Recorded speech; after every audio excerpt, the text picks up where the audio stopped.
You fool! Warren is dead. In the depths of human imagination lies a realm in which ancient gods stir in their slumbers, where forbidden knowledge teeters on the edge of consciousness, and where cosmic horror threatens to cast its suffocating veil over reality. This is the world of the Cthulhu mythos, the creation of one of the most enigmatic and influential writers of the 20th century, H.P. Lovecraft. We'll explore the works of those who contributed their own tales to the mythos, expanding and enriching it with their unique perspectives and distinctive voices.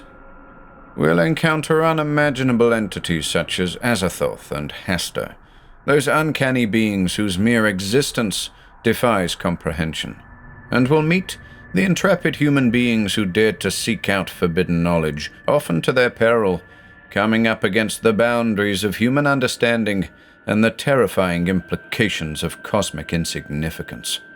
Prepare to be drawn into a world where reality is but a fragile mask, where the unknown lurks just beneath the surface.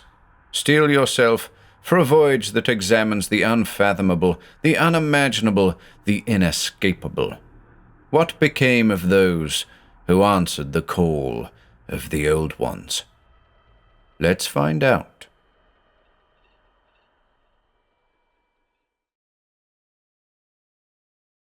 Robert Lowndes, best known as the editor of several pulp mags including Future Science Fiction, was another imaginative author who received encouraging letters from H.P. Lovecraft as a youngster. We've 2 Lowndes stories lined up for you. The first introducing dwellers of the abyss, the AMBROSE, the second delving into the territory of a very curious creature indeed.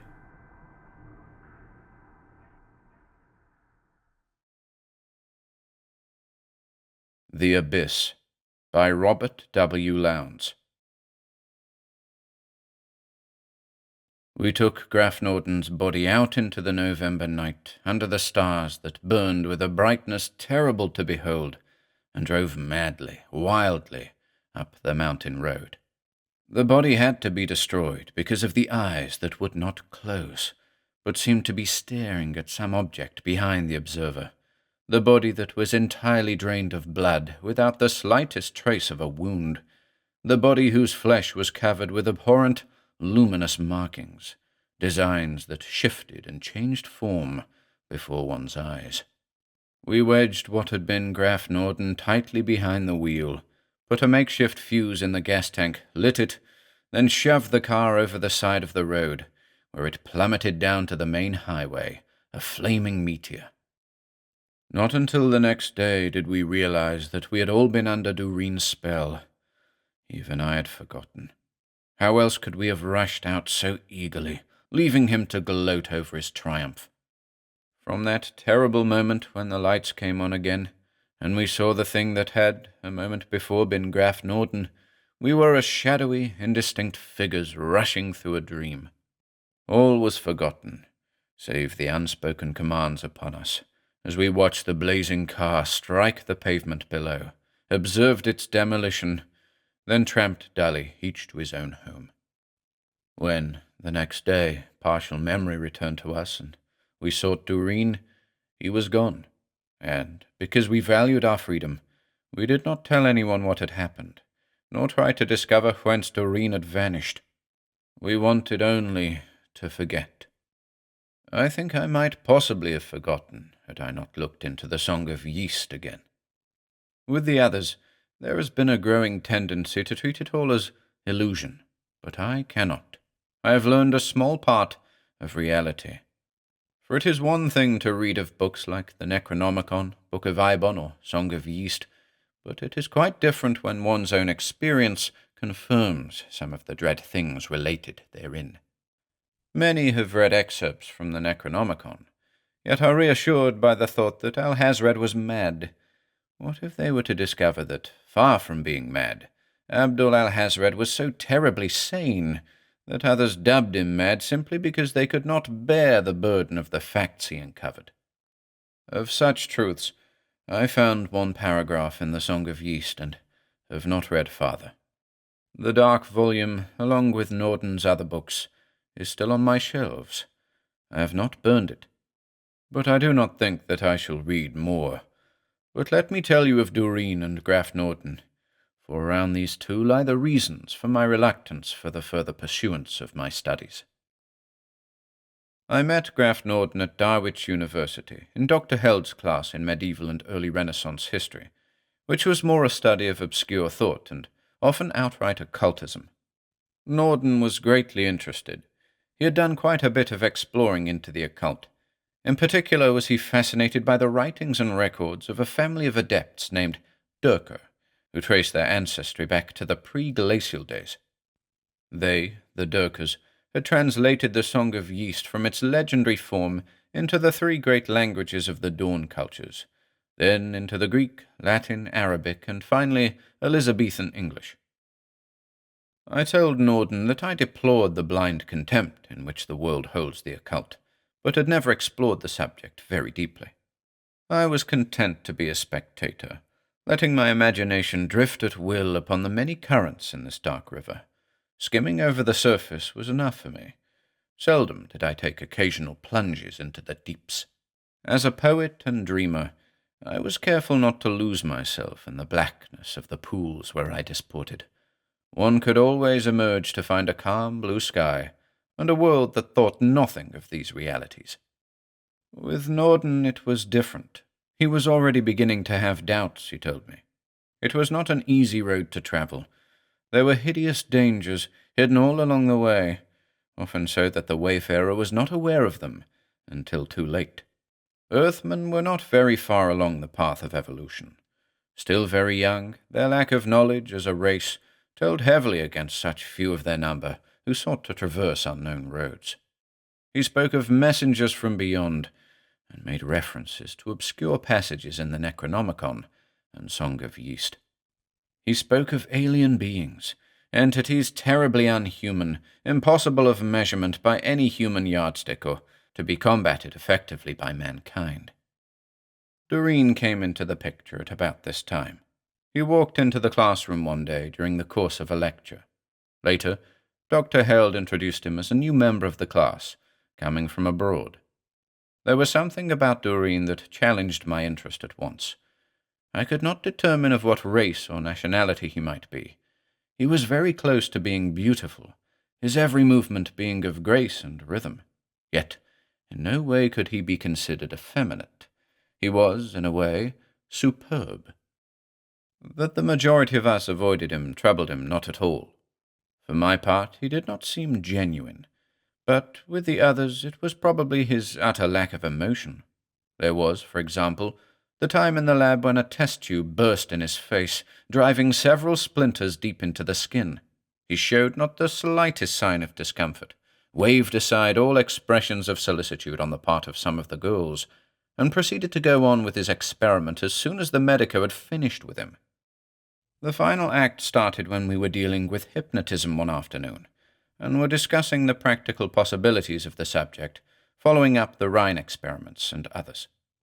Colby presented a most ingenious argument against it, ridiculed the association of experiments in thought transference or telepathy with hypnotism, and arrived at a final conclusion that hypnotism, outside of mechanical means of induction, was impossible. It was at this point that Duane spoke up. What he said I cannot now recall, but it ended in a direct challenge for Duane to prove his statements. Norden said nothing during the course of this debate. He appeared somewhat pale, and was, I noticed, trying to flash a warning signal to Colby. My frank opinion now is that Duane had planned evoking this challenge. At the time, however, it seemed spontaneous enough. There were 5 of us over at Norden's place that night. Granville, Chalmers, Colby, Norden, and myself. Norden was smoking endless cigarettes, gnawing his nails, and muttering to himself. I suspected something irregular was up, but what, I had no idea. Then Duane came in, and the conversation, such as it had been, ended.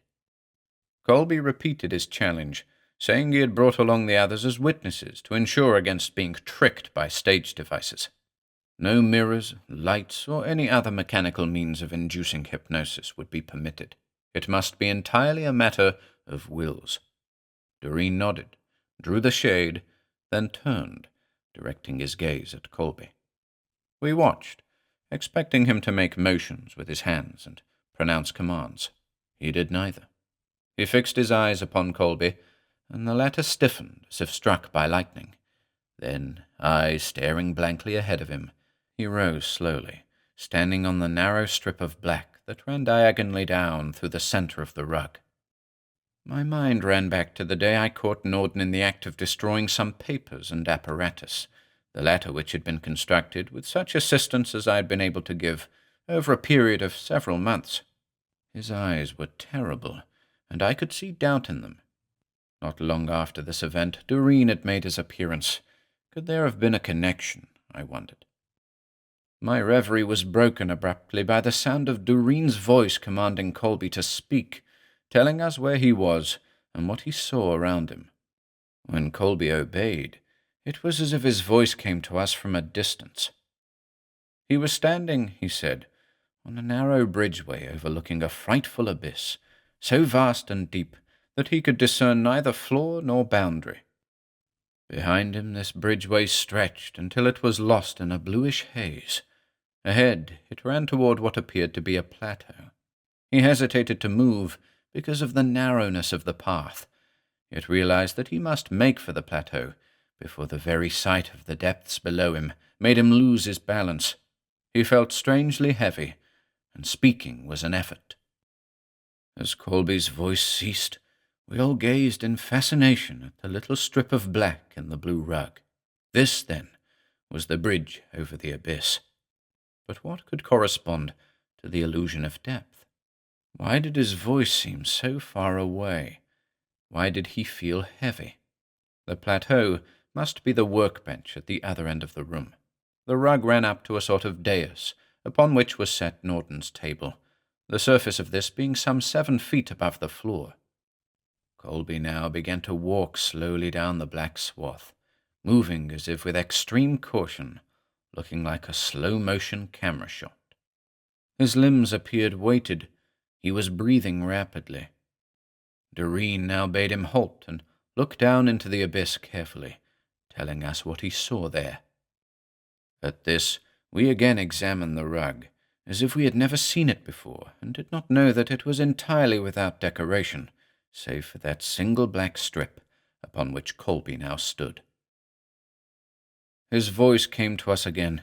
He said at first that he saw nothing in the abyss below him. Then he gasped, swayed, and almost lost his balance. We could see the sweat standing out on his brow and neck, soaking his blue shirt. There were things in the abyss, he said in hoarse tones, great shapes that were like blobs of utter blackness, yet which he knew to be alive.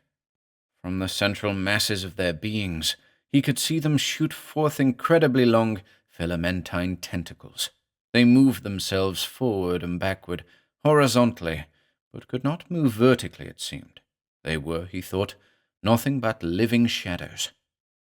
But the things were not all on the same plane. True, their movements were only horizontal in relation to their position, but some were parallel to him, and some diagonal. Far away, he could see things perpendicular to him. There appeared now to be a great deal more of the things than he had thought. The first ones he had seen were far below, unaware of his presence, but these sensed him, and were trying to reach him. He was moving faster now, he said, but to us he was still walking in slow motion. I glanced sidewise at Norden. He too was sweating profusely. He arose now, and went over to Duane, speaking in low tones so that none of us could hear. I knew that he was referring to Colby, and that Duane was refusing whatever it was Norden demanded. Then Duane was forgotten momentarily, as Colby's voice came to us again, quivering with fright. The things were reaching out for him. They rose and fell on all sides, some far away, some hideously close. None had found the exact plane upon which he could be captured. The darting tentacles had not touched him, but all of the beings now sensed his presence, he was sure. And he feared that perhaps They could alter their planes at will, though it appeared that they must do so blindly, seemingly like two-dimensional beings. The tentacles darting at him were threads of utter darkness. A terrible suspicion arose in me, as I recalled some of the earlier conversations with Norden, and remembered certain passages from the Song of Yeast. I tried to rise, but my limbs were powerless. I could only sit helplessly and watch. Norden was still speaking with Duane, and I saw that he was now very pale. He seemed to shrink away. Then he turned and went over to a cabinet, took out some object, and came to the strip of rug upon which Colby was standing. Norden nodded to Duane, and now I saw what it was he held in his hand, a polyhedron of glassy appearance. There was in it, however, a glow that startled me. Desperately, I tried to remember the significance of it, for I knew, but my thoughts were being short-circuited, it seemed. And when Duane's eyes rested upon me, the very room seemed to stagger.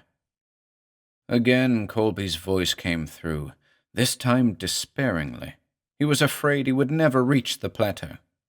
Actually, he was about 1.5 yards away from the end of the black strip and the dais upon which stood Norden's workbench. The things, said Colby, were close now. A mass of thread-like tentacles had just missed him. Now Norden's voice came to us, it too seemingly far away. He called my name. This was more, he said, than mere hypnotism. It was, but then his voice faded, and I felt the power of Duane blanking out the sound of his words. Now and then I would hear a sentence or a few disjointed words. But from this I managed to get an inkling of what was going on. This was not mere hypnotism, but actually trans-dimensional journeying. We just imagined we saw Norden and Colby standing on the rug, or perhaps it was through Duane's influence. The nameless dimension was the habitat of these shadow beings. The abyss and the bridge upon which the two stood were illusions created by Duane. When that which Duane had planned was complete, our minds would be probed and our memories treated so that we recalled no more than Duane wished us to remember.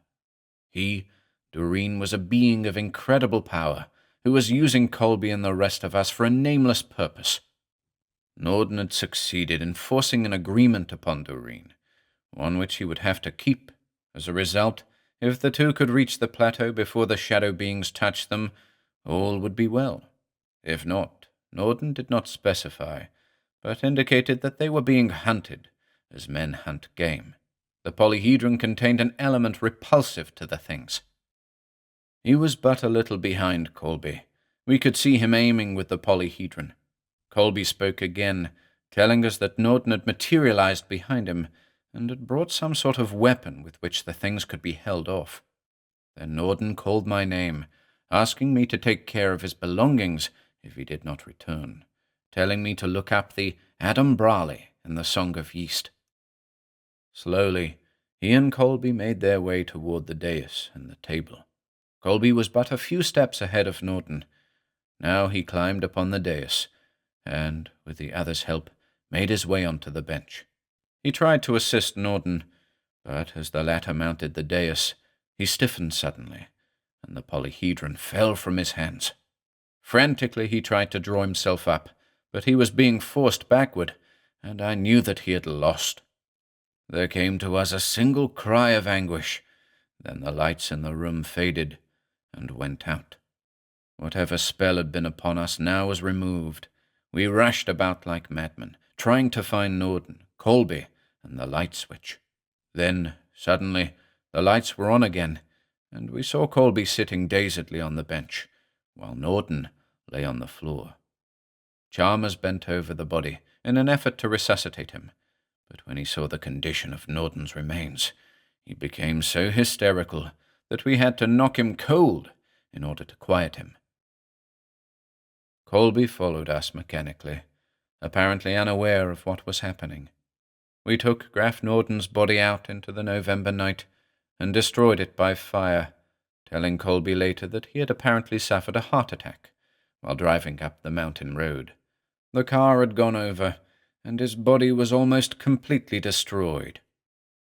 Later, Chalmers, Granville, and I met in an effort to rationalize what we had seen and heard.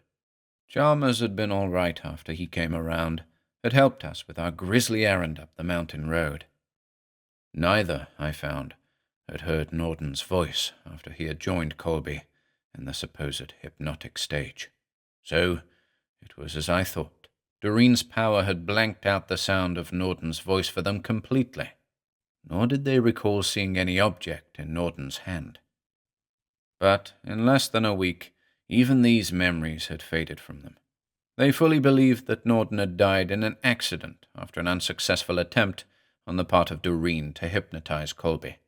Prior to this, their explanation had been that Doreen had killed Norden for reasons unknown, and that we had been his unwitting accomplices. The hypnotic experiment had been a blind to gather us all together and provide a means of disposing of the body. That Doreen had been able to hypnotize us, they did not doubt then. The illusion of the abyss, they said, was just a cruel joke. It is no use telling them what I learned a few days later, what I learned from Norden's notes which explained Doreen's arrival, or to quote sections from the Song of Yeast to them. Yet I must set these things down.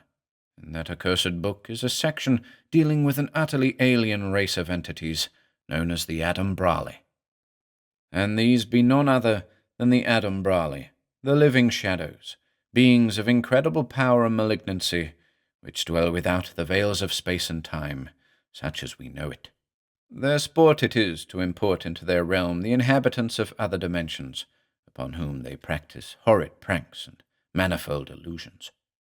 But more dreadful than these are the seekers which they send out into other worlds and dimensions, beings of incredible power, which they themselves have created and guised in the form of those who dwell within whatever dimension or upon whichever worlds where these seekers be sent. These seekers can be detected only by the adept, to whose trained eyes their too perfectness of form and movement, their strangeness and aura of alienage and power, is a sure sign. The sage Jalkanon tells of one of these seekers who deluded 7 priests of Nyagagua into challenging it to a duel of the hypnotic arts. He further tells how 2 of these were trapped and delivered to the AMBROSE, their bodies being returned when the shadow things had done with them.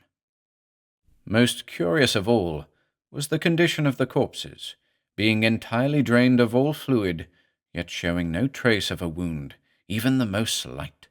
But the crowning horror was the eyes, which could not be closed, appearing to stare restlessly outward, beyond the observer, and the strangely luminous markings on the dead flesh, curious designs which appeared to move and change form before the eyes of the beholder.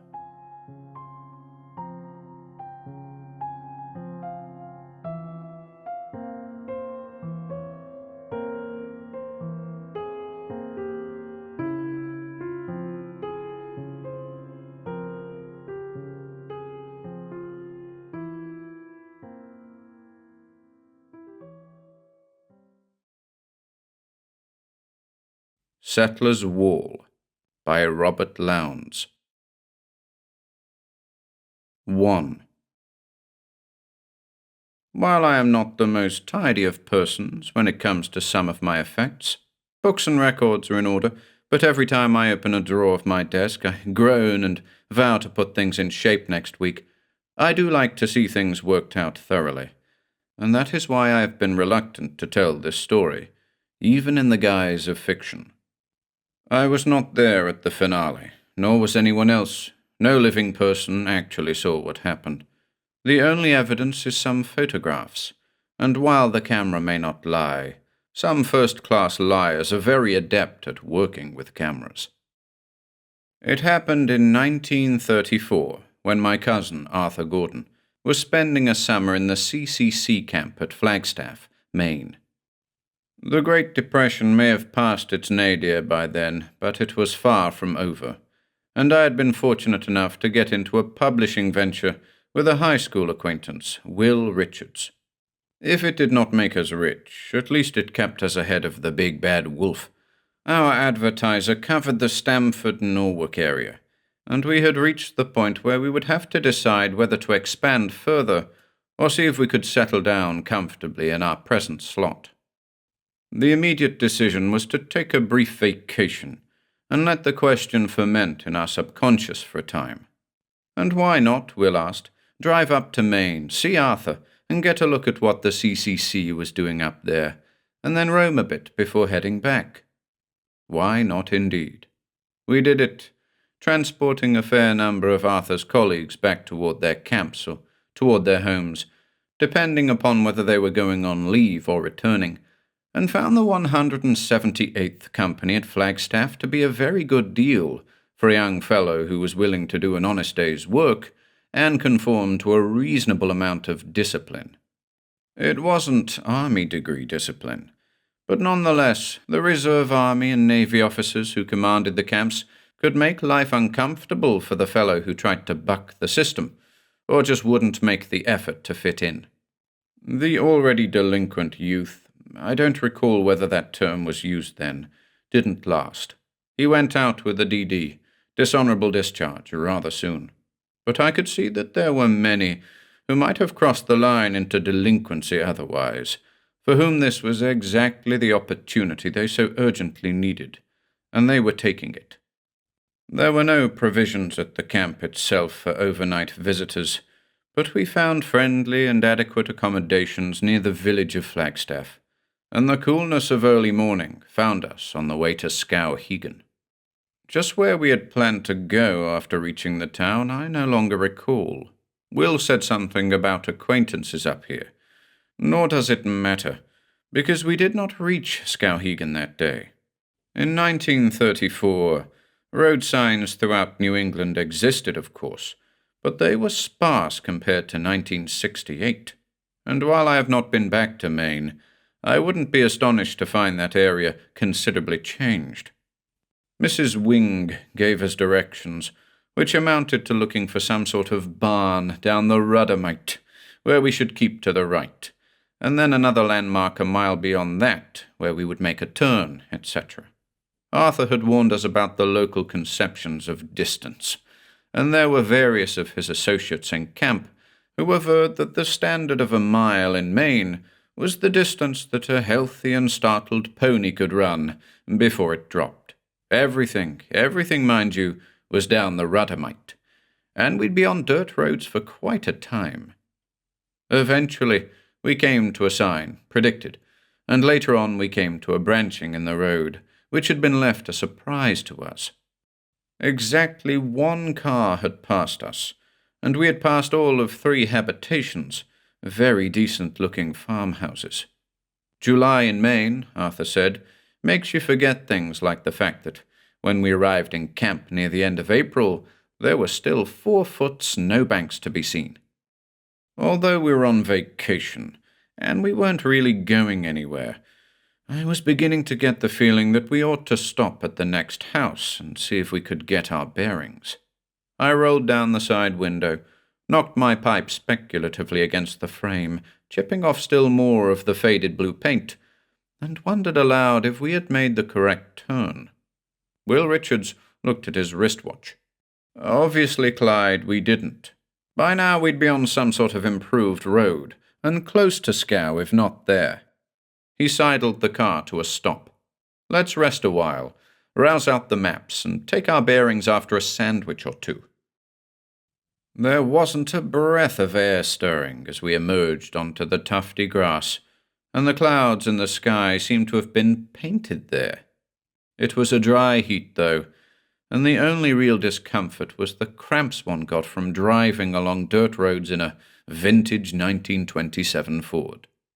The tea in the thermos bottle was cool enough, and Mrs. Wing's sandwiches both tasty and moist enough. Will picked up a pebble and threw it across the road, where it bounced off the high wall on the left side. That's quite a thing, isn't it? And right then, I had the oddest feeling. I had seen this wall, and yet not really noticed it, even though it extended as far as we could see in either direction. There were no markings on it visible from across the road, and when we got around to examining it close up, we found none still, Our guess that it was 10 feet high turned out to be correct, and there it rose, dull, grey and well-weathered. Within the range of our vision, there was not a single distinguishing sign. At no point did grass eclipse it, or vines, or trees. In fact, the grass ended just about a foot away from it, in as straight a line as one could imagine, and the well-packed earth between the end of the grass and the wall itself was perfectly clean. Not a leaf, well, of course, there were no trees anywhere near, not a pebble. The one Will had thrown must have bounced back into the grass. I hadn't thought he'd thrown it that hard. We stood in front of it, and turned our heads first to the left, and then to the right. The wall ran parallel to the road, straighter than the road, and we could not see the end of it in either direction. It must be miles long, Will said softly. Then, as if wondering why he had dropped his voice so, he cleared his throat to pick it up again. Did you notice when we hit it? I shook my head. Wait, I said. It was right after we went over that bump in the road. Or was it a hole? Anyway, I felt a jolt, and I'm sure the wall began just a little beyond that. You know, something like this ought to be marked on the map. Or at least there ought to be some sort of sign saying, "You are now 2 miles from the famous Long Wall," or something like that. And you'd think that Mrs. Wing or Arthur or someone would have mentioned it. I looked out over the open meadow to the right of the road, which eventually ran into wooded hills near the horizon. There was no sign of human habitation or occupancy visible. In the distance, I could see birds in the sky, but around us there had been no signs of life at all. Not an ant, not a spider, not a fly, not a yellowjack, not a beetle, not a snake. And who built it, and why? Will was going on. A 10-foot-high wall this length just doesn't get built 10, 20 miles from nowhere, for no reason at all. You know, it doesn't really look as if there's been anyone living around here for an awful long time. I guess maybe the land was cleared once, since it isn't all forest now. Or maybe there were natural meadows here to begin with. Have to ask a naturalist about that sometime, but I suppose it has a lot to do with the way the soil quality can shift here and there. I'll bet we're miles from the nearest house of any kind. I was listening, but not only to Will. Have you noticed how quiet it's been since we came upon this wall? I walked right up to it. We'd been standing at a respectful distance, and scrutinized it the way a sleuth is supposed to examine evidence, magnifying glass or no magnifying glass. You know, it looks as if it's made of one piece. I don't see a sign of separate stones. This is not stucco or concrete, and it can't be metal. Will joined me and laid his hand upon the surface. Feels like stone, all right, but it ought to be a little hotter. Clyde, put your palm on it like this. I followed his lead and nodded. Not quite smooth, but even so you'd think it would have picked up more heat on a day like this. Well, it's about 12:30. What say we take a little walk before going on? Half-hour's exercise. I am not a devotee of exercise for its own sake, but I'll walk 20 miles with a minimum of complaint. Well, 3, if there's what appears to me to be a good reason for it. And my curiosity was aroused almost to the point where it matched my ever-present desire to see the new issue of my favorite science fiction magazines, even if it meant to hike to a nearby town, usually Darien. Up to very recently, this had often been a necessity, when subscriptions ran out and I didn't have the renewal price, and gas couldn't be wasted, just so I could pick up a new issue the day it appeared on the stands. I said to Will, "Look, you start down that way and I'll go this way. I want to walk around this thing. We'll meet after a while." Will looked at me in silence, since this was the first indication he'd ever had that I was willing to indulge in any sort of physical exertion that wasn't positively necessary. "It may be longer than you think. A lot longer."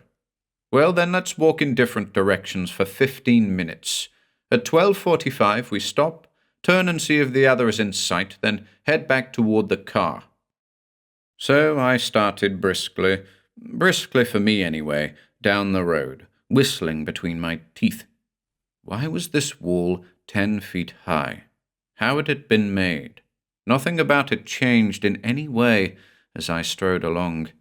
It still looked and felt like stone, and there were still no breaks or joins anywhere in it, no cavities, no irregularities, and nothing growing near enough to it to touch it in any way. And what was behind it? I could see nothing but the sky above. What about the upkeep? How had it been kept so clear? I examined the line of grass that ended a foot from the wall, and was sure that this was not kept that way by a gardener. There were no signs of cutting. No, it grew that way. Soil differences again? Soil differences following a perfectly straight line, parallel to a perfectly straight wall? Then why hadn't the road been made straight? And why hadn't we been bothered by insects during lunchtime? Mrs. Wing's jelly sandwiches certainly should have roused up the yellowjacks. At least one grasshopper should have come into sight, not to mention butterflies. And the grass was the sort of grass where one found daddy longlegs and flies. I shook my head, lit up the last cigarette in the pack I was carrying. I'm omnivorous when it comes to tobacco, and crumpled up the empty package, tossing it against the base of the wall. A moment later, I went back to look at it. The crumpled package was in the grass, not lying on the bare strip. I continued, and then saw something up ahead, on the other side of the road. A few minutes later, it was identifiable as a parked car. Someone had been driving not too far ahead of us, obviously, and had also stopped, very possibly to examine this wall, I thought. A second thought told me that this conclusion was unwarranted, requiring that the party ahead also be a tourist. It might just as easily be a native of the district to whom the wall was a commonplace. But if that were the case, then perhaps we could get some information. I looked at my watch. 12:45. I turned and peered carefully behind me, but Will wasn't in sight. Well, it would do no harm to go a bit farther and see who was there up ahead. Up to this point, there had been peculiarities, things that made one wonder, things which you would tell someone to elicit a whistle or a smile of disbelief at your attempt at a tall tale, but all of them, anomalous as they were, of the sort of piece which one could look back upon years later with a sort of pleasure. You would feel that there certainly was some sort of entirely natural explanation, even if it included some rather bizarre human behavior and motivation. But there was nothing thus far that really threatened anyone, omitting the type of nervous wreck who feels threatened by just about anything unusual. It was at this point, I say, that the wall ceased to be strange, unusual, amusing, fantastic, etc., and became shocking. For the car up ahead was our own 1927 Ford, with badly chipped blue paint, parked over by the side, just as we had left it. And when I turned around to look behind me, there was Will Richards coming up, with an equally amazed expression on his face. "Where did you come from?" I asked, then paused as I realized that we were speaking simultaneously. He had walked for 15 minutes in the direction opposite to my course, had stopped at 12:45, turned, seen nothing, started back, still seeing nothing between him and the car. Then, suddenly, I was there.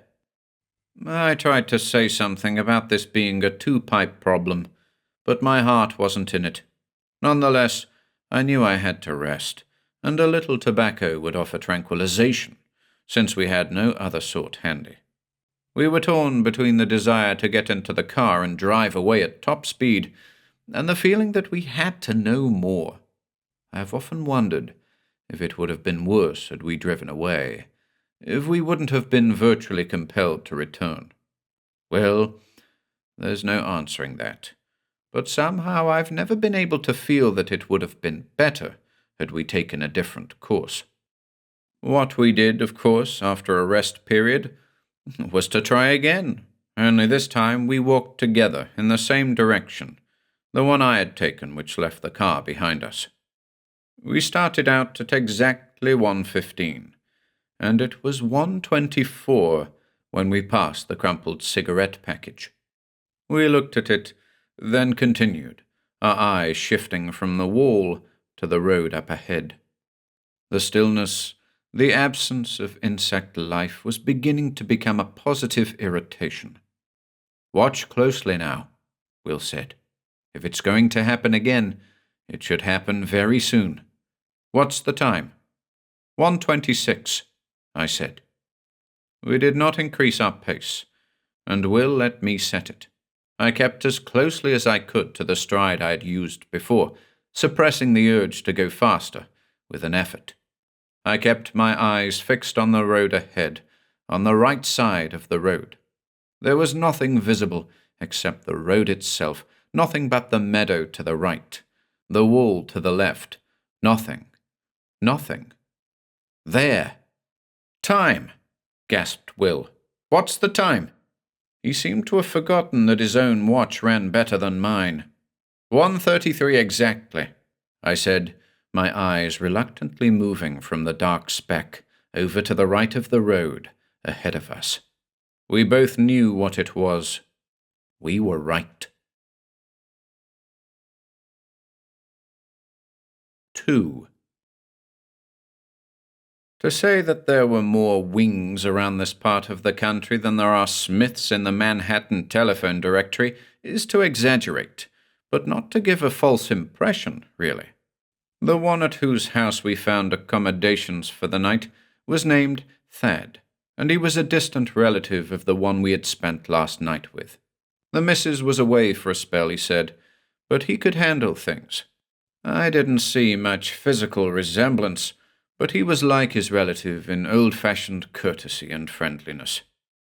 His comment upon the fact that we looked as if we'd had a rough time was put in just the right manner, which indicated he'd listen with interest and sympathy if we wanted to talk, but not take offense if we didn't.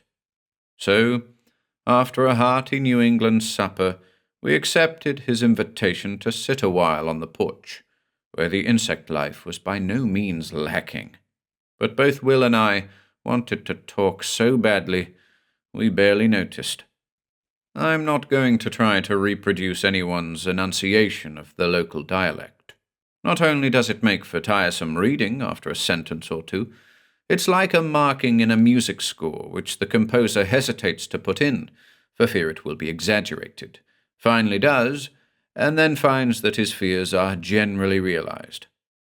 I tried to do it anyway, and had to throw some pages away, because it just isn't right. You comes out ya, catch, your, ya, now, etc. But reading it back aloud, relying on memory as well as I could, I realized that I hadn't gotten it right. Let it pass. That should give you a general idea. Thad Wing eased us into the subject by telling us some of the local gossip. Pungent and bawdy quite a bit of it, and after a while we started to talk about the wall, at which point he asked how it was we didn't see the sign indicating that that was a private road at the turnoff, which should have brought us onto the asphalt road to Skowhegan. I told him that there wasn't any such sign. We'd both been looking for a landmark. We actually found it after we got back onto the right road, Wing's place being the first we came to thereafter, and certainly would have seen it had it been there. He allowed that it might have been blown away last week, when there was a very high wind. Will continued up to the point where we'd found our car there by the side of the road ahead of us. Wing struck a match on his shoe, and applied it to the oversized bowl of his corn cob. "What did you do when you found you couldn't walk around the wall, Mr. Richards?" Will looked at me, then took a swallow of the hard cider with which we had been provided. "Well," I started out, "the next thing we did was to see if we could find out what was on the other side. We walked back into the field over by the side of the wall until we could see beyond it. "And what did you see, Mr. Cantrell?" I sighed. "Nothing.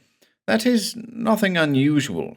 There was apparently just an open field running into wooded hills, like the side we were standing on. I guess we would have turned around and gone back then if something hadn't happened. I slipped and went down to my knees," Will said. "I'd stepped on a little colored rubber ball. The red of it was faded, but there was a definite design on it that we could still see pretty clearly. I picked it up and threw it over the wall. I watched it. Clyde did too, and it just barely cleared the wall, but we both saw it go over. It should have fallen just a little bit on the other side. There wasn't much bounce left in it. I don't think it would have bounced hardly at all. But when we got back to the car, my eye caught something in the grass across the road. I went over to it and picked it up. It was a rubber ball, and I'd swear it was the same ball we had just seen drop over that wall." "The markings were the same," I said. "Of course, Mr. Wing, there are lots of little rubber balls made with similar markings, but Will and I had both walked along this way, and even if the colors were faded, I just don't see how we could have missed noticing it there. The grass wasn't high enough to conceal it. It was just a little ahead of our car, on the grass in front of the wall. I couldn't have missed seeing it before. I couldn't. And I was looking at the wall all the time we were walking back to the car," Will added. "If someone on the other side had tossed it back, I'd have seen it coming over. But that was just the start. I picked the ball up again and threw it over, high. You saw me do that, didn't you, Clyde?" I nodded. "And there was no wind. It couldn't have blown back," I said. "No, the air was perfectly still. Well, I threw it over, as I said, and turned around, and there was the ball on the grass, just a little beyond the car." He paused, and we both looked at Wing, expecting some sort of reaction of disbelief. But he nodded and rocked a little in his chair. "Settler's Wall is very unsettling," he said. "We're used to it, but it bothers people coming from outside. That's why the Major's father put that sign up back around the time Cleveland was running for re-election. Missed, he did, but made it next time. Oh, the sign's been replaced a few times, but we've tried to keep it there. Gets knocked down every once in a while, and this will be the second time it's just blown away. Next time I see the Major, I'll have to tell him." Will was deep in thought. "Settler," he said. "Major Settler. Now where have I heard that name before?" "Well, he was a major before your time, Mr. Richards, and hasn't done anything to get himself in the papers since the scrap we had in Cuba, when Teddy Roosevelt got things going." Wing rubbed the grizzle on his chin, which passed for a beard. "Unless maybe you went to college a few years ago and came across his nephew then. Reckon you'd have had to, because Dave's name wasn't Settler." "Wasn't?" "Dave got himself drowned in a lake a spell back. Darn shame, too." Wing broke off, in a way that suggested there was something more he could tell, if he had a mind to. "There was a Dave Fenner, who was a fraternity brother of mine at Columbia in 1930 and 1931. Will said, "One of the reasons why I decided to come to Maine was that I hoped to look him up." I sat there staring. It's amazing how you can know people, even work with them in close quarters for months, sometimes years, and not know them. Will had never mentioned going to Columbia, not even going to college for that matter. Something of what was going through my head must have penetrated to him, for he grinned rather lopsidedly at me. "Yes, Clyde, I'm a certified Bachelor of Arts. Graduated summa cum laude from Columbia in 1931. I'm a real Latin scholar, or I would have been. Can you think of any other specialty more useless in these times? I was a fool not to switch in 1930 to something more practical, That's why I don't like to talk about college. But I did want to see if Dave was around. He'd concentrated on Latin too before he transferred to Columbia. I forget where he'd gone before. He didn't talk much about it, but he learned a lot of obscure Latin there. I've heard it mentioned, Wing said. Housatonic? No, that's in Connecticut, and a river, not a school. Something like that. It was around Massachusetts Bay, not too far from Marblehead. But I've dragged you away from what you were telling about the wall. Did you try something else? Yes. I picked up the ball and was going to throw it over again with all my strength, but Clyde stopped me. We took a paper plate we had in the trunk and wrote our names on it.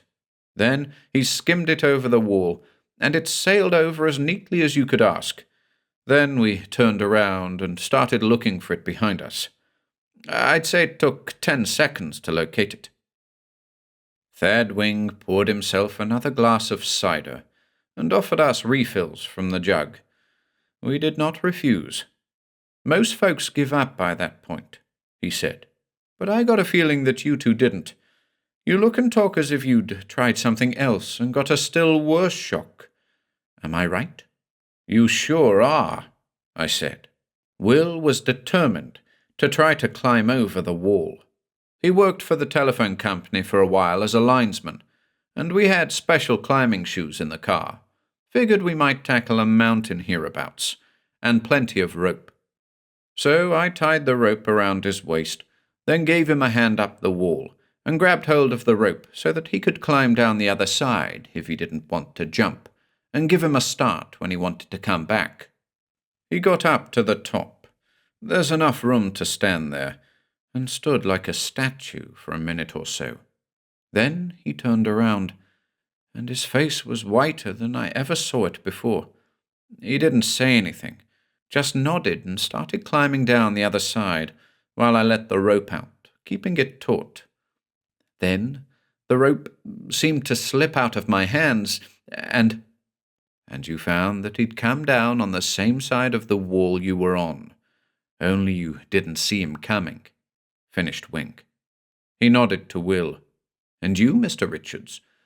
I reckon I know what gave you such a turn when you got on top of the wall and looked over to what was beyond it.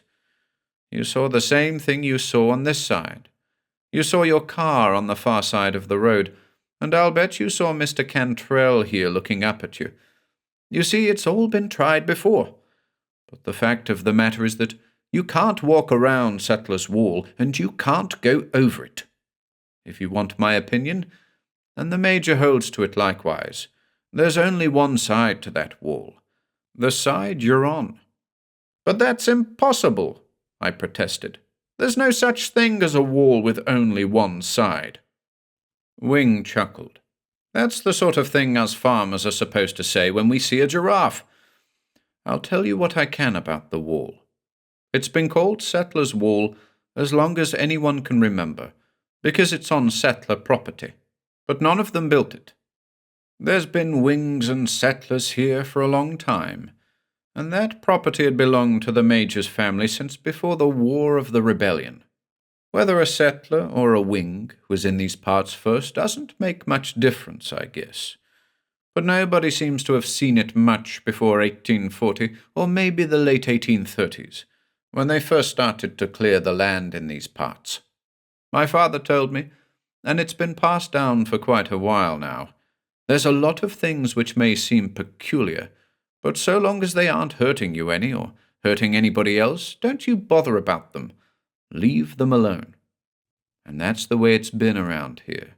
That's the way we look at the wall, just about all of us. Settler's Wall has never harmed anybody, but a few folks have hurt themselves getting all het up about it. What happened to them? I asked. The wall itself didn't do a thing to them, Wing said. It just stayed there and paid no attention to them. But they couldn't let well enough alone. They just had to know all about it. A couple of them have gotten themselves brain fever and died of it. And Jim Garland, he was the son of old Ben, but no use going into that. Well, this was around the 80s, and he'd gone to universities in England and Germany, He was determined to solve the secret of the wall. Wing took another deep swallow of hard cider, then stuffed his pipe again. What happened to him? Went mad. Didn't talk so that anyone else could make out any sense from it, not even the fancy doctors and professors who came here. It was a funny kind of Latin, they said he was talking, and a couple of the professors were pretty sure that he was quoting from some book, though it wasn't a book any of them had ever read. I think one of them had an inkling, but he wouldn't say anything. I got all this from my grandfather, except that Jim must have gotten access to a book in the British Museum that people weren't supposed to see. But that's all he would say, though my grandfather was sure he knew a lot more, except that the best thing to do about the wall was just to leave it alone. I'm sure Dave was more interested in it than was good for him. Tell you what, you being an old fraternity brother of his, I reckon the Major would like to meet you. If you have the time, we could go over there tomorrow, and I think the Major would let you look at Dave's notebooks. None of us can read parts of them because they're in Latin too, and the only person around here who knows any says that it's too danged corrupt Latin. Thad Wing puffed away at his pipe, and I didn't feel like breaking the silence then. And if you want my opinion, because that's all it is, I don't know. I think the reason why Dave left that college in Massachusetts and shifted to New York was because he found out too much and had the sense to stop before he went off his head like Jim Garland. They had old books locked up at that college, too, and what we could read of Dave's notebook says that he got to see some of them. Well, the Major and I, we both calculated a bit, and we figured that the books Dave was reading in corrupt Latin in 1926 and 1927 was the same books that Jim Garland found in London. They were real old books, copied out by hand. Dave used to correspond with a writer who lived in Rhode Island, and he'd get long letters from him every now and then. But when he came back from that place, he was a different person. He burned all the correspondence, and I think he might have burned the notebooks too, except perhaps he figured that no one could read them, and there were some things in them, personal things, that he didn't want to lose. Maybe he'd have copied those out and burned the rest if he'd lived. I don't know. One of those things where you have to say that just nobody knows, that's all. Will turned to me. What do you say, Clyde? Had enough of it, or can you take a little more? Shall we go see Major Settler? 3. I have often felt irritated in reading weird fiction when the author has taken the trouble to tell me that something is shocking, particularly when he has taken the trouble to present this material clearly. And now, on looking back over this manuscript, I see that I have done the same thing myself.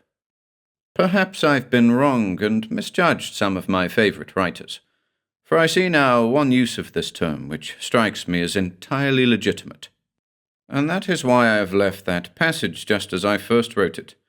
I do not mean that you ought to find the matter referred to shocking, or again that you never would unless I gave you the cue.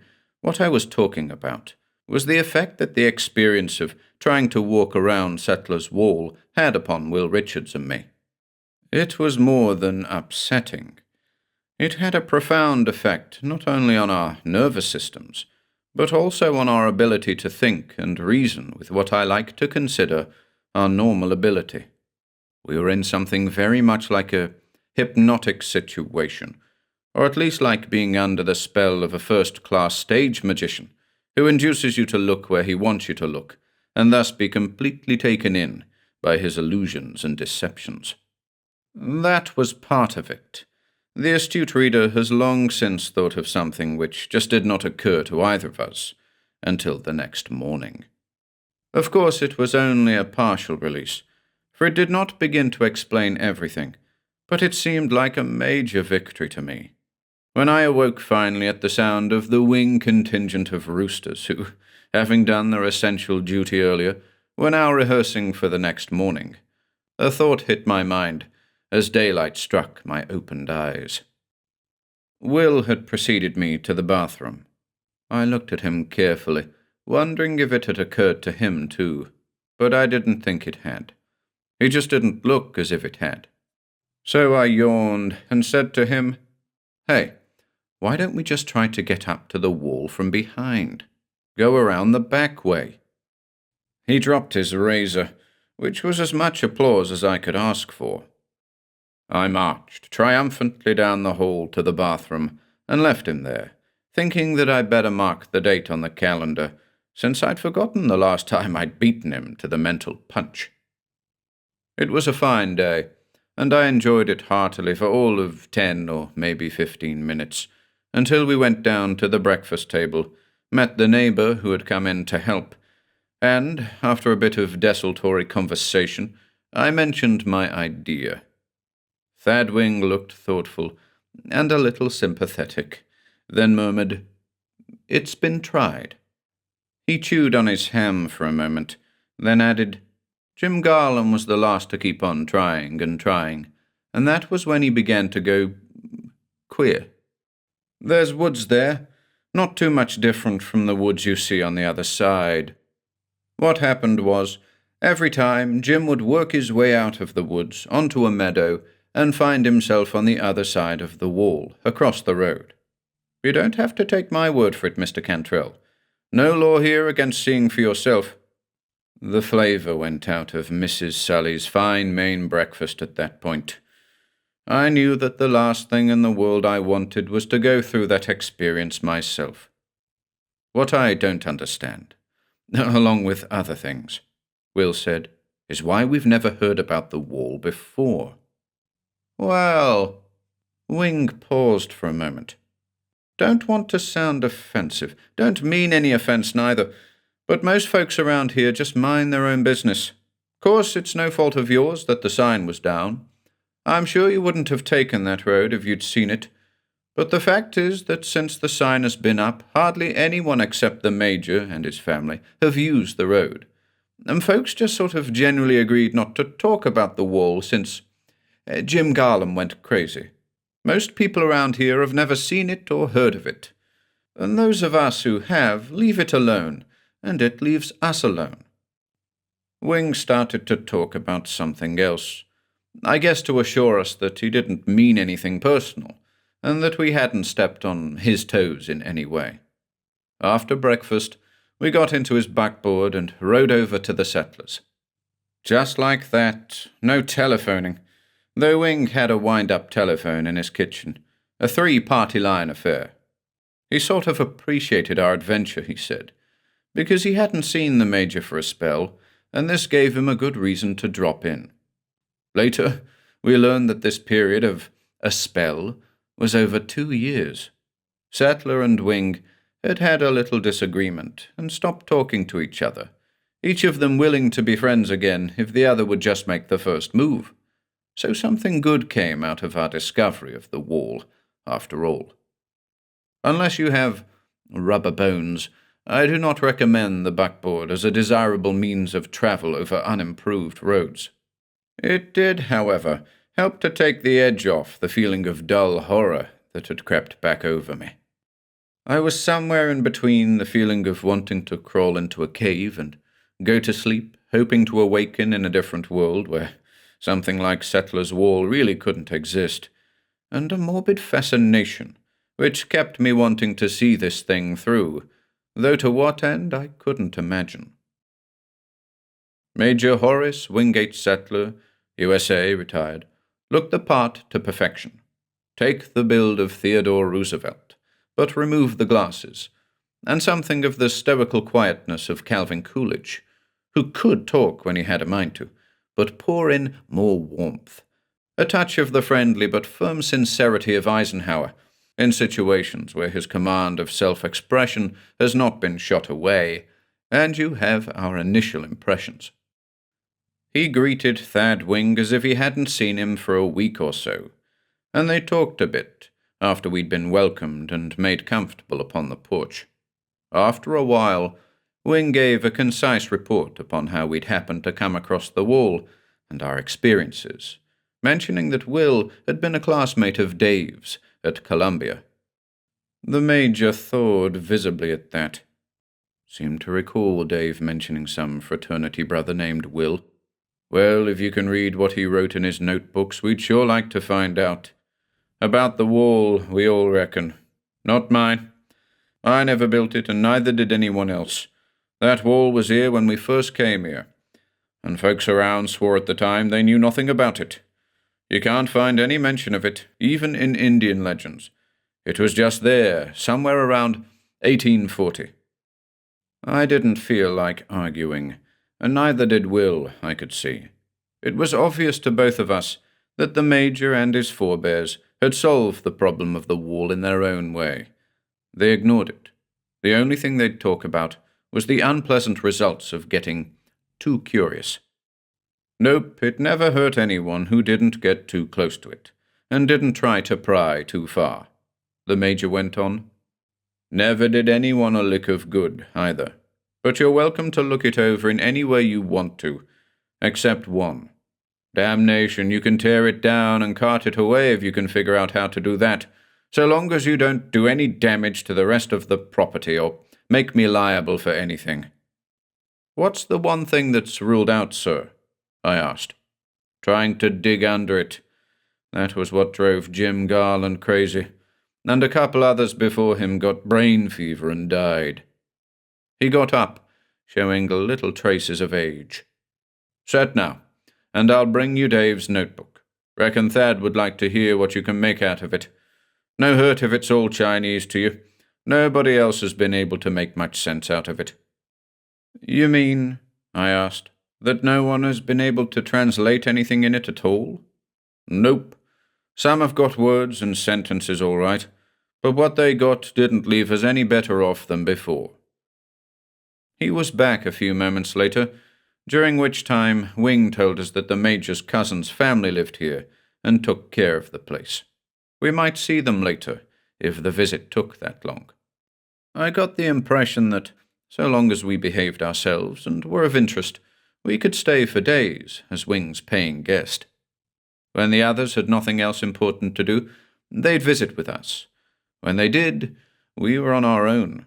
The younger ones had daily tasks, but Wing and the Major worked when they felt like it, which was more often than not. Dave had attended a college in Massachusetts before coming to Columbia. Will had thought he'd started college late, but we found out now that he'd had a breakdown at that place and was out for a year or so before continuing. The college to which he had gone at first wasn't named, though I suspected that Wing really did recall the name. But the custom here was to refer to it, if one positively had to mention it at all, only as that place. The Major had closed the iron door upon it. Sattler reappeared now with a medium-sized copybook under his arm. Never did think much of that place, he started out. But Dave wanted to do research in Italy and other countries. Had the notion from reading about Da Vinci that some of those other old writers came across some useful military ideas that got overlooked because they were so obscure in the way they wrote things down. He'd need a real foundation in medieval Latin, and maybe earlier, and figured that place was the only school in the East which had the facilities for him. So I had to allow that it might be worth taking the risk. He filled up his pipe and lit it carefully. Wasn't a pacifist, but I could see that he wouldn't make a good soldier for an army career. Heart wasn't in it. He'd do his duty if the war broke out again, but otherwise, no. Sort of disappointed me at first, but then I started thinking. Had lots of time to think after my wife died. That's why those Germans came so close to beating the world. They did research. They worked out new ideas. Can't win a war with old ideas that everybody knows about, no matter how many men you have. May not be so long before the Japanese or the Russians or even the Germans again come up with new ideas and make another try. We have to keep ahead of them. He puffed on his pipe. Education plus imagination. That's what the army needs up at the top. I didn't have the education. Just had notions, and didn't have the sense to keep them to myself. Found myself retired. But figured if Dave learned something important, and we could get someone with a West Point background interested enough, we'd be doing the country a real service. In the next half hour, while I tried to restrain my impatience, we learned that the League of Nations was on a par with the League of Mice, which solemnly decided that the way to security was putting a bell on the cat, and that disarmament was the next thing to treason.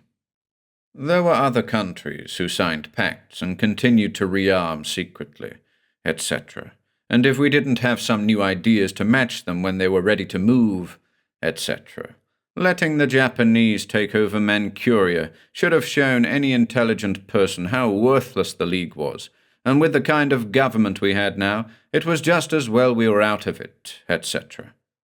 I tried not to glance too often at the notebook in the Major's lap, and even to make some intelligent remarks when Wing moved the conversation into the North state of unpreparedness, when anyone could see that the South was going to secede, and there would be war.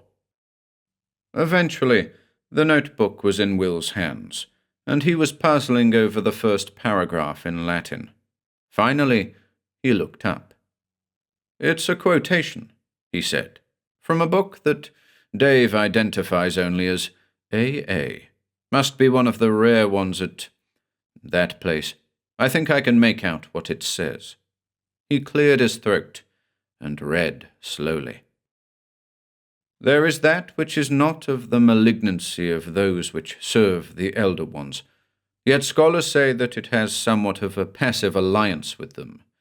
It is in space, yet not in space, in time, yet not in time, and many and manifold are the prodigies that attend it.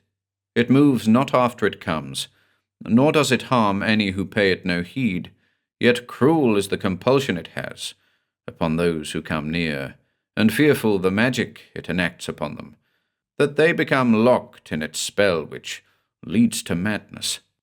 Seek not to go around nor over, lest you be captured, and dig not in there toward that which lies beneath. The spells of— I can't make this out— avail not, nor does any demon impart knowledge of it. It comes in the time of— well, something, I cannot grasp the reference, and goes when the time is departed." The Major let his breath out. "Dang it, that's better than anyone else has been able to do. And you learn that much Latin at Columbia?" The Major swore to himself for a moment. "Then Dave never had to go to that place at all." Will shook his head.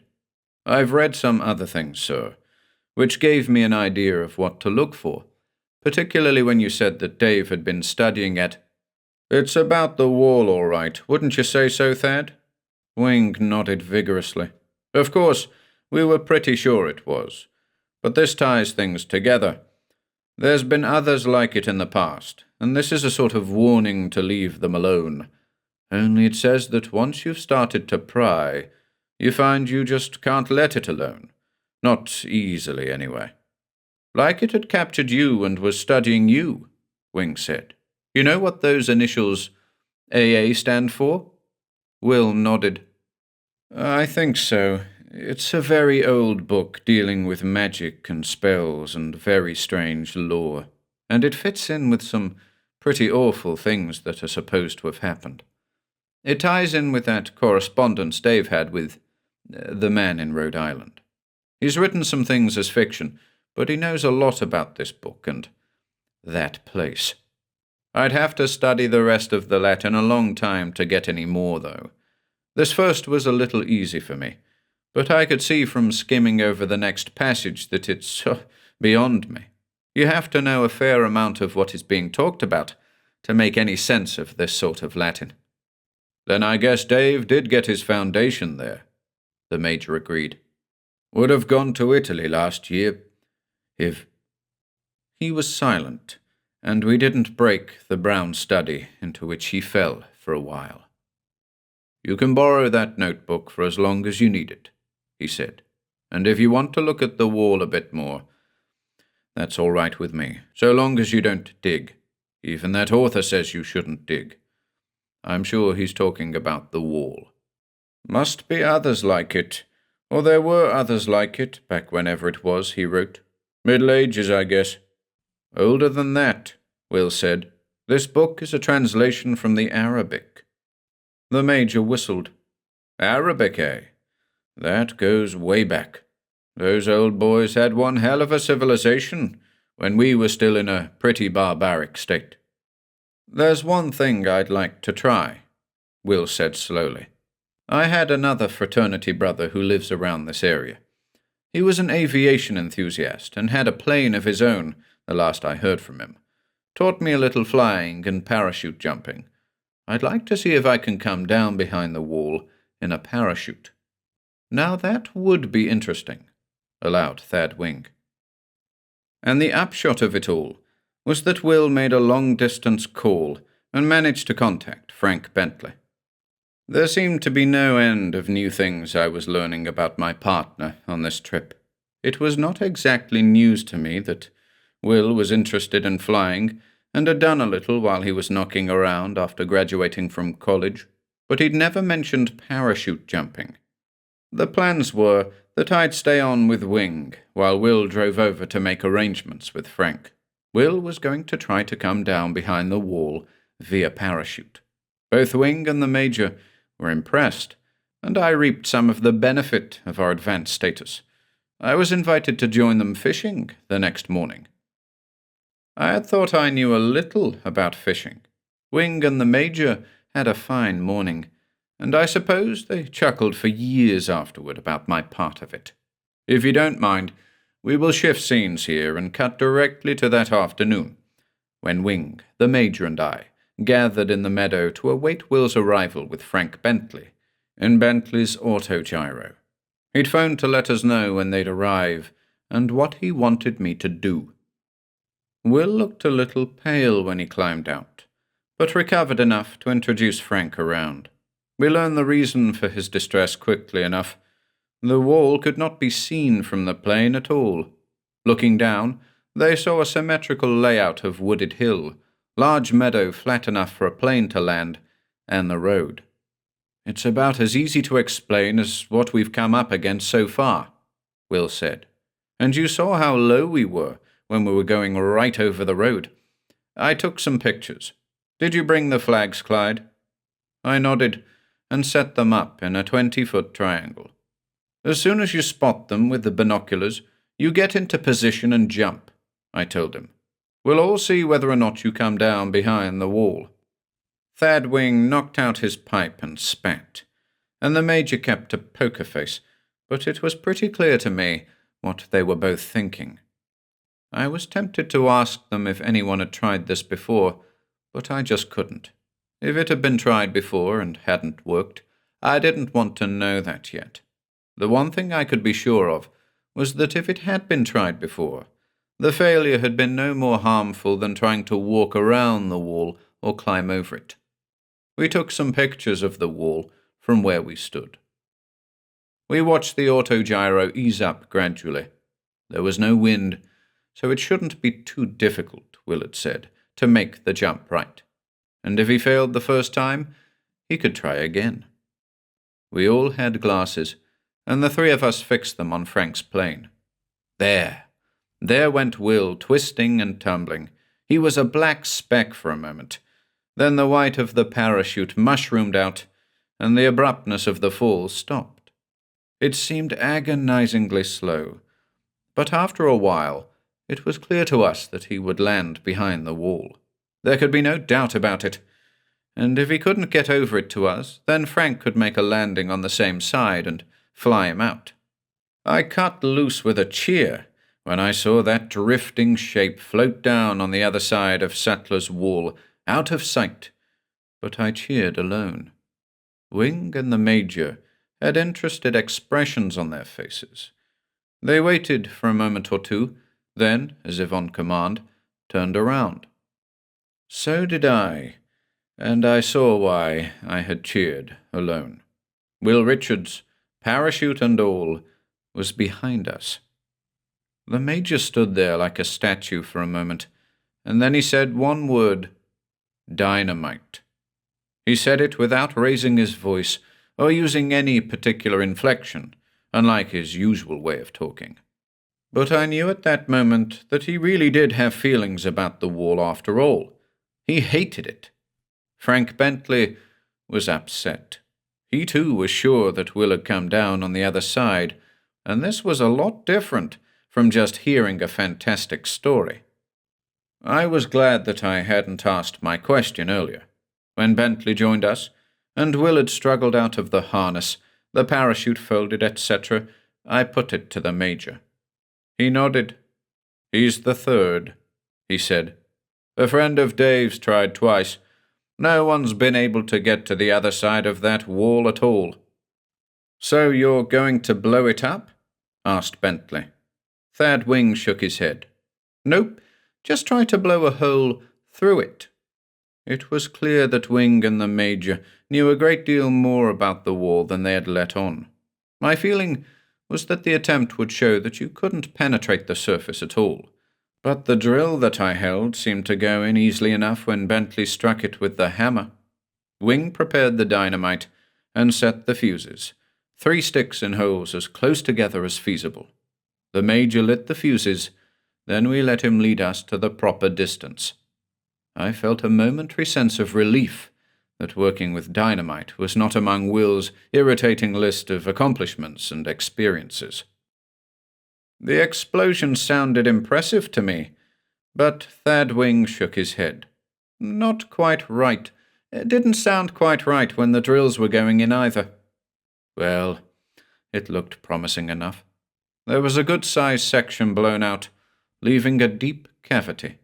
Fragments of stone, substance, were on all sides. We dragged out several large chunks and threw them aside. The wall now had a definite mark upon it, a hole of particularly deep-looking darkness, but no daylight. We had knocked a hole into the wall, but not through it. Will walked over to the autogyro and came back with a flashlight, which he poked into the cavity. "It goes down," he said. "It goes way down." We got some rope, and Will tied it around his waist, as if he were going to be let down into a well. Somehow the idea seemed acceptable, just as we found ourselves accepting everything about Settler's Wall, bit by bit, even while something inside us was screaming. Bentley and I held on to the rope. 3 tugs would be the signal to haul Will back. We saw him go in, saw the momentary gleam of the flashlight, and watched the rope play out. It seemed like hours, but could not have been more than a few minutes at the most, when the tugs came. We all started pulling until Will came into sight. He was very pale, but managed to keep a poker face to match Settler's. "There's no way through the wall either, Major." None of the photographs taken from the plane came out, and we never so much as thought of taking some fragments with us. 4.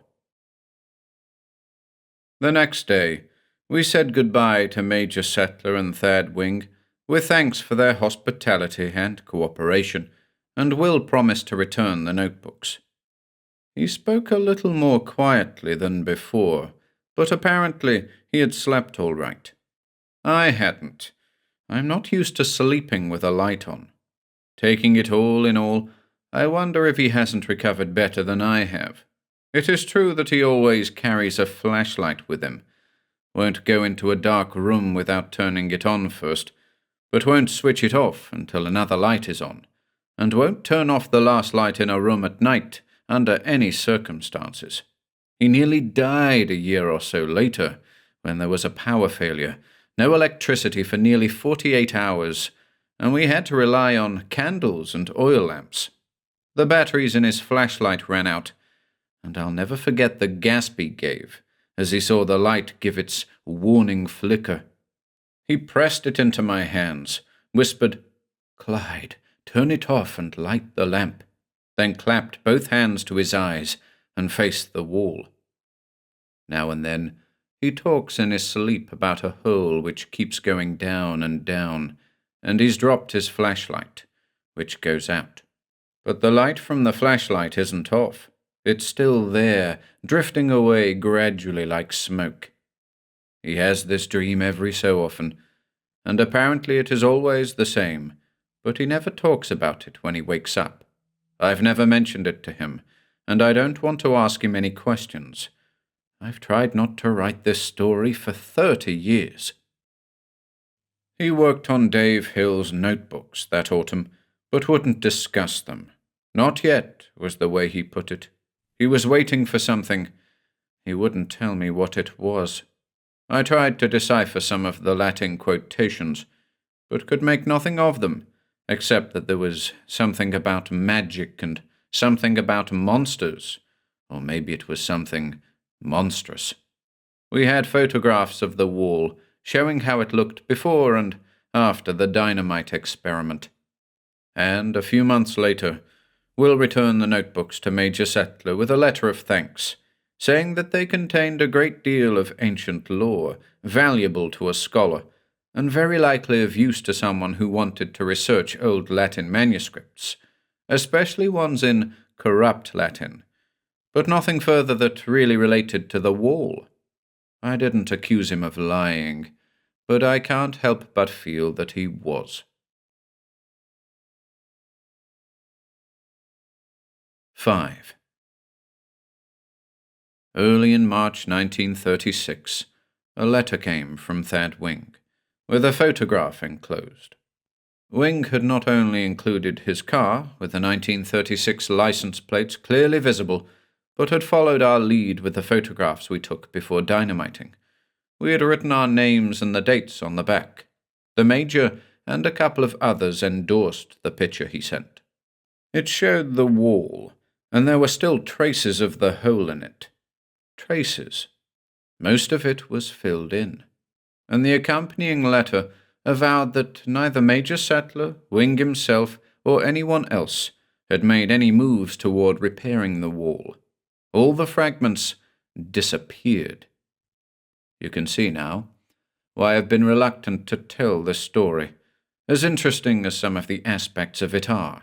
Settler's wall was not of stone, or any other substance we're familiar with, though it seemed to be more nearly like stone than anything else, and there was some sort of phenomenon connected with it, as a result of which one could neither go around it, or over it, nor through it. In fact, it seemed that there just wasn't any other side at all. I've heard of Mobius strips, of course, but it couldn't have been a Mobius strip. Then came the hurricane of 1938. I was in Brooklyn that night, and, oddly enough, there was no indication where I was that the storm was anything really unusual. The wind was considerable, and there was a lot of rain, but it wasn't until the next day that I found out how serious it had been. When I got back to work, a week or so later, Will was away, and a letter from Maine arrived before he returned. I didn't open it, but I felt sure that there was news of the wall in it.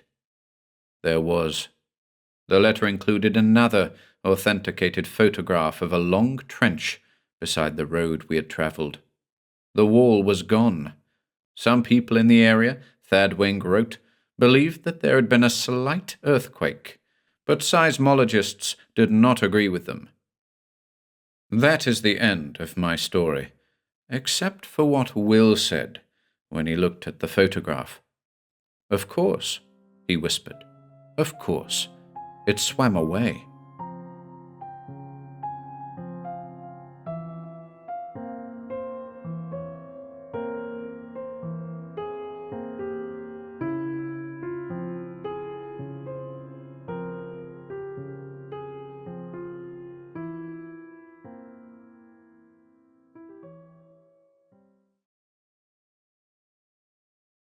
No Mythos collection would be complete without a foundation stone or two. The works of Ambrose Bierce predate Lovecraft, with several providing reference pools for both Lovecraft and Robert W. Chambers, author of The King in Yellow. Here we present two of those foundational tales, works that introduced us to Hasse, god of shepherds, and the ancient city of Carcosa.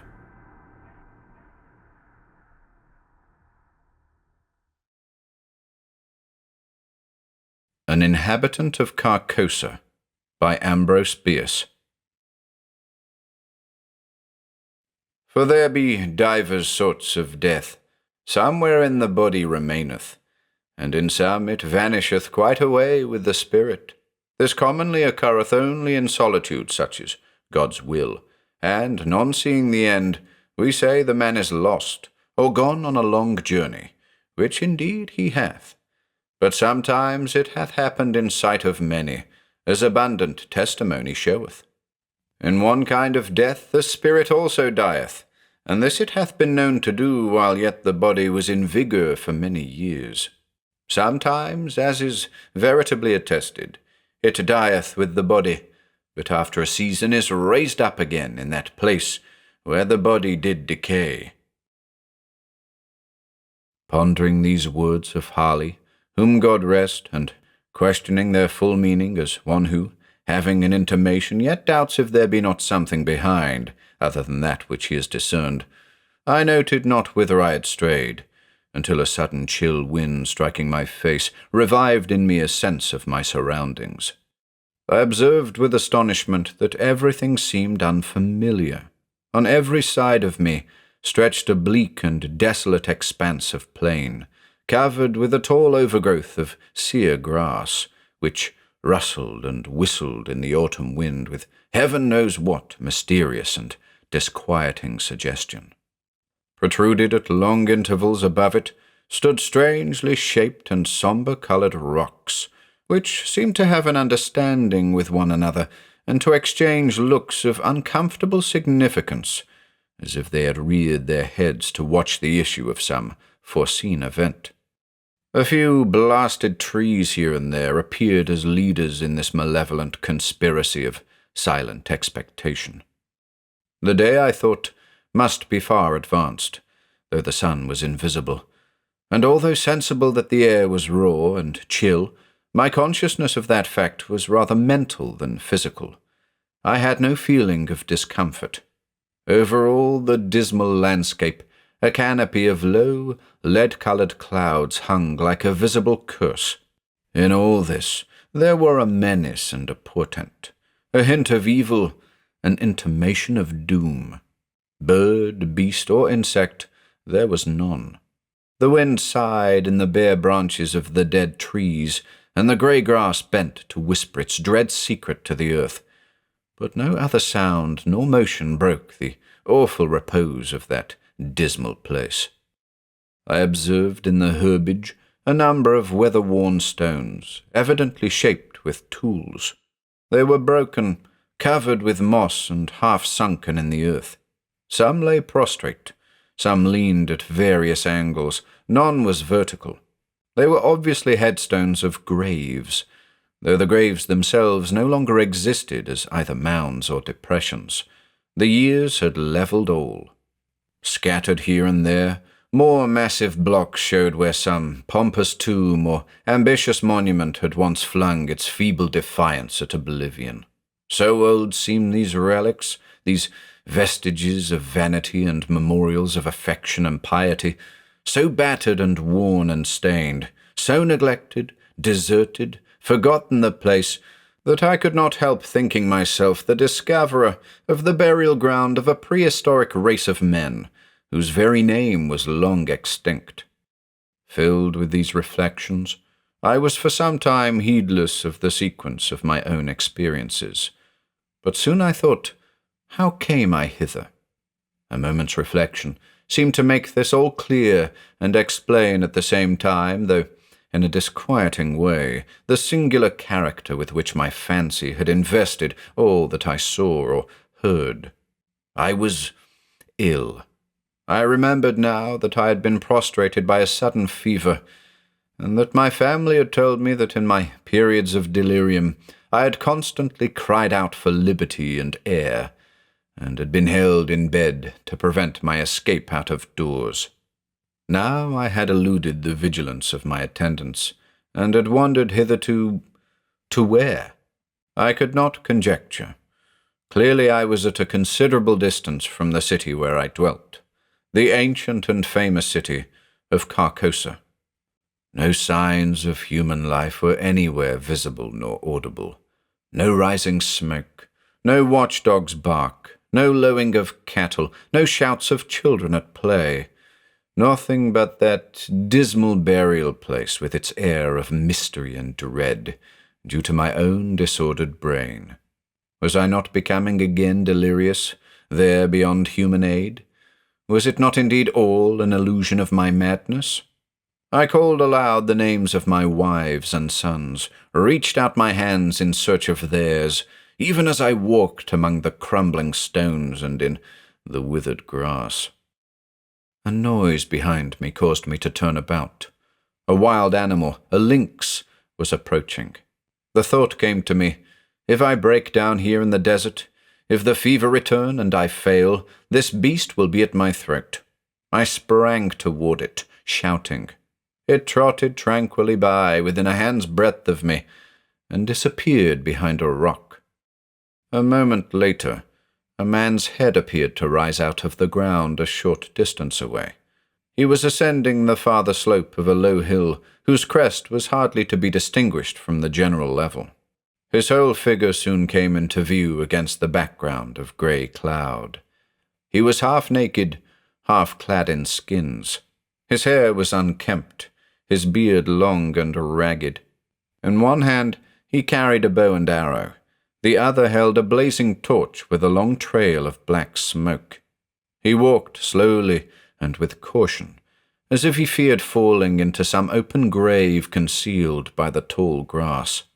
This strange apparition surprised but did not alarm, and taking such a course as to intercept him, I met him almost face to face, accosting him with the familiar salutation, "God keep you." He gave no heed, nor did he arrest his pace. "Good stranger," I continued, "I am ill and lost. Direct me, I beseech you, to Carcosa." The man broke into a barbarous chant in an unknown tongue, passing on and away. An owl on the branch of a decayed tree hooted dismally, and was answered by another in the distance. Looking upward, I saw through a sudden rift in the clouds Aldebaran and the Hyades. In all this there was a hint of night. The lynx, the man with the torch, the owl. Yet I saw even the stars in absence of the darkness. I saw, but was apparently not seen nor heard. Under what awful spell did I exist? I seated myself at the root of a great tree, seriously to consider what it were best to do. That I was mad, I could no longer doubt, yet recognized a ground of doubt in the conviction. Of fever, I had no trace. I had, withal, a sense of exhilaration and vigor altogether unknown to me, a feeling of mental and physical exaltation. My senses seemed all alert. I could feel the air as a ponderous substance. I could hear the silence. A great root of the giant tree against whose trunk I leaned as I sat held enclosed in its grasp a slab of stone, a part of which protruded into a recess formed by another root. The stone was thus partly protected from the weather, though greatly decomposed. Its edges were worn round, its corners eaten away, its surface deeply furrowed and scaled. Glittering particles of mica were visible in the earth about it, vestiges of its decomposition. This stone had apparently marked the grave out of which the tree had sprung ages ago. The tree's exacting roots had robbed the grave and made the stone a prisoner. A sudden wind pushed some dry leaves and twigs from the uppermost face of the stone. I saw the low-relief letters of an inscription and bent to read it. God in heaven, my name in full, the date of my birth, the date of my death. A level shaft of light illuminated the whole side of the tree as I sprang to my feet in terror. The sun was rising in the rosy east. I stood between the tree and his broad red disk. No shadow darkened the trunk. A chorus of howling wolves saluted the dawn. I saw them sitting on their haunches, singly and in groups, on the summits of irregular mounds and tumuli filling a half of my desert prospect and extending to the horizon. And then I knew that these were ruins of the ancient and famous city of Carcosa. Such are the facts imparted to the medium Beiros by the spirit Hoseb Elah Rabadin.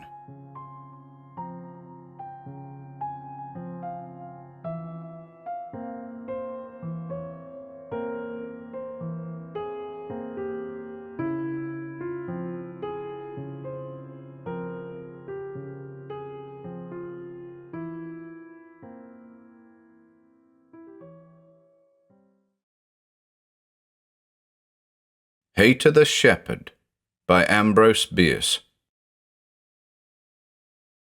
In the heart of Haita, the illusions of youth had not been supplanted by those of age and experience. His thoughts were pure and pleasant, for his life was simple and his soul devoid of ambition. He rose with the sun and went forth to pray at the shrine of Hasse, the god of shepherds, who heard and was pleased. After performance of this pious rite, Haita unbarred the gate of the fold, and with a cheerful mind drove his flock afield, eating his morning meal of curds and oatcake as he went, occasionally pausing to add a few berries, cold with dew, or to drink of the waters that came away from the hills to join the stream in the middle of the valley, and be borne along with it, he knew not whither. During the long summer day, as his sheep cropped the good grass which the gods had made to grow for them, or lay with their forelegs doubled under their breasts and chewed the cud, Haita, reclining in the shadow of a tree or sitting upon a rock, played so sweet music upon his reed pipe that sometimes from the corner of his eye he got accidental glimpses of the minor Sylvan deities leaning forward out of the copse to hear. But if he looked at them directly, they vanished. From this, for he must be thinking if he would not turn into one of his own sheep, he drew the solemn inference that happiness may come if not sought, but if looked for will never be seen. For next to the favour of Hasse, who never disclosed himself, Haita most valued the friendly interest of his neighbours, the shy immortals of the wood and stream. At nightfall, he drove his flock back to the fold, saw that the gate was secure, and retired to his cave for refreshment and for dreams. So passed his life, one day like another, save when the storms uttered the wrath of an offended god. Then Haita cowered in his cave, his face hidden in his hands, and prayed that he alone might be punished for his sins, and the world saved from destruction. Sometimes, when there was a great rain and the stream came out of its banks, compelling him to urge his terrified flock to the uplands, he interceded for the people in the cities which he had been told lay in the plain beyond the two blue hills forming the gateway of his valley. "It is kind of thee, O Hasse," so he prayed, "to give me mountain so near to my dwelling and my fold, that I and my sheep can escape the angry torrents. But the rest of the world thou must thyself deliver in some way that I know not of, or I will no longer worship thee." And Hasse, knowing that Haita was a youth who kept his word, spared the cities and turned the waters into the sea. So he had lived since he could remember. He could not rightly conceive any other mode of existence.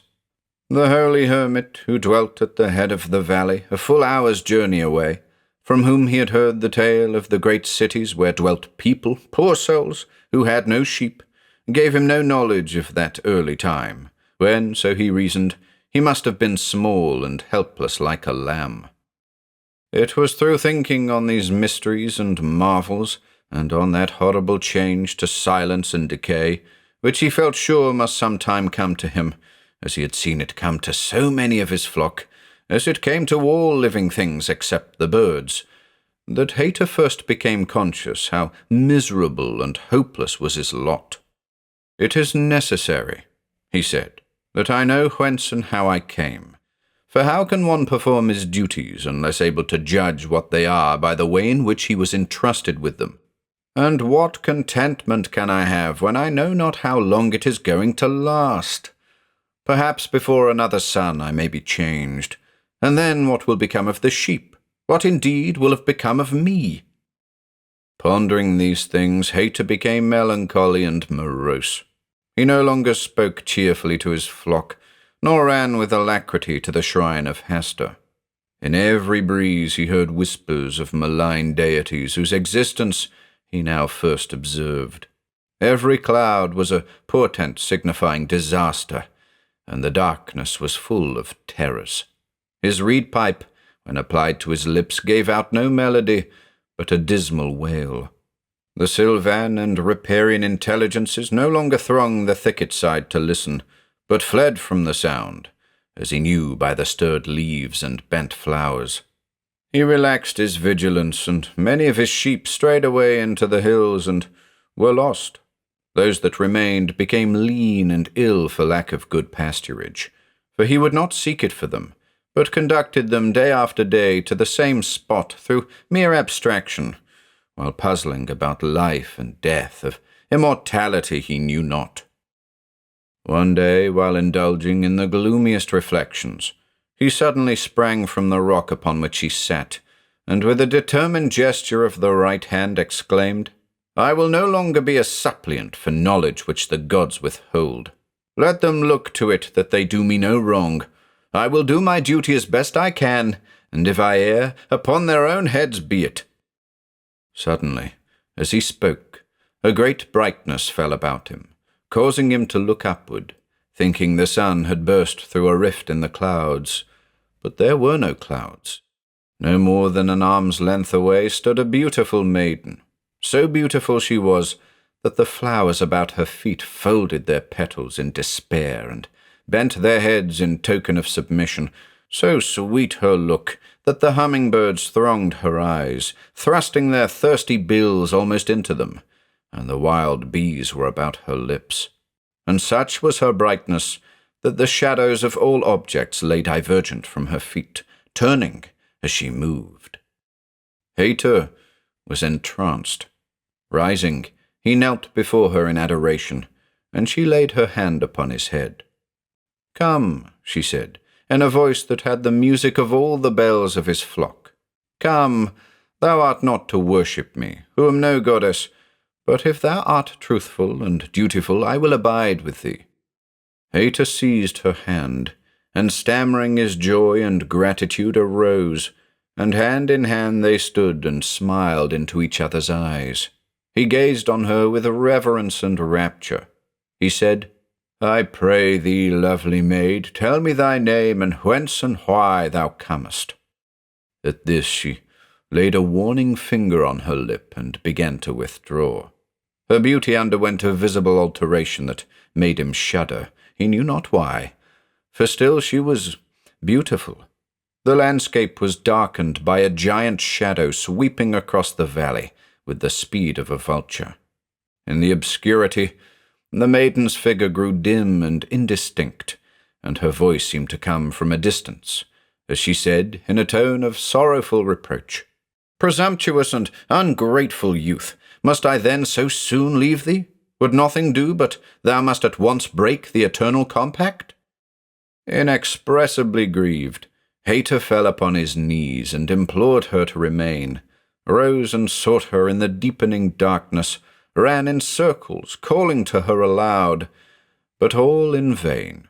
She was no longer visible, but out of the gloom he heard her voice saying, "Nay, thou shalt not have me by seeking. Go to thy duty, faithless shepherd, or we shall never meet again." Night had fallen. The wolves were howling in the hills, and the terrified sheep crowding about Haita's feet. In the demands of the hour, he forgot his disappointment, drove his sheep to the fold, and, repairing to the place of worship, poured out his heart in gratitude to Hasse for permitting him to save his flock, then retired to his cave and slept. When Haita awoke, the sun was high and shone in at the cave, illuminating it with a great glory, and there, beside him, sat the maiden. She smiled upon him with a smile that seemed the visible music of his pipe of reeds. He dared not speak, fearing to offend her as before, for he knew not what he could venture to say. "Because," she said, "thou didst thy duty by the flock, and didst not forget to thank Hasse for staying the wolves of the night, I am come to thee again. Wilt thou have me for a companion?" "Who would not have thee forever?" replied Haite. "Oh, never again leave me until I change and become silent and motionless." Haite had no word for death. "I wish indeed," he continued, "that thou wert of my own sex, that we might wrestle and run races and so never tire of being together." At these words the maiden arose and passed out of the cave, and Haite, springing from his couch of fragrant boughs to overtake and detain her, observed to his astonishment that the rain was falling, and the stream in the middle of the valley had come out of its banks. The sheep were bleating in terror, for the rising waters had invaded their fold, and there was danger for the unknown cities of the distant plain. It was many days before Haite saw the maiden again. One day he was returning from the head of the valley, where he had gone with ewe's milk and oatcake and berries for the holy hermit, who was too old and feeble to provide himself with food. "Poor old man," he said aloud, as he trudged along homeward. "I will return tomorrow and bear him on my back to my own dwelling, where I can care for him. Doubtless it is for this that Hasse has reared me all these many years, and gives me health and strength." As he spoke, the maiden, clad in glittering garments, met him in the path with a smile that took away his breath. "I am come again," she said, "to dwell with thee, if thou wilt now have me, for none else will. Thou mayest have learned wisdom, and art willing to take me as I am, nor care to know." Haite threw himself at her feet. "Beautiful being," he cried, "if thou wilt but deign to accept all the devotion of my heart and soul, after Hasse to be served, it is thine forever. But, alas, thou art capricious and wayward. Before tomorrow's sun I may lose thee again. Promise, I beseech thee, that however in my ignorance I may offend, thou wilt forgive and remain always with me." Scarcely had he finished speaking, when a troop of bears came out of the hills, racing toward him with crimson mouths and fiery eyes. The maiden again vanished, and he turned and fled for his life. Nor did he stop until he was in the cot of the holy hermit, whence he had set out. Hastily barring the door against the bears, he cast himself upon the ground and wept. "My son," said the hermit from his couch of straw, freshly gathered that morning by Haite's hands, "it is not like thee to weep for bears. Tell me what sorrow hath befallen thee, that age may minister to the hurts of youth which such balms as it hath of its wisdom." Haite told him all, how thrice he had met the radiant maid, and thrice she had left him forlorn. He related minutely all that had passed between them, omitting no word of what had been said. When he had ended, the holy hermit was a moment silent, then said, "My son, I have attended to thy story, and I know the maiden. I have myself seen her, as have many. Know then that her name, which she would not even permit thee to inquire, is Happiness. Thou saidst the truth to her, that she is capricious, for she imposeth conditions that man cannot fulfill, and delinquency is punished by desertion. She cometh only when unsought, and will not be questioned. One manifestation of curiosity, one sign of doubt, one expression of misgiving, and she is away. How long didst thou have her at any time before she fled?" "Only a single instant," answered Haite, blushing with shame at the confession. "Each time I drove her away in one moment." "Unfortunate youth," said the holy hermit. "But for thine indiscretion, thou mightst have had her for 2.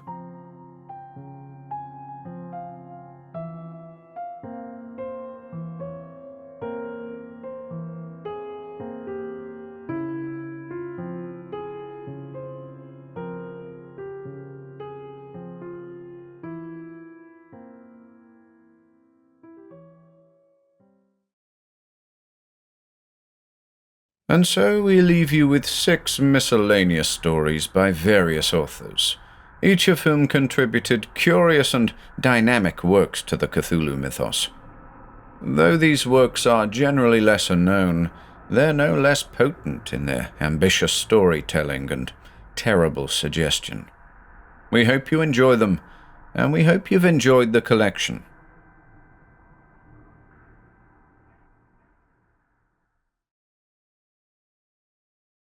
The Death Watch by Hugh B. Cave. In a way, it was my fault, but I had known Elaine Ingram for years, and when she asked me for the details of her brother's passing, I could not force myself to tell her the truth. When she said to me that night, right after the funeral, "Did he ask for me before he went, Harry?" I lied to her. I had to. "Yes," I said. "He kept asking for you. He kept saying how much he loved you." "Did he say he would come back?" Elaine whispered. "Yes," I told her. "He said he'd come back." She and her husband, Peter Ingram, took over the old house out there at the edge of the swamp. Peter was a writer. He could make a living anywhere, and Elaine insisted on moving in because, she said, Mark would be coming back sometime, and he would surely return to the house in which he had died. For 6 months they lived in that house, and I got to be pretty good friends with Peter. He'd come over to the radio station every now and then and sit with me while I was on watch. Sometimes on the mid-watch, which is usually dull around 4 in the morning, he'd poke about, asking questions, and I'd tell him what I knew about being a radio man. He had a natural aptitude for that sort of thing, and before long he could have sat there at the Bug and worked a shift without much trouble, if I dared to let him. One night he was sitting there, watching me, and when a lull came and I leaned back to light a cigarette, he said suddenly, "Harry, I'm worried about Elaine." I knew what the trouble was. Elaine was convinced, you see, that her dead brother would come back to her. She just sits there in the living room, Peter said, and never says a word. Old Iago sits there with her. "Harry, I've got to do something about it. It's driving me insane." I said, "Why don't you get rid of Iago?" "Elaine likes him." This Iago had lived in various shacks around town for as long as I could remember. He claimed to be a Seminole Indian. He drank a lot, and folks said he was queer. Whatever he was, Elaine had taken a fancy to him and hired him to work around the place, and now he was living there. "Harry," Peter said, "I've got to convince her that she's wrong, that the dead don't come back. But she won't talk to me anymore. If I sent Iago away, she'd just go deeper into those damned books of hers."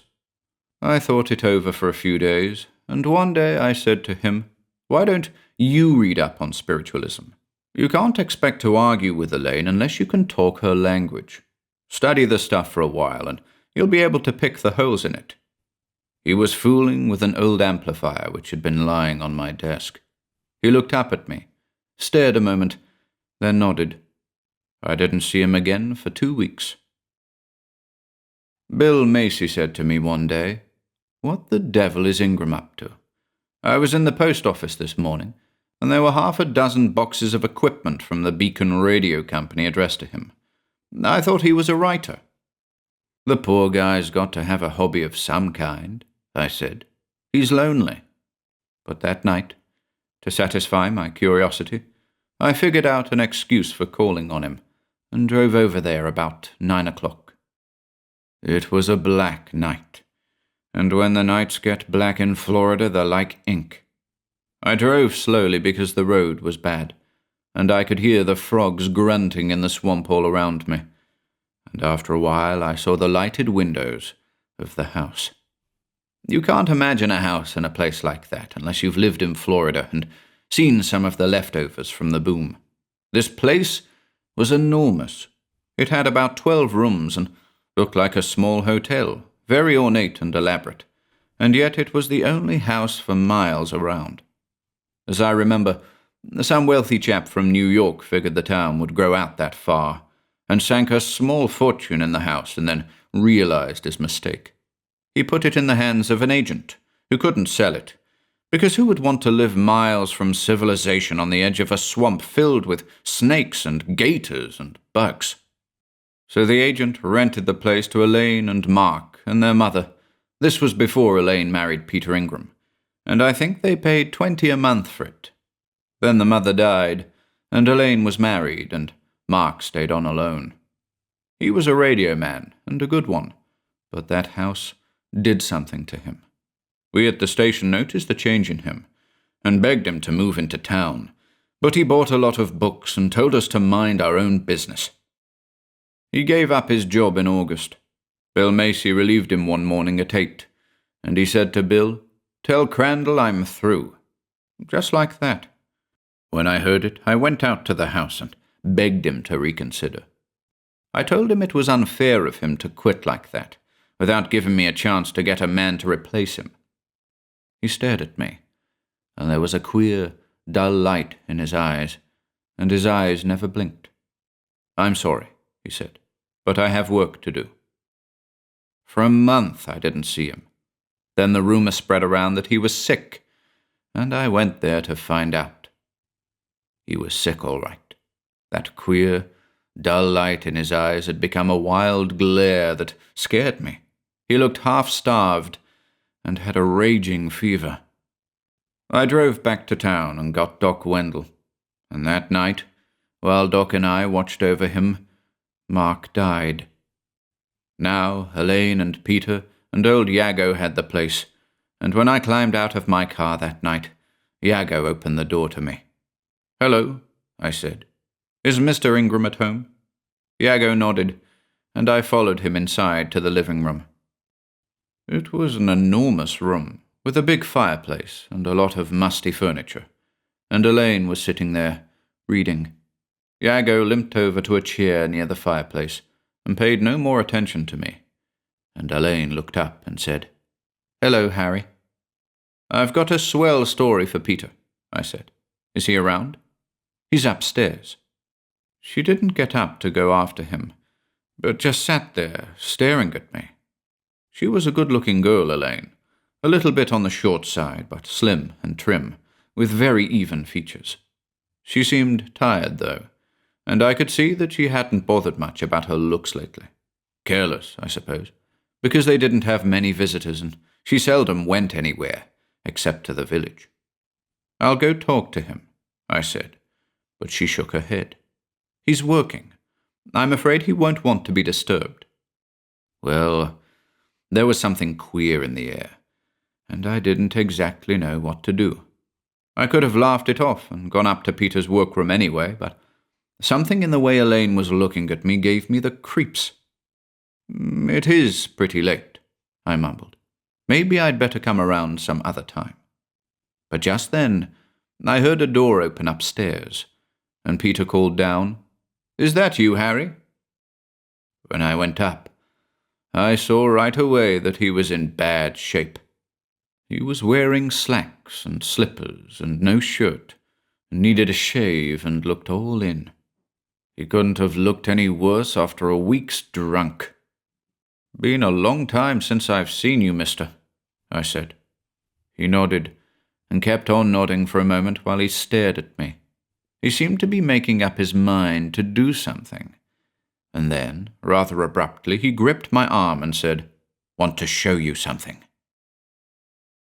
His workroom was at the end of the hall, and he didn't release my arm until we were inside with the door closed. "Even my wife hasn't been in this room for the past 2 weeks," he said. "Look." I looked, and my mouth sagged open. It was a big room, and reeked of stale cigarette smoke. The shades were down. I guessed that they'd been down, and the windows too, for a long time, and the whole back end of the room was piled with radio junk. "What the devil," I demanded, "are you doing? Building a broadcasting station?" "Look it over," he said quietly. I looked it over. He had some ultra-shortwave apparatus that was unlike any ultra-freak stuff I had ever seen.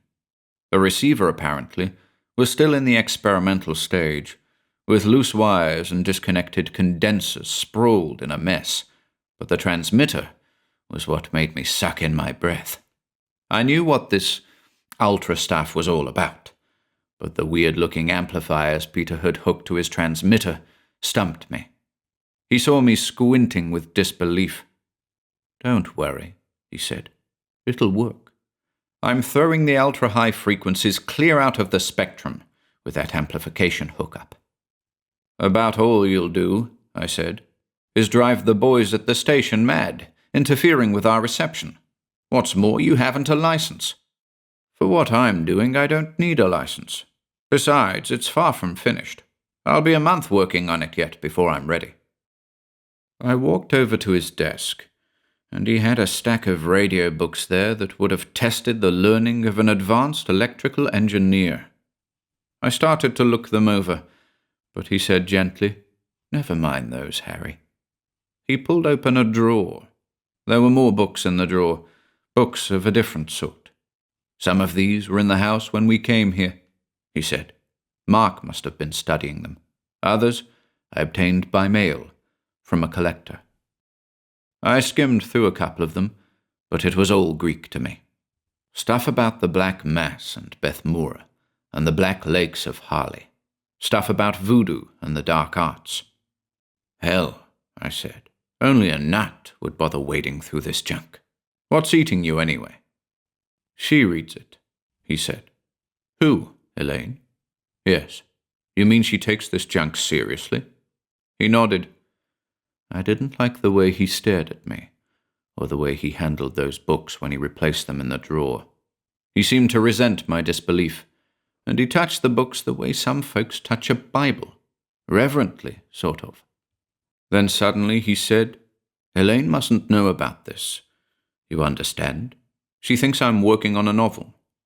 "That's what I thought too," I said. "Well, you know better now, but you mustn't tell Elaine." I told him I wouldn't tell Elaine.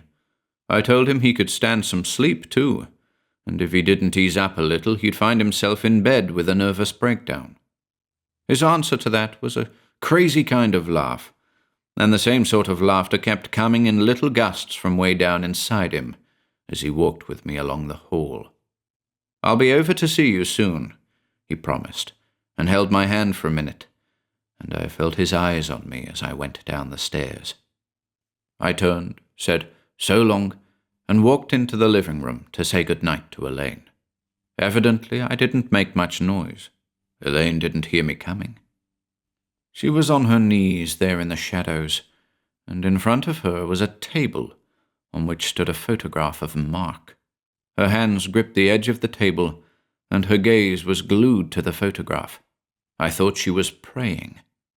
Naturally, I took a step backward, and would have faded into the hall again without disturbing her. But then I heard the words that were whispering from her lips. "Hear me, O mighty Nyarlathotep," she was incanting. "You, who walk in the farthest shadows by the black lakes of Harley, listen to me, I entreat you. And you, O Hasse, O Prince of Evil, send him back to me, for my own god has failed me. Give him to me, as he promised to return." I stood there, chewing my lips and gaping at her. It didn't make sense. It was a mumbo-jumbo that scared me, and I felt little shivers crawling over me. Then, while Elaine went on repeating those same words, I saw Iago, the Seminole. He was sitting on the other side of the room, staring straight at me. It was dark over there, and his eyes were like red coals in the darkness, and I suddenly had a feeling that if I intruded, those coals would burn me. I'd had enough. I tiptoed out of there and closed the front door behind me as softly as I could. I got into my car and turned it around and drove back out of the swamp. That night, I stood the mid-watch and jumped at every slightest sound. My nerves were as tight as fiddle strings. Even the shrill cackle of code couldn't make me feel at ease. And once, while I was working the SS exhibitor, a big housewife spider came slowly through the open door into the operating room, and I went over backward with a shriek. I didn't go near Peter Ingram's house for 3 long weeks, I wanted to forget what I'd seen there. But then, one night, Macy was supposed to relieve me at midnight. At 11, his wife phoned to say he was sick, so I called George Latham's home to get George out. His wife answered. George was at the fights. When he came in, she said, she'd hustle him over to the station. At 1 o'clock, I'd been on duty for 9 hours, and was all in, and suddenly everything went wrong. A Norwegian freighter was calling with important business, and a mad clatter of meaningless dots and dashes came out of nowhere to drown him out and tear my ears off. For half an hour it continued unabated. When George arrived, I was a mental wreck and was cursing my head off. "Listen to it," I said, and suddenly there was something else for us to listen to. It was the voice of Peter Ingram. For a while it slurred up and down the scale the way a phonograph sounds if you press a finger against the turntable, slowing it, then letting it speed up, then slowing it again. We couldn't distinguish words right away because of the crazy variations in tone. But finally, the tone leveled out, and Ingram's voice roared through the operating room. George Latham and I stared at each other, and neither spoke. I don't know what he was thinking, but my thoughts were back in the shadowed living room of that big house on the edge of the swamp. I was standing there with Iago's glittering eyes on me, and I was watching Elaine, because the words that came roaring through the phones were almost the same words I had heard Elaine whispering on that other occasion. Something about the Black Lakes of Harley, about Nyarlathotep and Hasse and the Prince of Evil, and Mark, Elaine's brother, who was dead and who had promised to come back. It went on and on, and we listened to it. An SOS couldn't have silenced the air lanes any more completely. Both George and I knew that every operator within listening distance was doing exactly what we were, forgetting his job and concentrating on that weird, crazy babble of words from Peter Ingram. Finally, George said explosively, "I've been telling you for weeks that guy is goofy. Listen to him." I was listening.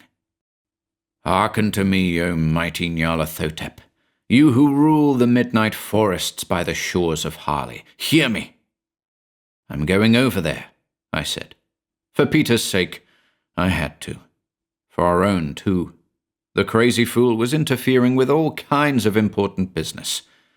If he kept it up, he'd have the law down on his neck, and then maybe it would get back to us. We'd be criticized for having let him monkey around the station. I didn't want to lose my job. I didn't want Peter to get into any trouble either, because, in spite of what I'd seen and heard, I still thought the world of Elaine. So George Latham took over, and I backed my car out of the station garage and drove over to that house on the edge of the swamp. It was raining a little, and the road was black and dangerous, and there was a light in Peter's workroom, but the rest of the house was in darkness. I stepped into a pool of water at the foot of the steps and began cursing. The door was locked. I had to knock, and then had to stand there for what seemed like an hour, waiting for someone to answer my pounding. Old Iago opened up. I said, "I want to see Peter. It's important," and I pushed past him. He turned to stare at me as I strode to the stairs. I could feel his eyes eating into my back. Not until I was halfway up the staircase did he close the door, and while I was hiking along the hall to Peter's workroom, I heard the Indian climbing after me. Peter's door was shut. I banged on it. A chair scraped inside, and there was a queer, heavy silence for about 10 seconds, which seemed a long time. And Peter said, "I'm not ready for you yet. Go back to bed." "It's Harry Crandall," I said. "Who?" "Harry Crandall, and I've got to talk to you." The chair scraped again, and I heard footsteps. I should have been prepared, I suppose, I should have remembered how thin and emaciated he'd been on my last visit. But the door opened, and I took one look at the man and stepped back, cold all over. He was like a ghost. "Come in," he said. "I thought you were my wife." I kept staring at him. His face was dead white, and his eyes were like holes burned in a sheet. He hadn't slept, hadn't eaten for days, I was sure of it. His hand shook, and a bulging little muscle at the side of his mouth kept twitching, and his breathing was hoarse and fast, as if the effort hurt him. He closed the door, put a claw-like hand on my arm, and pulled me toward the desk on the other side of the room. The desk was a radio table now, of a sort. It was cluttered with wires and paraphernalia, and in the midst of the chaos hung a microphone. "I'm working on ultra-high-frequency waves," Ingram said. "This outfit here," and he pointed to the transmitter, "is a special apparatus for throwing the signals outside the known spectrum."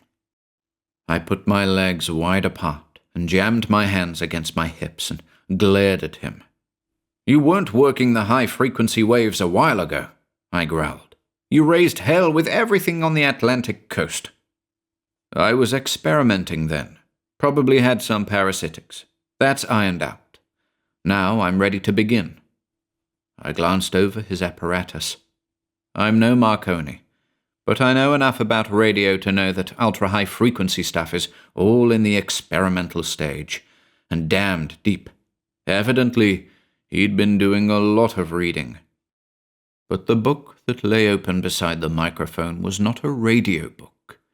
It was one of those tomes from the desk drawer, and was full of stuff I wouldn't want to read unless I were good and drunk in broad daylight. Queer formulae, queer names, rituals, all that stuff. Necromancy, I guess you'd call it. And some of those formulae, if I know my languages, were in Arabic. "This," I said, "is what you were sending out over the air?" He nodded. His hand was pawing my arm again, pulling me aside, and there was an odd expression on his face, a queer twist of unholy anticipation, as he lowered himself into the chair. The hand that closed over that microphone was as thin and bony as the fist of a corpse. "Listen," he muttered. "I'll show you. But don't worry. I'll not interfere with the station.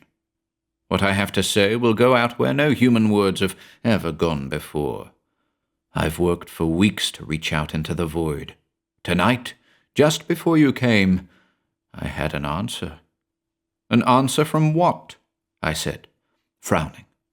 "I don't know yet. But now—" Well, I stood there and listened to him, and before many minutes passed I was cold as ice and afraid. I'm a sober man. I've stood many a mid-watch alone, with wind rattling the windows and rain hammering a dirge on the station house roof. But the words that whispered from Peter Ingram's quivering lips scared me. It was the same old stuff at first, but the ghastly eagerness in Ingram's half-mad face made it different. The guy actually believed he was talking to someone. You could tell by his eyes, by the way he glued his mouth to the mic. He mumbled Arabic, then went back to English. "Listen to me, O Nyarlathotep, O ruler of the darkest dwelling places of the far departed. Hear me in the name of the twisted ones who crawl through the halls of hell. Hear me in the name of her who suckles the legless children of the vast lake of Harley. The mass is midnight black, and crimson blood flows from the wounds of the gods I have denounced. Take me to thine own scaly bosom and hear my prayer. I was an unbeliever, O mighty one. I sought thee first with ridicule for my wife who believes in thee. I would have proved to her that there was no life after death, no hope, no return for the departed. Now I would bring the dead back to her, and this is the night. This is the night I have awaited, O Prince of darkest dark. He died when the wind wailed as it does tonight, and when the storm gathered. Tonight The way is open." Peter Ingram wasn't talking for my benefit. He didn't even know I was standing there watching him, listening to him. When his voice trailed off, he still sat there, gripping the mic, and his hands were shaking, and beads of sweat dripped from his wasted face and splashed on the open book in front of him. The room was still as a tomb. The rain whipping against the windows seemed to make no sound, and wind whining around the house had no voice. Not for me. My heart was sledging, and I was cold and scared. Something here was all wrong. In a kind of daze, I realized that. Weeks ago, Peter Ingram had dug his teeth into a study of this stuff in order to prove to Elaine that she was wrong in her beliefs. He'd been determined then to convince her that her dead brother never would or could come back. And now he believed all that she believed, and more. The man was mad. "Listen," I mumbled. "For God's sake, stop this business. Forget it." But he was whispering into the microphone again, paying no attention to me. "Send him back to her, O Mighty One," he pleaded. It was on a night like this that he died, and on his lips was a promise to return. Grant him that dying wish this night. Let him return. Suddenly, he stiffened, sat there with his eyes closed, and began to tremble from head to foot. I took a step backward, staring at him. "Listen," he shouted.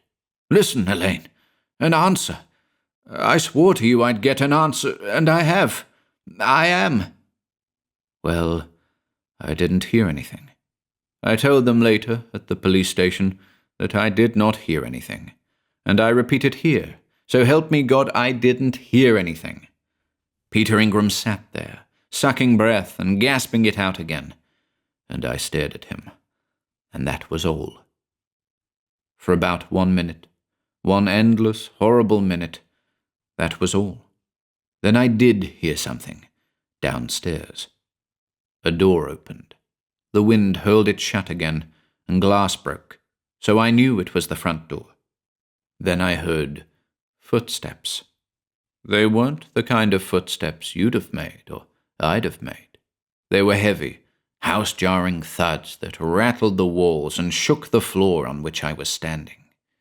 They were slow, plodding steps. Someone down there had come in by the front door, which was locked, and was walking along the hall. Someone huge, heavy. My mind flashed to a picture of Frankenstein's monster, striding in out of the storm. Peter Ingram swung around in his chair and stared at the door. The door was closed. I think now that Peter expected the thing downstairs to come up and open that door, to come up in answer to the words he had mumbled over the mic. But Elaine's room was downstairs, and the thing strode along the hall down there, and I heard a door clatter open, and then a woman was screaming. God, that scream! The sound came wailing up to us, shrill as the zero shriek of a hurricane. It ripped and slashed its way through the whole house, drowning out the yammer of the rain, the voices of the storm outside. For one long, ghastly minute it continued unabated, and then it became a hideous, gurgling sound, and I heard something else mixed up in it. I heard a guttural, snarling voice, and a sound of human bodies thrashing about in a death struggle. The voice was a man's. "Damn you!" it bellowed. "You left me alone. You left me here to rot. Damn you!" And then the voice became a grisly peal of mad, maniacal laughter, and the woman's screams were silent. About that time, I reached the door of Peter Ingram's workroom, and got the door open, and went stumbling down the hall toward the stairs, and the voice was still hurling out bursts of triumphant mirth. It was dark down there. I think I yelled out, "Elaine, I'm coming! I'm coming!" But I'm not sure of that, or of certain other things either.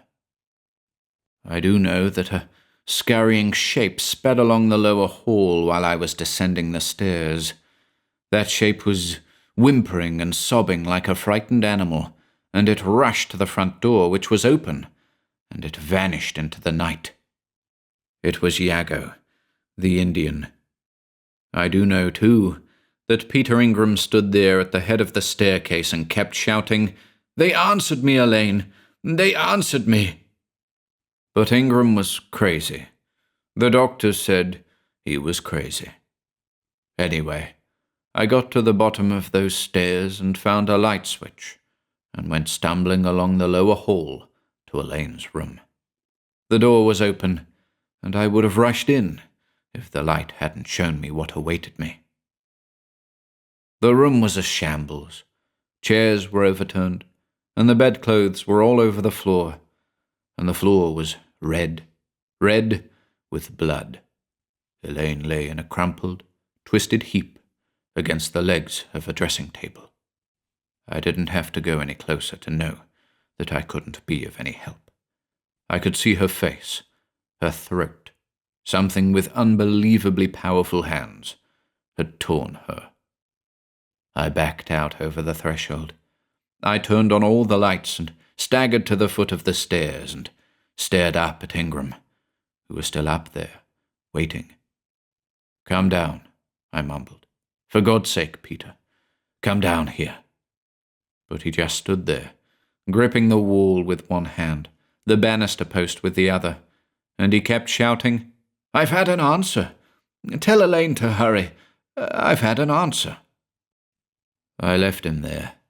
I staggered out of the house and got into my car and drove to town. When the police went there, about half an hour later, they found Ingram pacing back and forth along the upstairs corridor, enraged because his wife would not go up to him. And they found Elaine in her room downstairs, as I'd left her.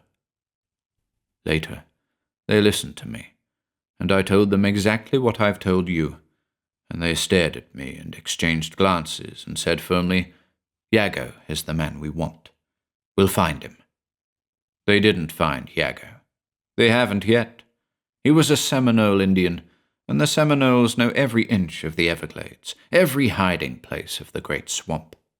Iago will never be found, and perhaps that's best, because if they caught him, he might tell them the truth, or what I think is the truth, and he might make them believe it, and then they would question me again, and I might tell the whole truth.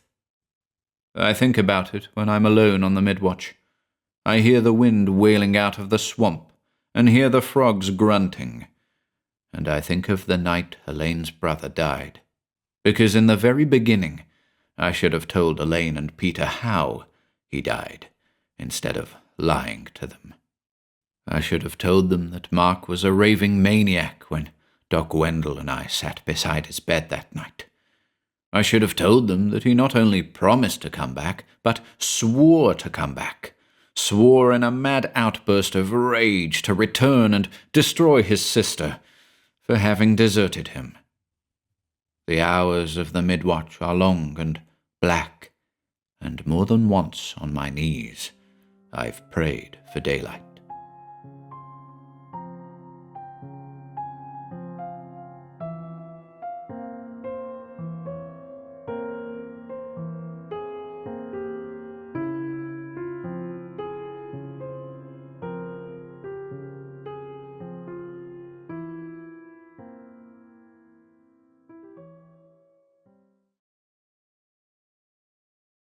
The Guardian of the Book by Henry Hasse.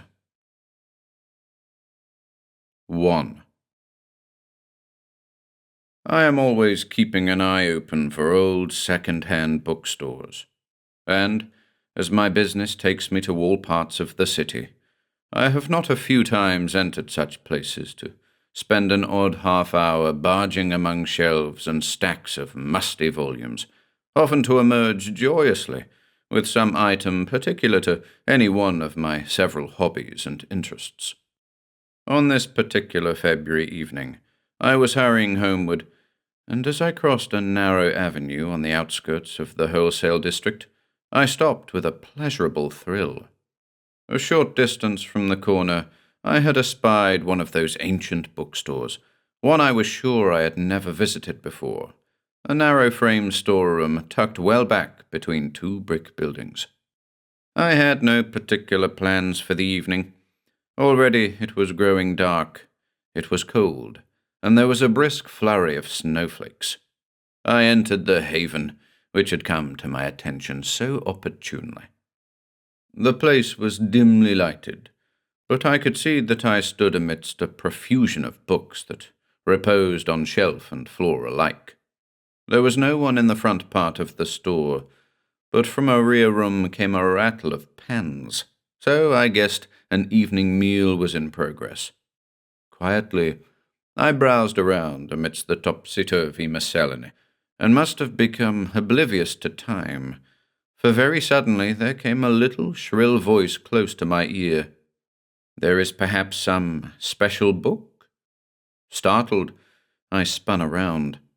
There beside me, and peering up into my face, was absolutely the strangest little man I had ever seen. To say that he was tiny would be the literal truth, for he couldn't have stood a great deal over 4 feet. His skin was smooth and tight, and of a colour that could only be described as slate grey. Furthermore, his absurd dome of a head was entirely bald, there being not even the slightest vestige of an eyebrow. And in all my life I had never seen anything half so black as those eyes that stared up into mine, as he asked again, "There is perhaps some special book?" I laughed uneasily. "You startled me," I said. "Why, no, nothing in particular. Just looking around. Thought maybe I could find something to take home with me this evening." He did not speak. He only made a slight bow and motioned me to go ahead. As I moved amidst the melange of books, I was aware that the little man's eyes followed my every move, and though his expression hadn't changed, I thought he was watching me with something like amusement. My eyes moved over the titles, missing none, for there are certain books I always look for, however remote my chances of ever finding any of them. But now, as I surveyed the books about me, I saw that there was no order of arrangement at all. Fiction, biography, science, history, religion, technical, all were confusedly interspersed. For perhaps 5 minutes more I searched, before giving it up as a hopeless task, for I hadn't too much time to spend there seeking for what I wanted. The little man hadn't moved, and now he was smiling, not unfriendlily. "I am very much afraid, sir, that you will never find what you are looking for." I had become somewhat impatient, so I said frankly, "I agree with you there. I never saw such a mess as this." "Oh, I have just moved in here," he explained, still smiling, "and have not had much time to arrange things in their proper order." I had surmised as much. I said I would drop in later, and started for the door. He placed a hand on my arm. "But wait. You misconstrued my meaning when I said you would never find what you were looking for. I was not referring to the disarrangement of my books." I merely raised my eyebrows, and he went on. "I hope you won't be too astonished, Dr. Wycherley, when I assure you that I am quite aware that there are certain remote books you would give much to own, or even to read. Are there not? And remote as these books are, remote as your chances are, you do nevertheless entertain a hope that perhaps some day, by some lucky chance, you might come into possession of one of them. Is it not true?" In my amazement, I answered both his questions at once, hardly knowing that I spoke. "Why, yes, indeed, yes." His bald head bobbed benignly, and he waved toward the haphazard piles of books around us. "And these?" he emphasized in that shrill voice. "These? Pah! They are rubbish, they are nothing. You will not find there what you seek." I was astonished at his vehemence. "Probably not," I murmured vaguely. "But just now you mentioned my name, and I was not aware that you knew me. Would you mind explaining—" "Ah, yes, you are puzzled, of course. You are wondering how I came to know your name. That, sir, is entirely inconsequential. Even more so do you wonder how I could possibly know of that secret desire of yours, the desire to peruse those so-called forbidden books which speak of the unthinkable things of evil, the books which are now so inaccessible as to be indeed forbidden. Suffice it to say, for the present, that I cannot help but know of your delvings into subjects of the weird and terrible because it is most imperative to me that I should know. Therefore, I know. But I think you will agree that your quest for such books is a rather hopeless one. The various versions of Alhazred's Necronomicon, Flammarion's Atmosphere, Von Yant's Nameless Cults, Cain's Magic and Black Arts, Ibon's book, and the mysterious King in Yellow, which, if it does indeed exist, must transcend them all. None of these will you find lying around in bookstores. Even those few that are known to be in existence are under lock and key. Of course, there are other, lesser sources, but even they are not easy to procure. For example, you probably had a difficult time in locating that later edition of the Nameless Cults which you now have in your possession. And criminally expurgated as it is, I imagine you find it very unsatisfactory. Yes, I do, I admitted breathlessly. I was surprised to have come across a person possessed of such evident familiarity with this recherche literature. The Nameless Cults which I have, I went on to explain, is the comparatively recent 1909 edition, and it is puerile in the extreme. I should like very much to get hold of one of the originals, published in Germany, I believe, in the early 1800s. But he waved that peremptorily aside. "What of the Necronomicon?" he said. "That most fearsome and most hinted at of all the forbidden books. You would give much for a glimpse into that?" "That," I smiled, "is even beyond my fondest hope. And if I were to tell you that I have here in this very shop the original Necronomicon?" I did not bat an eyelash. "You haven't," I stated positively. He looked not at me, but beyond me. "True, I have not," he said at last. "I thought you would consider that statement an absurdity." He sighed, then went on a bit hurriedly. "And yet I wonder if you can imagine an even greater absurdity, a book even more terrible than the dreaded Necronomicon, a book so ominous in its scope as to make the Necronomicon seem as tame as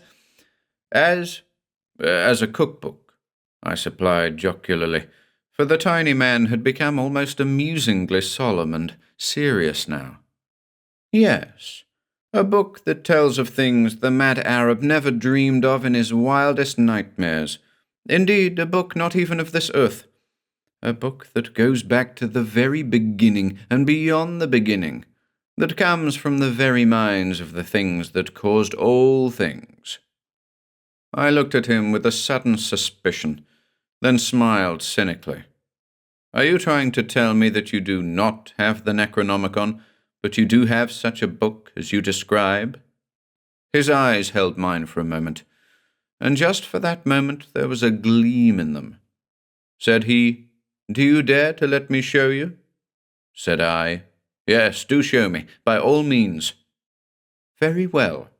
Please wait here a moment."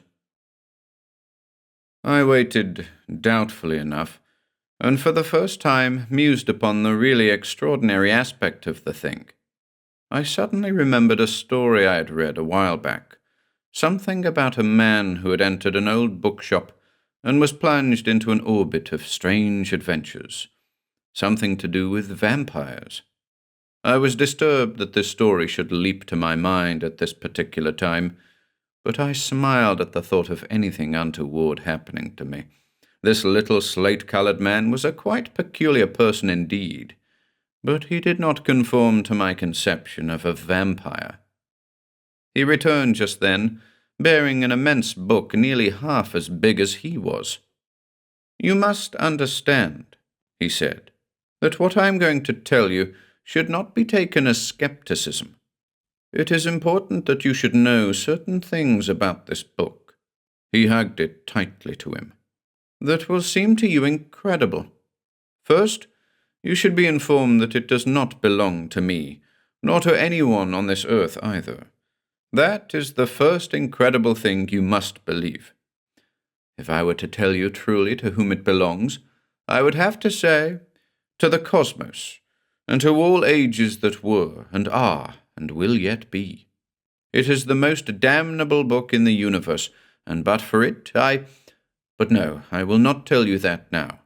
I will only say now that I am the guardian of it, the present guardian, and you could never imagine what terrible transits of time and space I have made.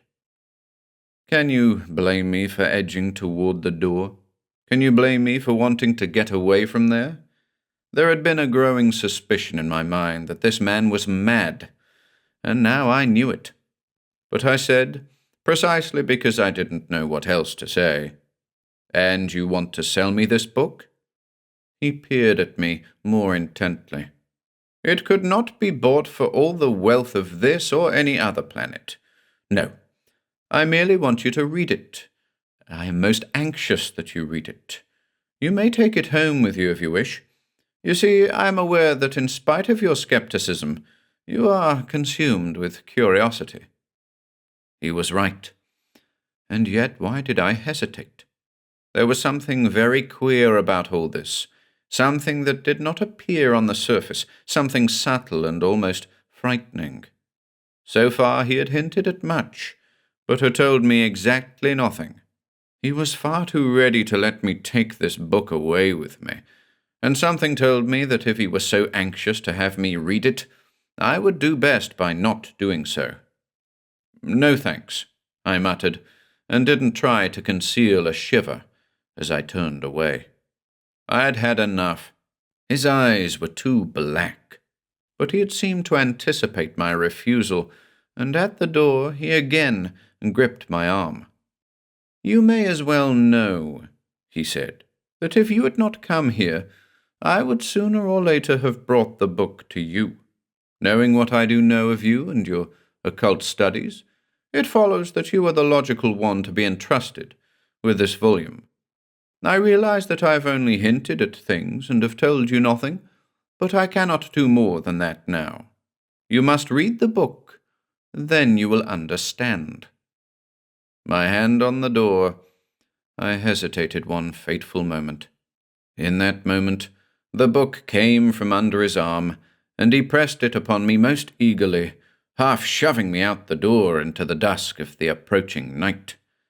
And there I stood, with that ponderous volume in my hands, mystified, half angry, yet daring to hope that at last I was in possession of something momentous. With a half laugh and a shrug, I turned homeward. 2. My hopes were more than confirmed, as I soon ascertained in the privacy of my rooms. The book was huge, the size of a large ledger, and very thick, the covers edged all around with metal.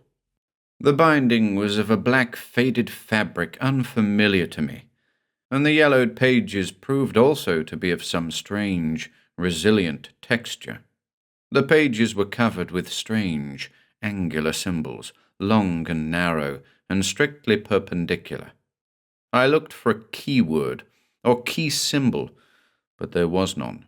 So I stared at the pages, wondering how I was to decipher them. And then a strange thing happened, which was to be only the first of many strange events that evening. As I stared and continued to stare at those bewildering pages, I thought I saw one of the symbols move ever so slightly, and as I peered intently at the page, it became apparent that the symbols did indeed move as my eyes ran across the lines, rearranging themselves ever so minutely, writhing and twisting like so many tiny snakes. And with this queer, writhing movement, I no longer wondered at the meaning of those symbols, for they became suddenly clear and vivid and meaningful, impressing themselves upon my consciousness as so many words and sentences. I knew that I had indeed stumbled upon something very great. The book seemed to exude an invisible aura of evil, which at first unnerved me, and then pleased me, and I determined to lose no time in plunging into my task. Seated at one end of a library table, I spread the book before me, and pulled a lamp nearer. So, comforted by a blazing log fire at my right, I turned to the very first page, and began the most fantastic, I might almost say insane document I have ever read. Yet, in consequence of what happened, I can never be sure whether it was the document or I who was insane. But here it is, almost word for word, as I so clearly remember it. Preface to the most damnable book ever loosed upon an unsuspecting cosmos. Whoso comes in possession of this book should be warned, and this preface is to serve that purpose. The possessor of this book should be wise to flee from it, but will not. His curiosity is already aroused, and reading even these few words of warning, he will not be deterred from reading on. And, reading on, he will be enmeshed, become a part of the plot, and will learn too late that there is left but a single sorrowful alternative of escape. Such is the awful damnability of it, but how they must chuckle with glee. Know then, whoso should read this, that I, Tlavier of Vool, do hereby subscribe the history and origin of the book, so that all manner of men in all time to come may consider carefully before succumbing to the curiosity that is inherent in all men throughout the universe. I had no such warning, and by reason of my folly am fated to be the first guardian. I myself know not yet what that may portend, for, try as I might, I cannot forget my friend, Cthulhu, who all unknowingly launched this horrible jest of the gods, and the fate that was his. Cthulhu had always been something of a puzzle to all who knew him, except perhaps to me. Even as a boy he had professed an insatiable wonderment of those profound mysteries of time and space which the wise men of Vool said were not for mere man to know or to seek out. Cthulhu could not understand why this should be. We grew up together, and entered the university together, and there Cthulhu became such an avid student of the sciences, particularly of complex mathematics, that he was a perpetual astonishment to the professors. We left the university together, I to enter into my father's business, and Cthulhu, having been awarded an assistant professorship, to continue with certain of his studies. I can never understand why he confided in me as he would in no one else, unless it was because I listened to his theories with true seriousness. I was fascinated by certain of his lines of thought. Nevertheless, I cannot but admit that he sounded rather wild at times. Here we are, he would say vibrantly, tiny motes upon the surface of the planet Vool, deep in the 23rd nebula. The great scientists have told us that much as to our present locality. But what of our destination, the ultimate? Here we have our spinning planet, our revolving system, our drifting nebula, but one among millions that go to make what we call the universe, a universe, we should say, for it is only a particle rushing onward with other particles. Whither, and to what destiny? And for what purpose? For whose purpose, perhaps we should say? And are we never to know? Must we remain ever chained to this miserable little planet? I think not, Tlavier. Man in 1,000,000 years may master the stars, but that will not come in my time, and I cannot wait.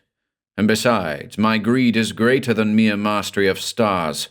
Look, Tlavier, suppose that one could discover a way to project himself out, not among the stars, but beyond, outside of the cosmic globe of stars, to attain a point entirely outside. From there to watch the working of the cosmic dust in the fluid of time. Why, there is no time after all, is there? Must not space and time be one and the same thing, coexistent and correlative one to the other? Do you not see?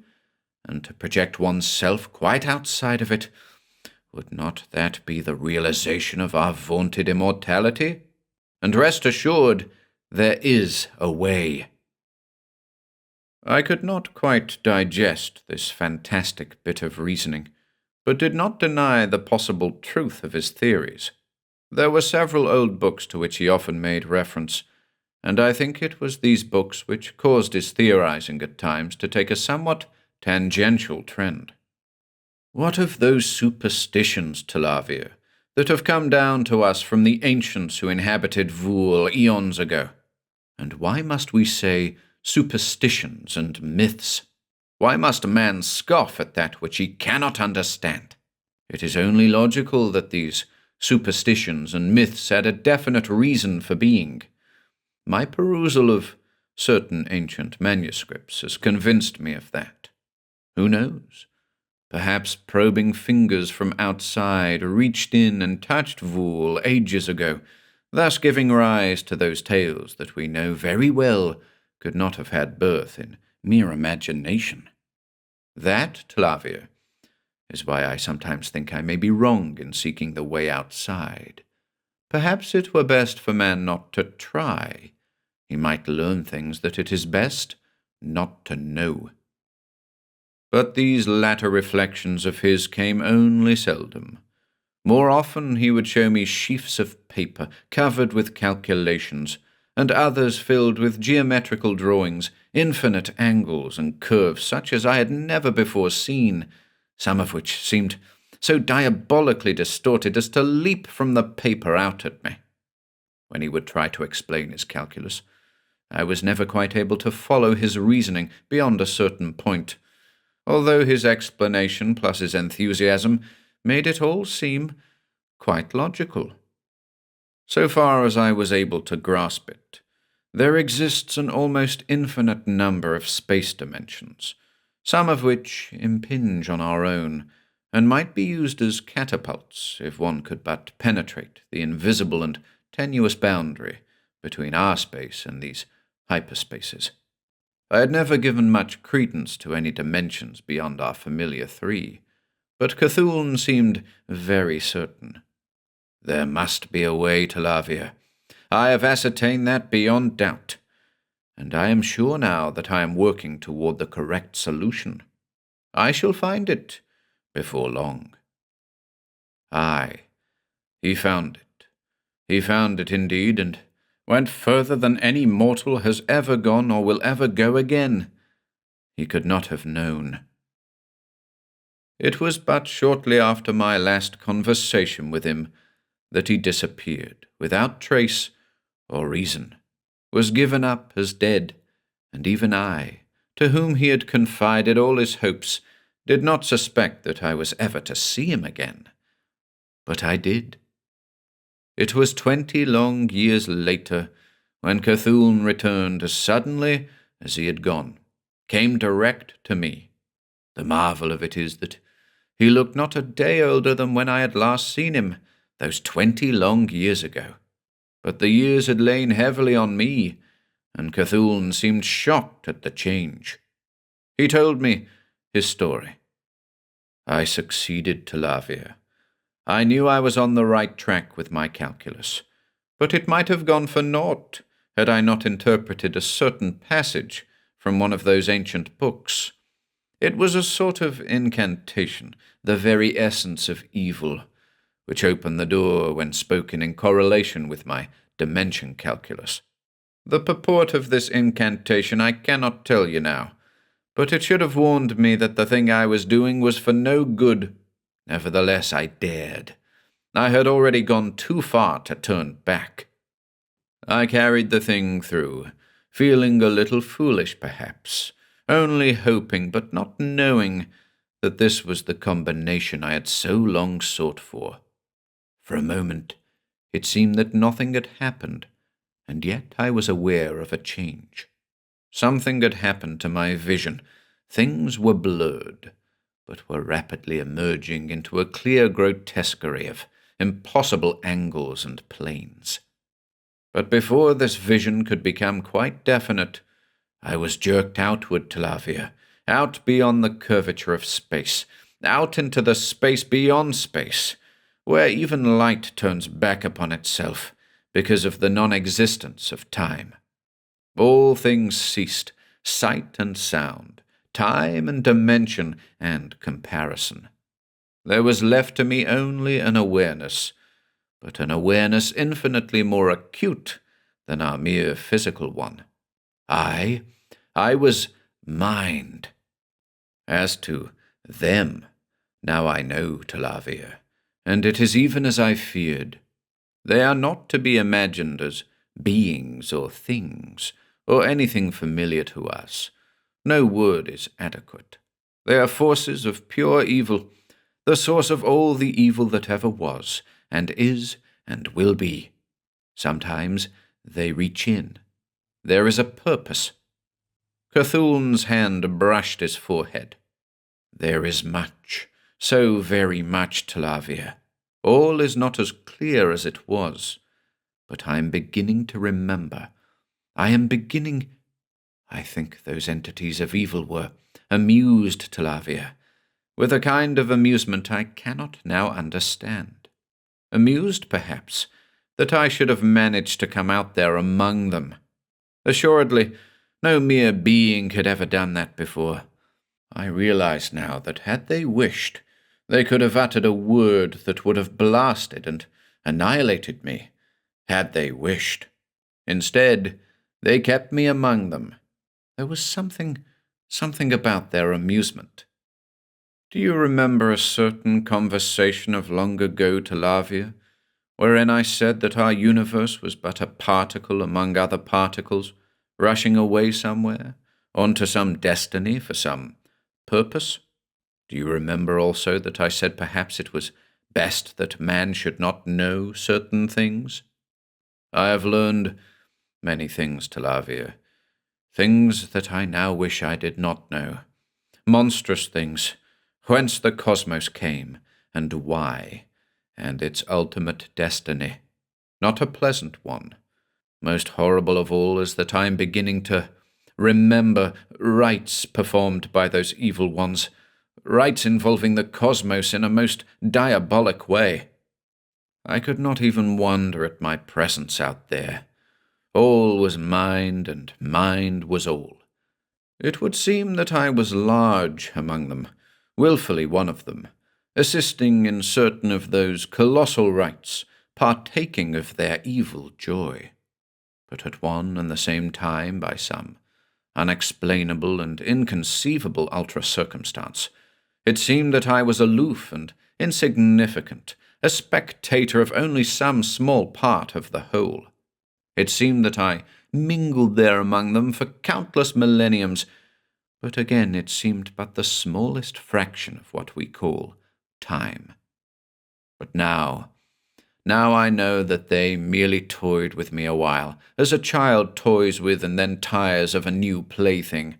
They thrust me back, Talavia, and here I am upon Vool again. At first, I thought that I had awakened from a very bad dream, but it didn't take me long to discover that Vool had travelled 20 years upon its destined path during those many millenniums, or those few seconds that I was in that timeless place. And you will go back again? I asked eagerly, for by his very sincerity I believed his story. I cannot, even if I would, nor can any mortal again. They have closed the route now for all time, and it is well so. To them, As I have said, I was but a moment's amusement, but not too insignificant for all that, because they gave me warning. They thrust me back, and this was the warning. If ever I made known to another mortal the slightest of the secrets I had learned, or mentioned any part or purpose of the awful rites I had seen enacted, my soul would be shattered into a million fragments, and these tortured fragments scattered shrieking throughout the entire cosmos. That is why, Talavia, I dare not tell you more than I have. More and more memory floods in upon me, but I dare not speak of things, because I know that they can reach in. From that day neither Cthulhu nor I again mentioned his sojourn outside. For a long time I could not forget the things he had hinted at, but how terrible must have been that which he dared not tell. Several years passed, and the whole thing became more or less a myth in my mind. But not so with Cthulhu, it was easy to see. The 20 years that had ignored him now reached out malign fingers and took their toll. Vexation, discontent, restless broodings of the mind, all served to change him pitiably. He came to me then one day, and broached the thought that had been preying upon him. He could not, he said, remain silent longer. He was sick of the blind groping of men after knowledge. It lay in his power to give them the answers to cosmic secrets which they had sought out slowly for years, and things besides of which they had never guessed. And terrible though those secrets were, man should know all. Thoughts and memories crowding upon Cthulhu's tortured brain screamed for outlet, and there was but one resource. He had determined to write down the history of his adventure outside, to tell of all the things he had experienced and learned. As to the warning which the entities of evil had given him, it was nothing. Years had gone by, Cthulhu reasoned, and surely they must have forgotten. We were puny, and they reckoned with universes. I did not demur. Like Cthulhu, now that the years had passed, I felt that the warning of those outer ones was a little thing. Thus was the beginning of the jest. Never can I forget that night when doom descended upon the city of Boolm. I had left the city but a few hours before, accompanying one of my caravans into the near neighboring town, access to which led through a tortuous passage in the encircling mountain range. The passage was made without mishap, and, my business transacted, I was hurrying homeward, alone, and was well into the mountains, when that strange darkness descended so mysteriously and prematurely.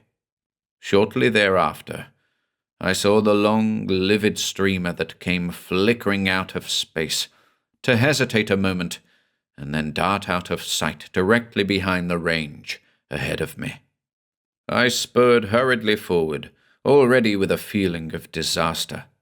When I finally pushed through the passage and came in sight of the city, the streamer was gone, and everything was quiet, with a stillness that seemed to shriek in agony to the pale stars peering fearfully down. I entered the city, and came upon a person grovelling in the street, and when I bent to help him, he seemed not to see me, but shrieked over and over again something about the shape that had come slithering down the streamer. He lapsed then into a drooling insanity, and I left him lying there and passed on into the heart of the city. It was not long before full, unhallowed horror burst upon me. The entire populace had been rendered not only gibberingly insane, but stark blind. Some lay quite still in the streets, in merciful oblivion. Some still writhed and mouthed unintelligibly of the thing that had descended to blast their minds and their sight, and others groped pitifully about, dazed and whimpering. I rushed to the house of my friend Cthulhu, but already I knew I was too late. I found what I had expected. He was dead, but his body, as I gazed on it, was scarcely recognizable as the one I had known. It was entirely covered with tiny blue perforations, gruesomely suggestive. His limbs were horribly distorted and broken. His eyes had been torn from their sockets, and two great holes gaped in his face, from which something oozed. And his lips were drawn back in such a frozen, exaggerated grin that I turned quickly away. Scattered about in profusion were loose pages upon which I recognized my friend's fine writing. Well did I know what that writing was, and what it portended, and in a sudden insane frenzy I gathered them all up, stuffed them into my clothes, and fled from there in precipitate horror. I crossed the 3 great oceans of wool, and after many mishaps reached the abhorred continent of Delag. I ascended the tortuous inner mountains, and descended into the lowlands, fraught with those creatures supposed to have passed from the face of wool eons ago. Slowly, relentlessly, I thrust my perilous way forward, and finally, half dead from hurt and fatigue, reached my objective, the half-mythical city of a mysterious and fanatical priest-like sect, so secluded that only the veriest rumors of its existence ever reached the outer realms of Vool. I was taken in, and my wounds were ministered to, for all are welcomed and none are questioned who manage to reach there. So it was that in the quietude of my temporary quarters in that deep-hidden city, I dared finally to delve into the secret linings of my clothes and bring out those pages which Cthulhu had written before doom descended upon him. Arranging them in their sequence, I saw that Cthulhu had been allowed to finish his treatise, and somehow this fact was more profoundly disturbing than if he had been suddenly cut off before he could finish. Tremulously, I began to read, and was immediately absorbed. But before long, I encountered Cthulhu's first few hints of the cosmic horrors to be revealed, and I began to waver. I read on. A few more pages. I became appalled and frightened. I lost heart then, would have ceased reading, would have destroyed those pages for all time, but found to my unutterable horror that I could not. A will that was not my own compelled me to read on. All things around me ceased to exist. I was no longer bound to Vool, but was drawn, sensually if not bodily, into the very midst of those mad pages. Far into the night, and into the morning hours, mind reeling, soul recoiling, I perused those all-revealing pages, which moved relentlessly but surely toward a final, culminating immensity which froze my brain. A sullen dawn was looming when I finished that terrible treatise, and screamed curses upon all the gods that were, for then I knew. Fool that I was! Fool to have thought that the tiny globe of Vool, or the entire cosmic sphere itself, could contain any place of hiding from them. Fool not to have destroyed those pages utterly unread. But it was too late. The eternal dirge of all mankind's. Too late. I had succumbed to that deadly and avaricious arch-enemy, curiosity. I had read, and was utterly and damnably doomed. And now, as if in answer to my imprecations, there came a mocking chuckle of amusement, as if from far away, and then nearer, riding down the star wind, faint and clear, a peculiar sibilance and a shifting, as if every individual atom in the planet of Vool had been deviated infinitesimally from its path, intense cold, a kind of livid glare that burst suddenly, filling all the room about me, and then I think I tried to shriek, but each succeeding attempt rose to a certain point in my throat and stopped. How can I convey the soul-shattering horror of that moment when, from the nothingness before me, there emerged a thing, a sort of shapeless, writhing mass, greenish and fluorescent, tangible and sentient, indescribable because it was constantly changing, fading away at the edges as if it were but a projection, reaching through from some other space or dimension. In that moment, I remembered those words Cthulhu had said to me, because I know, Tlavia, that they can reach in. In that moment, I knew what manner of thing confronted me, knew that this was the shape that had descended upon the city of Boulm those many months ago to blast all intelligence. I knew that I must shriek to save my mind, tried again and again, but could not. And then, as I closed my eyes against the blinding brilliance of it and felt my mind slipping slowly away, there seemed to emanate from the thing a radiance to touch my brain with a soothing coolness. The first icy wave of horror passed over me and left me calm with that utter impassivity born of hopelessness. So it was that there in the cold dawn of that nameless city I listened to the pronouncement of the doom that was to be mine. I say listened, but there was no sound. The thing was polychromatic, with an interplay of colors many of which I was certain were alien to this universe. And with every scintillating change of color, thought was sent pulsing into my brain. The fate reserved for me, the thing scintillated, was not to be as Cthulhu's, nor as those other unfortunates back in the city of Boulm, for I was the very keynote upon which they based their jest. Not until the person whom I knew as Cthulhu had found the way out there had they ever so much as suspected the existence of such animalia on the tiny spheres. Observing closely then, they discovered that many of the spheres abounded with such creatures, and they were amused at the colossal impudence of this one. Probing Cthulhu's mind, they discovered that it was his inherent curiosity which had made him seek for the answers to galactic secrets, and finally to find the way out there. This phenomenon of curiosity or aspiration, they discovered, was a universally inherent quality of these animalia. Furthermore, it was a quality of good to which they, being forces of pure evil, were opposed. Then it was that they conceived their jest.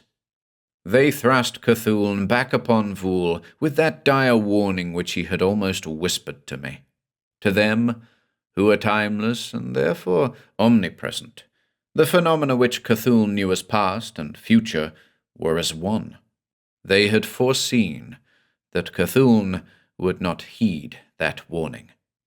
And, the thing went on, knowing well the fate that had been his, I had had every opportunity to destroy those pages he had written. But it was foreseen, indeed foreordained, that I should read. And now those pages would never be destroyed. I would bind them well into a book that would be imperishable all through the ages, and upon that book they would cast a curse to await any who dared to peruse it. And, as a stimulant to this gigantic scheme of the Outer Ones, conceived by them for their own amusement, I must preface the book with a warning to all mankind. Then let him disregard the warning who dared. Reading on, there could be no turning back. He would be compelled to read on to the end, and upon him would devolve the curse. Only when such a one had dared would I be free. As to the curse, the thing continued, and my immediate fate, he was undetermined. Perhaps he would take me out there. Such things as aspiration and emotion and mind, in connection with the tiny motes they had newly discovered on the spheres, had aroused a transient interest, and experiments would be entertaining. Such diabolism only those entities could conceive. The thing is gone now, as I, Talavia, conclude this preface of warning. But I feel that I have written these words under a pervading surveillance. From infinitely far away now, I seem to hear unleashed shouts of glee. Or is that only my imagination? But no, very close to my ear now, as I write these final words, comes that penetrant and portentous chuckle, which I know is not imagination, to remind me that this which I write, everything, all, is but a part of their preconceived plan. 3. The book lay there, opened wide, flat on the table before me. Thus had the preface ended, on the left-hand page. The page opposite it was blank, and there were many pages following.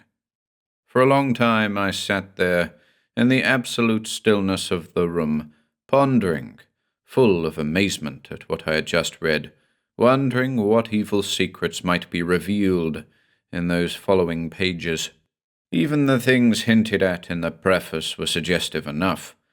I recalled with a start how anxious that tiny slate-coloured man had been for me to read the book, and I wondered if, indeed, the curse would be transferred to me if I dared to turn the page and read on.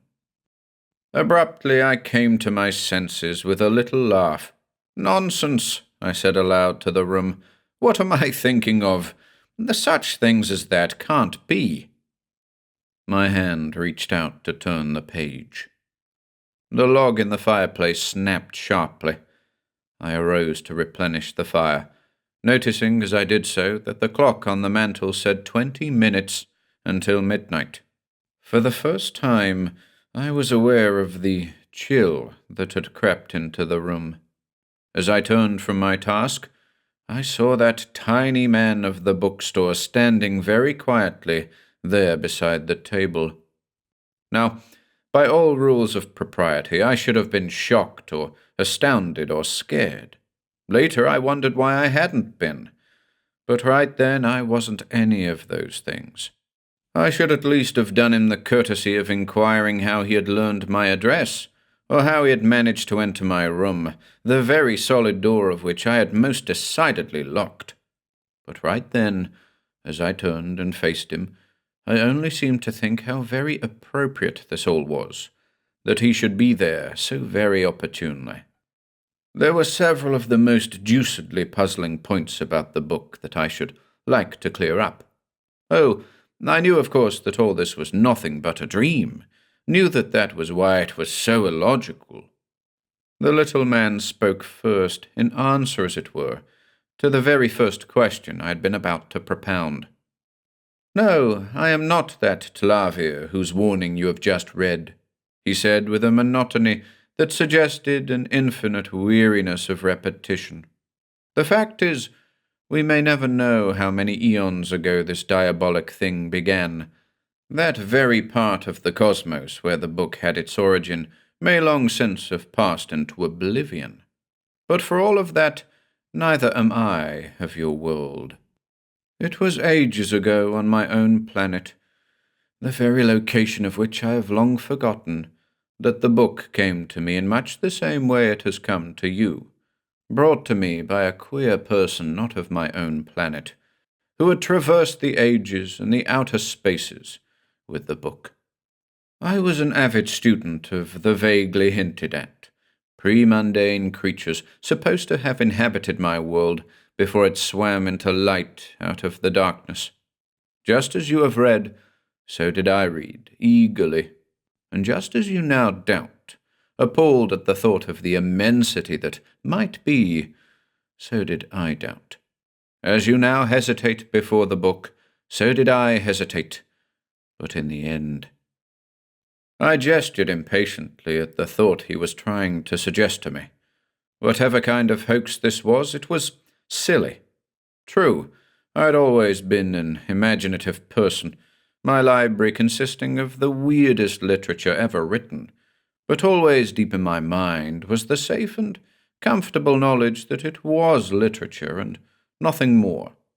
But now, to ask me to believe that upon this book had been placed a curse, to be transferred to him who read, that it had come here through space and through the ages from some alien planet, brought here by this man who claimed he was not of this world, that was too much. It was much too much. That is the stuff of which fiction is made. So thinking, I once more reached out toward the book.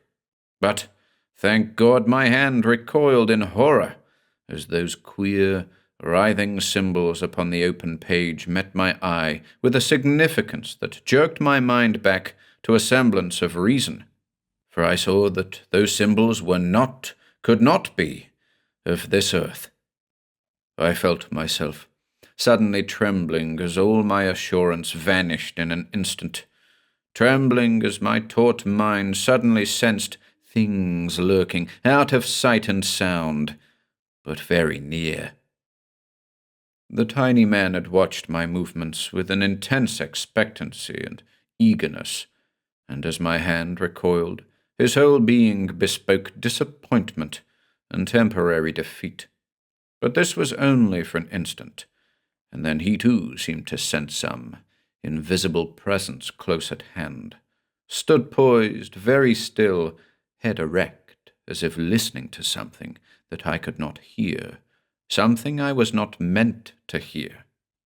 For just a moment he stood thus, before he spoke again, and now his voice, as he went on, was weary once more and sad. Yes, you had persisted in believing that all of this was some kind of hoax, but now, even as all the others, you know differently. You delight in delving into the weird and terrible, and I had hoped that you would be the one, but it has always been thus. On the outermost planet of your system, that which you call Pluto, I encountered a denizen who, like yourself, was intensely interested in the ancient and dreadful superstitions of his planet. He also read the preface that you have just read. He too wavered with that dread uncertainty, but his courage failed him, and he fled from me in the book as he would have fled from a plague. And so I knew that once again I had failed in this grotesquerie, that not yet was I to be free from the curse. But it has been so long, and nowhere can I escape those tortures of mind and soul which they inflict upon me at their will, for it is from them that I derive the immunity to the terrors of outer space, and that hitherto unsuspected power of darkness which transcends by far the power of light, by which I am enabled to traverse the space between planets and between galaxies. But no single moment, no single thought of my own.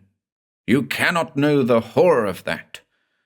Sometimes in the middle of night they project a blasphemous shape upon me, whose toothless mouth opens and closes in an obscene, soundless sound, who sits on my chest to perform a grotesque rite during which my very identity is lost in the churning of chaotic confusion, and my mind reels out amidst the booming monody of the stars, on out into that boundless abyss, beyond the outermost curved rim of cosmic space, where they dwell in contemplation of a monstrous catastrophe to the cosmos.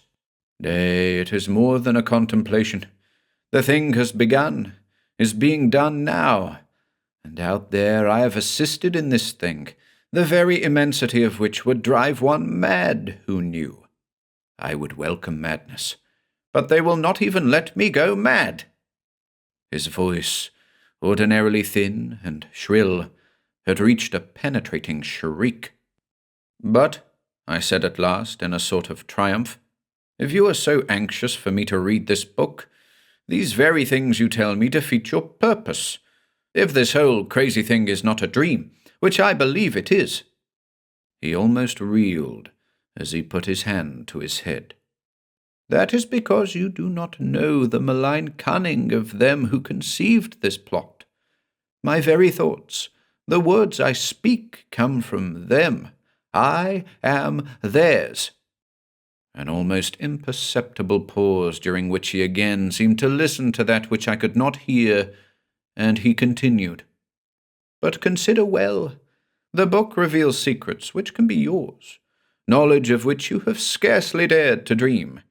Why, you have not even thought to connect that Cthulhu mentioned in the preface with that tentacled and ever-damned Cthulhu, reputed to have come to Earth eons ago by way of the planet Saturn, to which it had previously fled from depths beyond your solar system.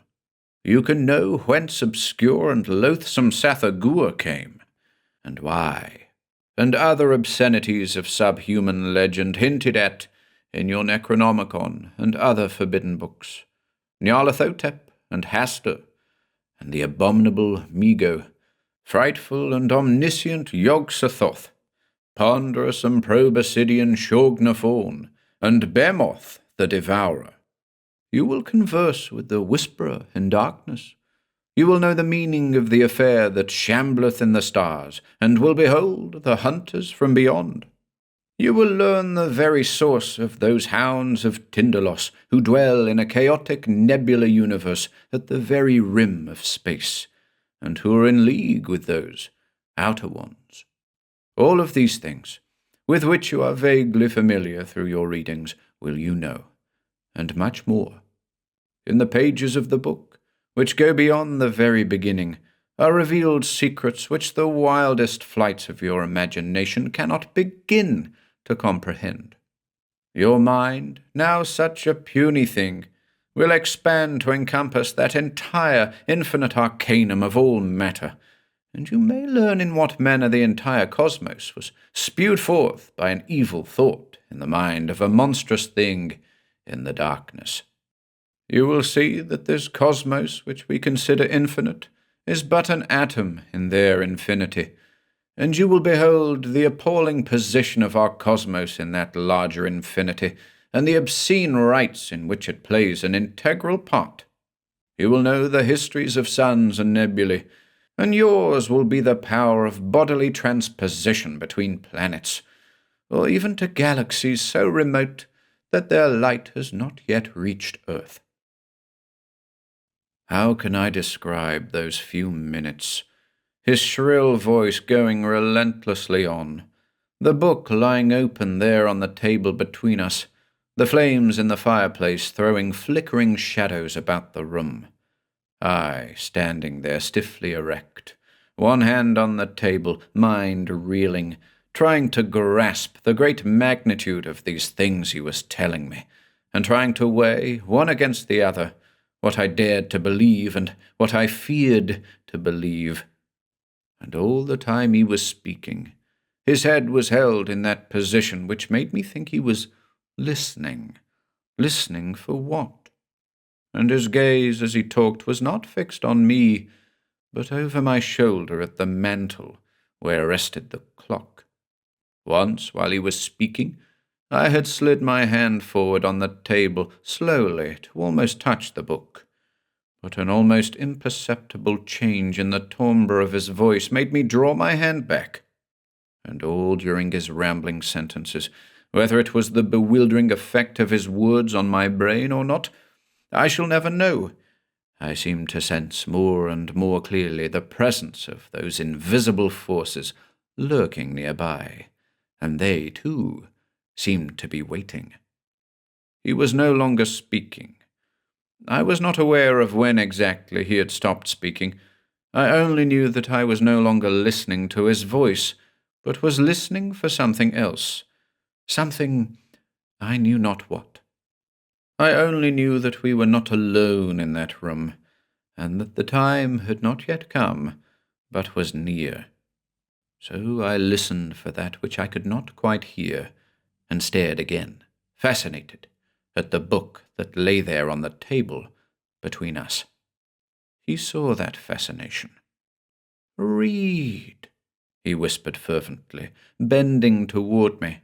"You know you want to read. You want to read. Yes, I wanted to read. More and more was that fact forcing itself upon me. What sane man could believe that this book had such menacing connections as he had hinted? But I was past being sure that I was a sane man. If I believed this story, I was assuredly not sane. If I did not believe, why did I hesitate? Again his whisper, "You want to read." His almost imploring tone caused me to recoil from the book in horror. But the fascination had not left me, and I could not utter the emphatic no that had risen to my tongue. Instead, I looked quickly, a little wildly, about the room, into the corners, anywhere except into that little man's eyes, for I suddenly knew that to do so would be fatal. Those unseen forces seemed to fill the room now. I could feel a definite tumult, a sort of surging to and fro, faint sounds of fury, as of a mounting hostility between two opposing groups, a growing but unseen confusion of which I was the centre. Into my mind flashed the thought that there was no little grey man, and no book, and that all the seeming events of the evening were but a nightmare from which I would presently awaken. But no. Here I was standing in my library beside the table with that absurd little man opposite me, and that growing, unseen tumult about me. Could one think thus in nightmares? I wondered. Probably not, and therefore this was no nightmare. Close upon this illogical chain of thought came another, with a suddenness so terrifying that I knew it had not originated in my own mind. It was one of those thoughts out of nowhere. It was simply the plain and uncompromising knowledge that this was all real, no hoax, no farce, but that I was faced with the most stupendous thing that had ever come to this earth, and must conquer it or be conquered. I knew, too, with a sudden wild hope, that I would not be alone in fighting it. Those forces surging ever closer about me were there for a purpose, presaged something in my favour. I turned then, with a slow deliberateness, and faced the tiny man who was waiting. No word was spoken, as my eyes met his very black and bottomless ones. I was lost. Too late I knew it. Everything around me vanished as those eyes grew, expanded, became two huge pools of space black and boundless beyond all imagining. I had been caught by the suddenness of it, but with a feeble instinct I fought against those eyes which seemed to draw me. But there were no longer any eyes. My feet were no longer on the floor. I was floating serenely along somewhere, 1,000,000 miles out in that black space. Serenely. But no, I was no longer floating now. A touch had brought me back. My feet were on the floor again, and I stood close against the table. But some part of me seemed still to move along against my own volition. That was funny. I wanted to laugh. It was my hand that was no longer a part of me, that was creeping, crawling, sliding like some sinuous serpent across the smooth tabletop, toward the book. Yes, I remembered then, in a vague sort of way. There was a book on the table, a book that lay open and waiting, a book that for some terrible reason I must not touch. What was that reason? Slowly, I remembered.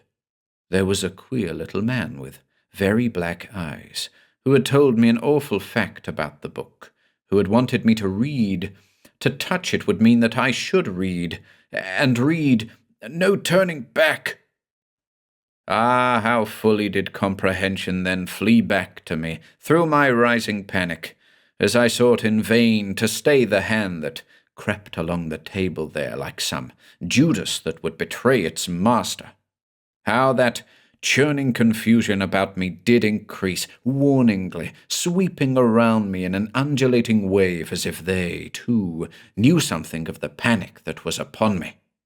How they closed in around me, those unseen forces, from behind, from all sides, purposeful, as if they would press me back away from the table, away from the menace of the book. I almost heard tiny, warning voices flitting past my ear, almost felt fingers tugging valiantly at my own, and for a moment I thought I comprehended. These forces, rallying valiantly about me, had they once succumbed to the book in ages past? Countless beings from all parts of the universe come now to align themselves with me against the forces of the book. I may have guessed close to the truth. I shall never know. Nor shall I ever know by what terrific effort I finally hurled myself away from that table. I do not remember it. I only know that I stood at last, supporting myself on the back of my chair, trembling in body and weak in mind, knew that the tension of that terrible moment was gone, and that the forces which had rallied around me were once again quiet, waiting. That this was but a temporary respite in the battle I well knew, and knew too that my exhausted brain could not endure another such assault. 6 feet away, the book lay face up on the table, a menacing, mocking thing. Opposite it, that tiny man still stood on the self-same spot where I had first glimpsed him in the room. In those black eyes was now a lustre, a bright lustre of hate for those forces which had fought with me against him, those which he must have known would come. How many times had they defeated him, I wondered? Had each of them once been a guardian of the book as he was now? If ever he won release from the book, would he in turn join forces with those who fought against it? Would they ever become strong enough to defeat those outer ones who had conceived this entire plot? I must not waste my strength in wondering, but prepare for the assault that must surely come again. In a sudden flash of illumination, I knew that I must hold on just a little longer, hold on until 12 o'clock. That's why he had watched the clock there on the mantel over my shoulder. It must be very near the hour now, and if I could but hold on, stay away from that table, avoid those eyes, not be caught off guard again. But how futile a thought! In that very instant, the huge, swimming blackness of those eyes again caught me with that fierce tenacity, again swept me up and away beyond all suns and stars, out into that vast darkness which cradles the universe.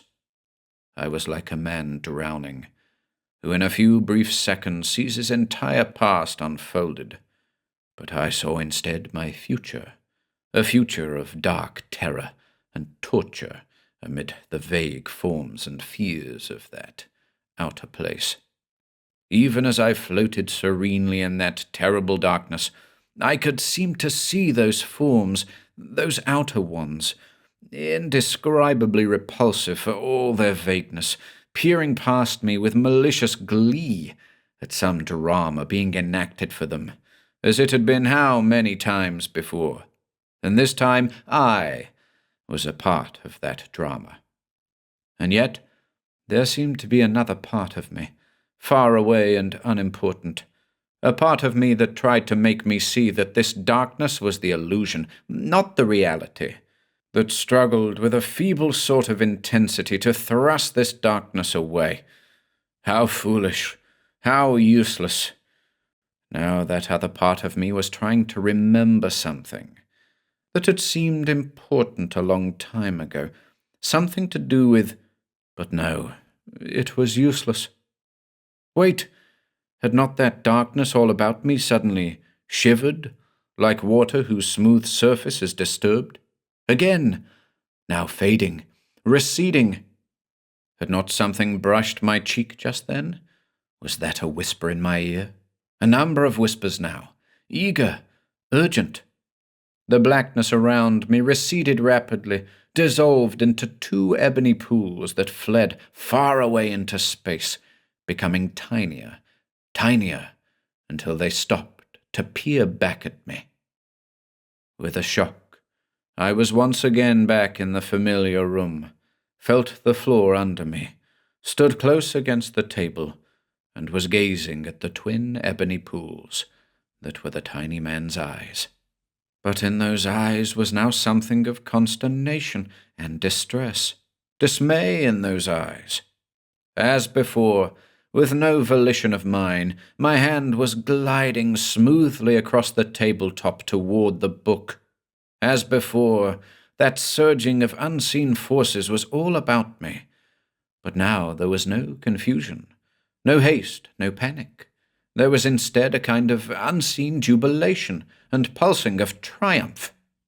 But still those flitting little voices passed my ear, faint and not quite heard, but seeming to urge me in something that I could not quite grasp.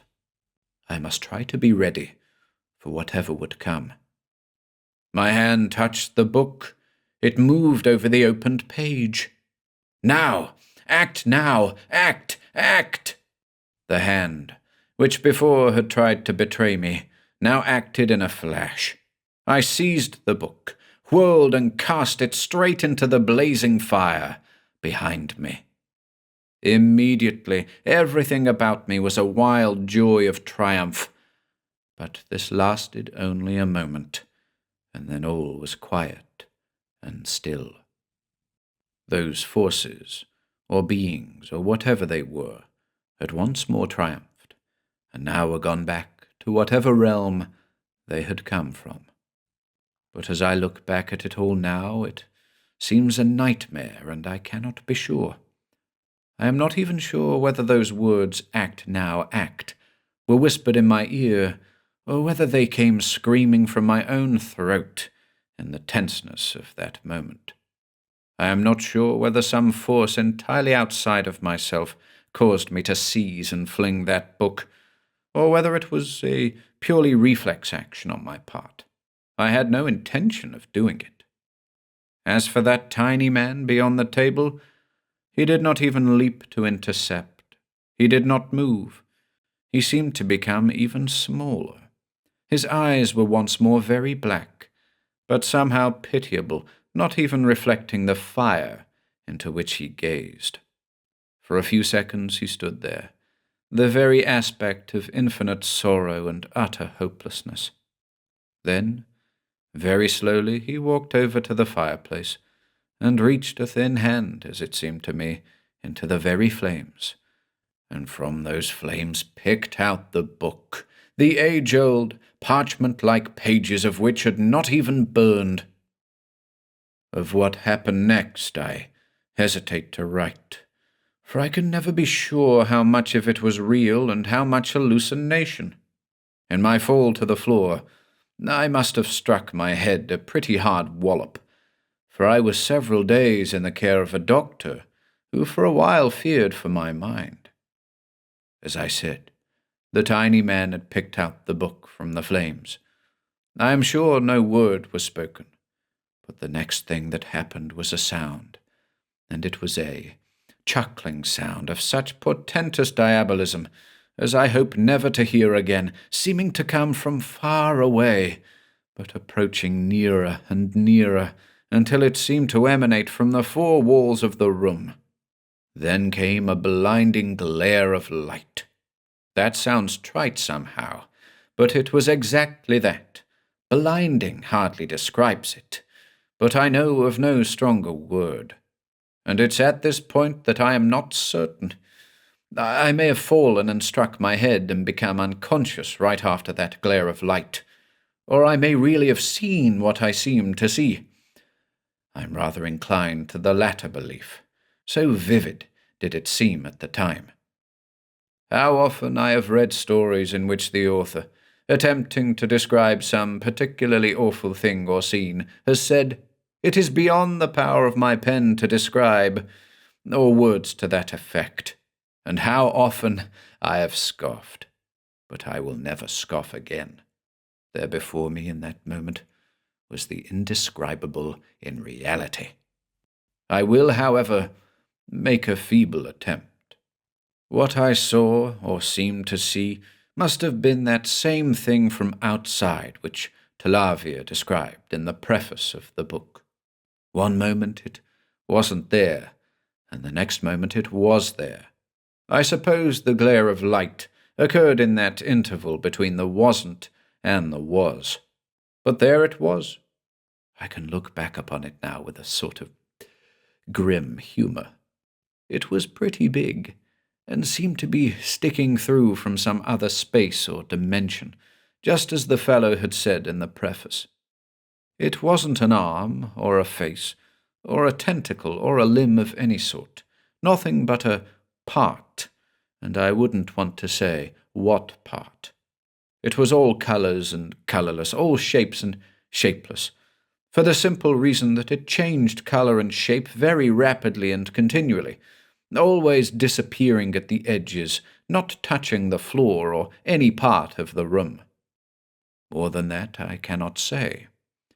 I had looked upon it for barely the count of 1, 2, 3, when everything was suddenly black, and I could not feel the floor under me at all.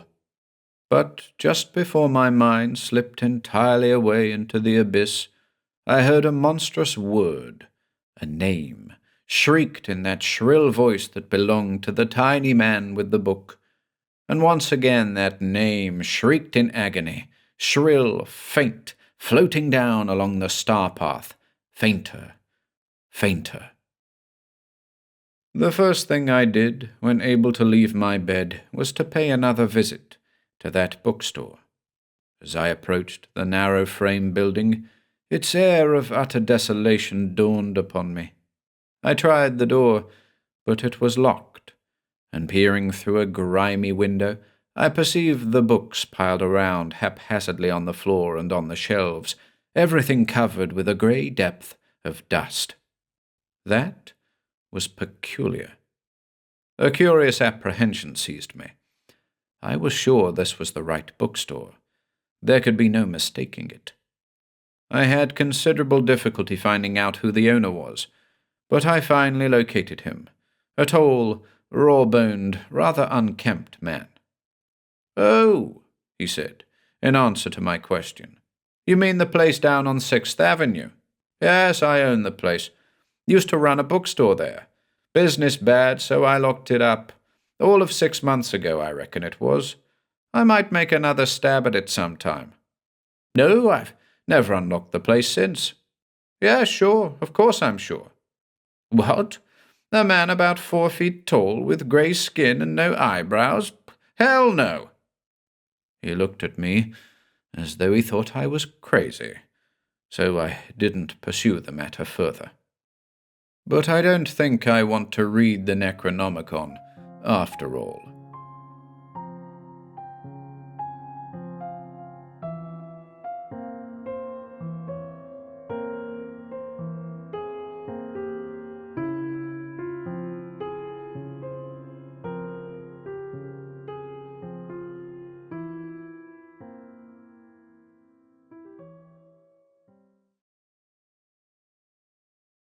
The House of the Worm by Mearle Prout.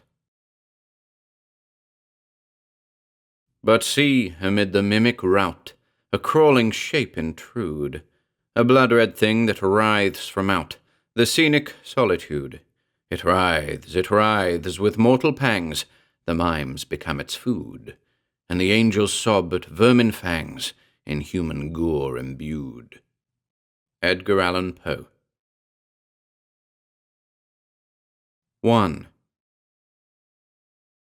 For hours I had sat at my study table, trying in vain to feel and transmit to paper the sensations of a criminal in the death house.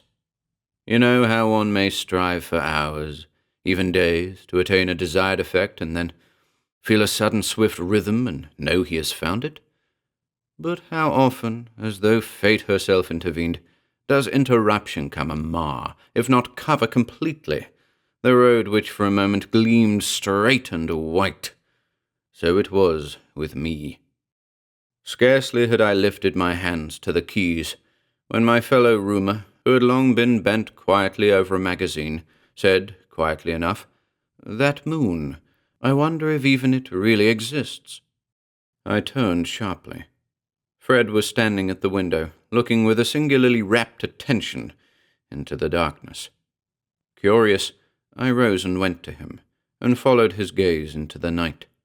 There was the moon, a little past its full, but still nearly round, standing like a great red shield close above the treetops, yet real enough. Something in the strangeness of my friend's behavior prevented the irritation which his unfortunate interruption would ordinarily have caused. "Just why did you say that?" I asked, after a moment's hesitation. Shamefacedly he laughed, half apologetic. "I'm sorry I spoke aloud," he said. "I was only thinking of a bizarre theory I ran across in a story." "About the moon?" "No, just an ordinary ghost story of the type you write. While Pan Walks is its name, and there was nothing in it about the moon." He looked again at the ruddy globe, now lighting the darkened street below with a pale, tenuous light. Then he spoke. "You know, Art, that idea has taken hold of me. Perhaps there is something to it after all." Theories of the bizarre have always enthralled Fred, as they always hold a romantic appeal for me. And so, while he revolved his latest fancy in his mind, I waited expectantly. "Art," he began at last, "do you believe that old theory about thoughts becoming realities? I mean, thoughts of men having a physical manifestation?" I reflected a moment, before giving way to a slight chuckle. "Once," I answered, "a young man said to Carlyle that he had decided to accept the material world as a reality, to which the older man only replied, 'Egad, you'd better.'" "Yes," I continued, "I've often run across the theory. But you've missed the point," was the quick rejoinder. "Accept your physical world, and what do you have? Something that was created by God. And how do we know that all creation has stopped? Perhaps even we—" He moved to a bookshelf, and in a moment returned, dusting off a thick old leather-bound volume. "I first encountered the idea here," he said, as he thumbed the yellowed pages. "But it was not until that bit of fiction pressed it into my mind that I thought of it seriously. Listen. The Bible says, 'In the beginning God created the heavens and the earth.' From what did he create it? Obviously it was created by thought, imagery, force of will, if you please. The Bible further says, 'So God created man in his own image.' Does this not mean that man has all the attributes of the Almighty, only upon a smaller scale? Surely, then, if the mind of God in its omnipotence could create the entire universe, the mind of man, being made in the image of God, and being his counterpart on earth, could in the same way, if infinitely smaller in degree, create things of its own will. For example, the old gods of the dawn world. Who can say that they did not exist in reality, being created by man? And, once created, how can we tell whether they will not develop into something to harass and destroy beyond all control of their creators? If this be true, then the only way to destroy them is to cease to believe. Thus it is that the old gods died when man's faith turned from them to Christianity." He was silent a moment, watching me as I stood musing. "Strange where such thoughts can lead a person," I said. "How are we to know which things are real and which are fancies? Racial fantasies, I mean, common in all of us. I think I see what you mean when you wondered if the moon were real." "But imagine," said my companion, "a group of people, a cult, all thinking the same thoughts, worshipping the same imaginary figure. What might not happen if their fanaticism was such that they thought and felt deeply? A physical manifestation, alien to those of us who did not believe." And so the discussion continued. And when at last we finally slept, the moon which prompted it all was hovering near the zenith, sending its cold rays upon a world of hard, physical reality. Next morning, we both arose early. Fred to go back to his prosaic work as a bank clerk, I to place myself belatedly before my typewriter. After the diversion of the night before, I found that I was able to work out the bothersome scene with little difficulty, and that evening I mailed the finished and revised manuscript. When my friend came in, he spoke calmly of our conversation the night before, even admitting that he had come to consider the theory a rank bit of metaphysics. Not quite so calmly did he speak of the hunting trip which he suggested. Romantic fellow that he was, his job at the bank was sheer drudgery, and any escape was rare good fortune. I, too, with my work out of the way and my mind clear, was doubly delighted at the prospect. "I'd like to shoot some squirrels," I agreed, "and I know a good place. Can you leave tomorrow?" "Yes, tomorrow. My vacation starts then," he replied. "But for a long time I've been wanting to go back to my old stamping grounds. It's not so very far, only a little over 100 miles, and—" He looked at me in apology for differing with my plans. "In Sacrament Wood there are more squirrels than you ever saw." And so it was agreed. Sacrament Wood is an anomaly. 3 or 4 miles wide and twice as long, it fills the whole of a peculiar valley, a rift, as it were, in the rugged topography of the higher Ozarks. No stream flows through it. There is nothing suggesting a normal valley. It is merely there, by sheer physical presence defying all questions. Grim, tree-flecked mountains hem it in on every side, as though seeking by their own ruggedness to compensate this spot of gentleness and serenity. And here lies the peculiarity. Though the mountains around are all inhabited, sparsely, of course, through necessity, the valley of the wood, with every indication of a wonderful fertility, has never felt the plough, and the tall, smooth forest of scented oak has never known the axe of the woodman. I, too, had known Sacrament Wood. It was generally recognized as a sportsman's paradise, and twice, long before, I had hunted there. But that was so long ago that I had all but forgotten, and now I was truly grateful to have been reminded of it again. For if there is a single place in the world where squirrels grow faster than they can be shot, it is Sacrament Wood. It was mid-afternoon when we finally wound up the last mountain trail to stop at last in a small clearing. A tiny shanty with clapboard roof stood as ornament beside the road, and behind it a bent figure in faded overalls was chopping the withered stalks of cotton. "That would be old Zeke," confided my companion, his eyes shining with even this reminder of childhood. "Hello!" he shouted, stepping to the ground. The old mountaineer straightened and wrinkled his face in recognition.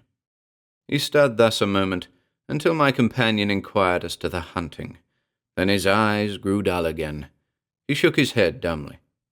"Ain't no hunting now, boys. Everything is dead. Sacrament Wood is dead." "Dead?" I cried. "Impossible. Why is it dead?" I knew in a moment that I had spoken without tact.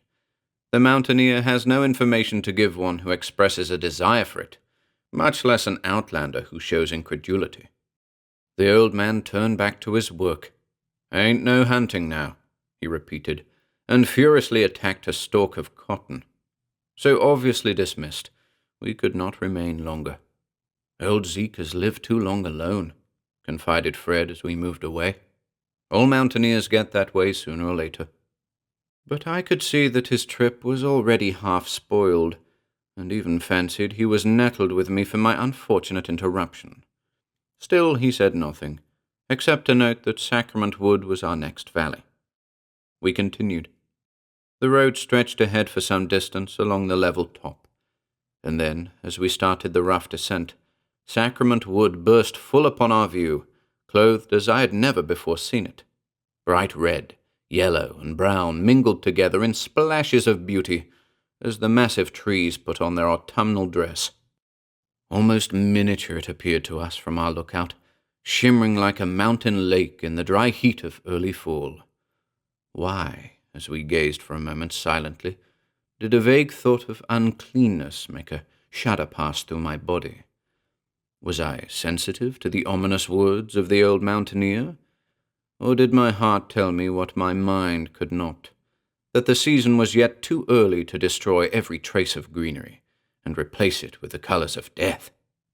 Or was it something else, something not appealing to the senses, nor yet to the intellect, but yet sending a message too strong to be dismissed? But I did not choose to dwell long upon the subject. The human mind, I have long known, in striving to present a logical sequence of events, often strains the fabric of fact for the sake of smoothness. Perhaps I really felt nothing, and my present conceptions have been altered by subsequent events. At any rate, Fred, although unnaturally pale, said nothing, and we continued the descent in silence. 2. Night comes early in the deep valley of Sacrament Wood. The sun was just resting on the high peak in the west as we entered the forest and struck camp. But long after comparative darkness had come over us, the mountain down which we had come was illuminated a soft gold. We sat over our pipes in the gathering dusk. It was deeply peaceful, there in the darkening wood, and yet Fred and I were unnaturally silent, perhaps having the same thoughts. Why were the massive trees so early shorn of leaves?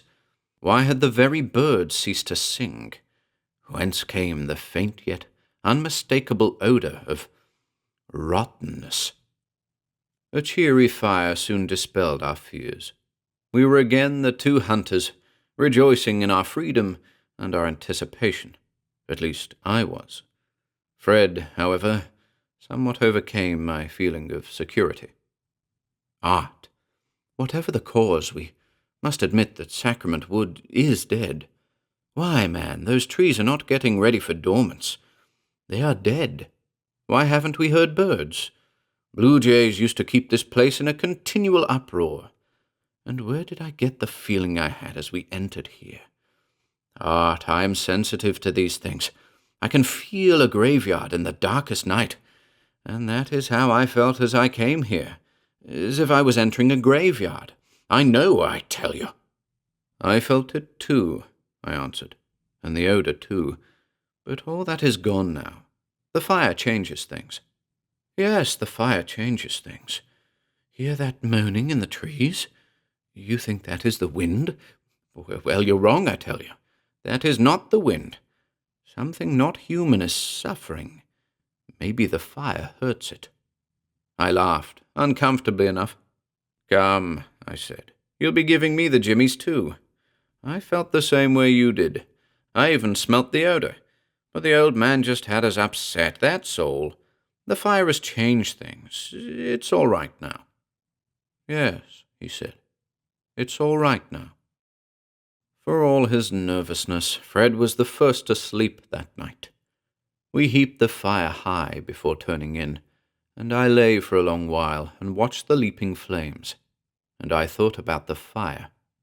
Fire is clean, I said to myself, as though directed from without. Fire is clean. Fire is life. The very life of our bodies is preserved by oxidation. Yes, without fire there would be no cleanness in the world. But I too must have dropped off, for when I was awakened by a low moan, the fire was dead. The wood was quiet. Not a whisper or rustle of leaves disturbed the heavy stillness of the night. And then I sensed the odour. Once sensed, it grew and grew, until the air seemed heavy, even massive with the inertia of it, seemed to press itself into the ground through sheer weight. It eddied and swirled in sickening waves of smell. It was the odour of death and putridity. I heard another moan. "Fred," I called, my voice catching in my throat. The only answer was a deeper moan. I grasped his arm, and my fingers sank in the bloated flesh as into a rotting corpse. The skin burst like an overripe berry, and slime flowed over my hand and dripped from my fingers. Overcome with horror, I struck a light, and under the tiny flare I saw for a moment his face. Purple, bloated, the crawling flesh nearly covered his staring eyes. White worms swarmed his puffed body, exuded squirming from his nostrils, and fell upon his livid lips. The foul stench grew stronger. So thick was it that my tortured lungs cried out for relief. Then, with a shriek of terror, I cast the lighted match from me, and threw myself into the bed, and buried my face in the pillow. How long I lay there, sick, trembling, overcome with nausea, I do not know. But I slowly became aware of a rushing sound in the treetops. Great limbs creaked and groaned. The trunks themselves seemed to crack in agony. I looked up and saw a ruddy light reflected about us, and like a crash of thunder came the thought into my brain, fire is clean, fire is life. Without fire, there would be no cleanness in the world. And at this command I rose, and grasped everything within reach, and cast it upon the dying flames. Was I mistaken, or was the odour of death really less? I hauled wood, and heaped the fire high. Fortunate indeed that the match I had thrown had fallen in the already sere leaves. When next I thought of my companion, the roaring blaze was leaping 15 feet in the air. Slowly I turned, expecting to see a corpse weltering in a miasma of filth, and saw a man calmly sleeping. His face was flushed, his hands still slightly swollen, but he was clean. He breathed. Could I asked, have dreamed of death and the odour of death? Could I have dreamed the worms? I awoke him and waited. He half looked at me, and then, gazing at the fire, gave a cry of ecstasy. A light of bliss shone for a moment in his eyes, as in a young child first staring at the mystery of cleansing flame. And then, as realization came, this too faded into a look of terror and loathing. "The worms!" he cried. "The maggots! The odour came, and with it the worms. And I awoke, just as the fire died. I couldn't move. I couldn't cry out. The worms came, I don't know whence, from nowhere perhaps. They came, and they crawled, and they ate, and the smell came with them. It just appeared, as did the worms from out of thin air. It just became. Then death. I died, I tell you. I rotted. And the worms, the maggots, they ate. I am dead, I say. Dead. Or should be." He covered his face with his hands. How we lived out the night without going mad, I do not know. All through the long hours we kept the fire burning high, and all through the night the lofty trees moaned back their mortal agony. The rotting death did not return. In some strange way the fire kept us clean of it, and fought it back, but our brains felt and dimly comprehended the noisome evil floundering in the darkness, and the pain which our immunity gave this devilish forest. I could not understand why Fred had so easily fallen a victim to the death, while I remained whole. He tried to explain that his brain was more receptive, more sensitive. Sensitive to what? I asked, but he did not know. Dawn came at last, sweeping westward before it the web of darkness. From across the forest, and around us on all sides, the giant trees rustled in pain, suggesting the gnashing of millions of anguished teeth. And over the ridge to eastward came the smiling sun, lighting with holy clarity the branches of our wood. Never was a day so long in coming, and never so welcome its arrival. In a half-hour our belongings were gathered, and we quickly drove to the open road. "Fred, you remember our conversation of a couple of evenings ago?" I asked my companion, after some time of silence. "I am wondering whether that couldn't apply here. Meaning that we were the victims of hallucination? Then how do you account for this?" He raised his sleeve above his elbow, showing his arm. How well did I remember it, for there, under curling skin and red as a brand, was the print of my hand. "I sensed, not felt, you grip me last night," said Fred. "There is our evidence." "Yes," I answered slowly. "We've got lots to think of, you and I." And we rode together, in silence. When we reached home, it was not yet noon, but the brightness of the day had already wrought wonders with our perspective. I think that the limitation of the human mind, far from being a curse, is the most merciful thing in the world. We live on a quiet, sheltered island of ignorance, and from the single current flowing by our shores we visualize the vastness of the black seas around us, and see simplicity and safety.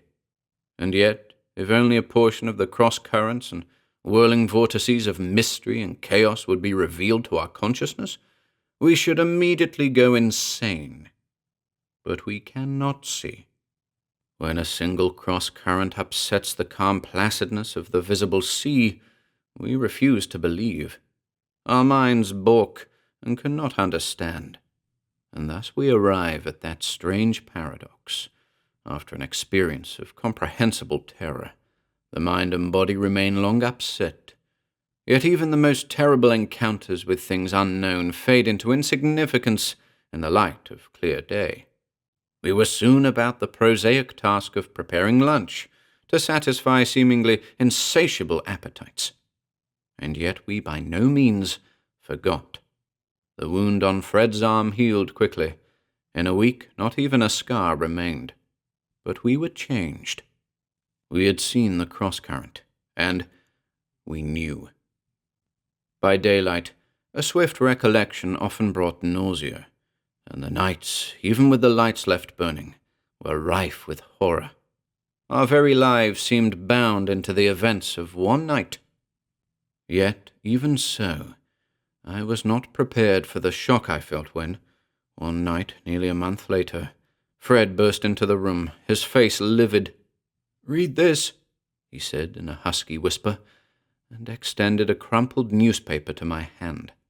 I reached for it, read where he had pointed. "Mountaineer dies. Ezekiel Whipple, lone mountaineer, age 64, was found dead in his cabin yesterday by neighbors. The post-mortem revealed a terrible state of putrefaction. Medical men aver that death could not have occurred less than 2 weeks ago.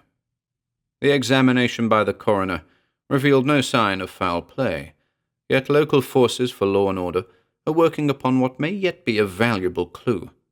Jesse Layton, a near neighbor and close friend of the aged bachelor, states that he visited and held conversation with him the day preceding, and it is upon this statement that anticipation of possible arrest is based. "God!" I cried. "Does it mean—" "Yes, it's spreading, whatever it is. It's reaching out, crawling over the mountains. God knows to where it may finally extend." "It's coming from the wood," I said. "It's in the wood. It centers in the wood. It must be a terrible new disease. But yes, God only knows to where it may finally extend." "No, it is not a disease. It is alive. It's alive, Art. I tell you, I felt it. I heard it. I think it tried to talk to me." For us, there was no sleep that night. Every moment of our half-forgotten experience was relived 1,000 times, every horror amplified by the darkness and our fears.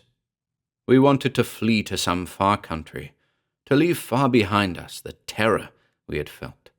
We wanted to stay and fight to destroy the destroyer. We wanted to plan, but, hateful thought, how could we plan to fight? Nothing. We were as helpless as the old mountaineer. And so, torn by these conflicting desires, we did what was to be expected. Precisely nothing.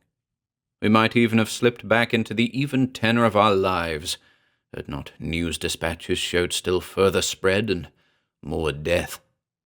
Eventually, of course, we told our story, but lowered glances and obvious embarrassment told us too well how little we were believed. Indeed, who could expect normal people with normal experiences to believe the obviously impossible? And so, To save ourselves, we talked no more, but watched in dread from the sidelines the slow, implacable growth. 3. It was midwinter before the first town fell in the way of the expanding circle. Only a mountain village of 100 inhabitants, but the death came upon them one cold winter night, late at night, for there were no escapes, and smothered all in their beds.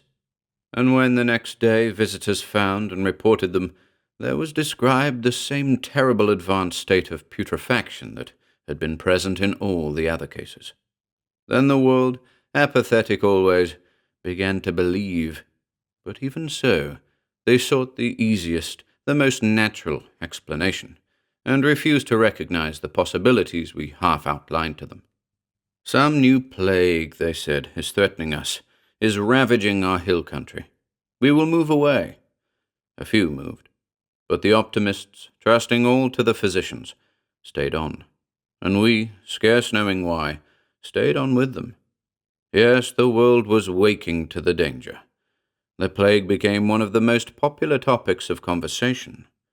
Revivalists predicted the end of the world, and the physicians, as usual, set to work. Doctors swarmed the infected district, in fear of personal safety, examined the swollen corpses, and found the bacteria of decay and the worms. They warned the natives to leave the surrounding country, and then, to avoid panic, they added encouragement. We have an inkling of the truth, they said, after the best manner of the detective agency. It is hoped that we may soon isolate the deadly bacterium and produce an immunizing serum. And the world believed. I, too, half believed, and even dared to hope. It is a plague, I said, some strange new plague that is killing the country. We were there, first of all. But no, said Fred, it is not a plague. I was there. I felt it. It talked to me. It is black magic, I tell you. What we need is not medicine, but medicine men.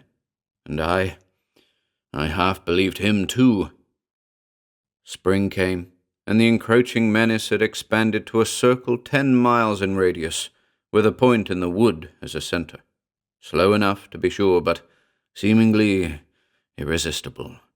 The quiet, lethal march of the disease, the death, as it was called, still remained a mystery and a fear. And as week after week fled by with no good tidings from the physicians and men of science there assembled, my doubts grew stronger. Why, I asked, if it were a plague, did it never strike its victims during the day? What disease could strike down all life alike, whether animal or vegetable? It was not a plague, I decided. At least, I added, clutching the last thread of hope, not a normal plague. Fred, I said one day, they can't stand fire, if you are right. This is your chance to prove that you are right. We'll burn the wood. We'll take kerosene. We'll burn the wood. And if you are right, the thing will die. His face brightened. Yes, he said. We'll burn the wood, and the thing will die. Fire saved me. I know it, you know it. Fire could never cure a disease. It could never make normal trees whisper and groan and crack in agony. We'll burn the wood, and the thing will die.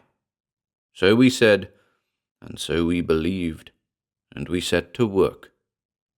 4 barrels of kerosene we took, and tapers and torches, and on a clear, cold day in early March, we set out in the truck. The wind snapped bitterly out of the north. Our hands grew blue with chill in the open cab. But it was a clean cold.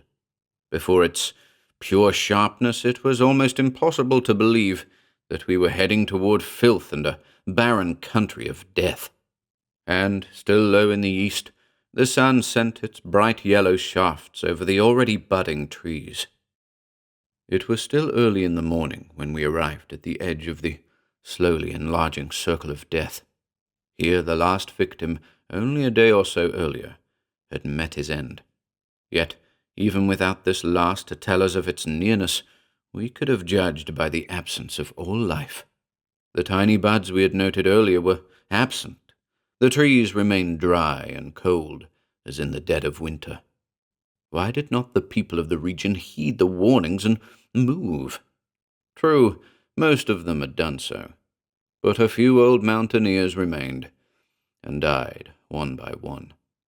We drove on up the rocky, precipitous trail, leaving the bustle and safety of the normal world behind us. Was I wrong in thinking a shade had come over the sun? Were not things a trifle darker? Still, I drove on in silence. A faint stench assailed my nostrils, the odor of death. It grew and it grew. Fred was pale, and for that matter so was I, pale and weak. "We'll light a torch," I said. "Perhaps this odor will die." We lit a torch in the brightness of the day, then drove on. Once we passed a pigsty. White bones lay under the sun. The flesh was decayed and eaten away entirely. What terror had killed them while they slept? I could not now be mistaken. The shade was deepening. The sun was still bright, but weak in some strange way. It shone doubtfully, vacillating, as if there were a partial eclipse. But the valley was near.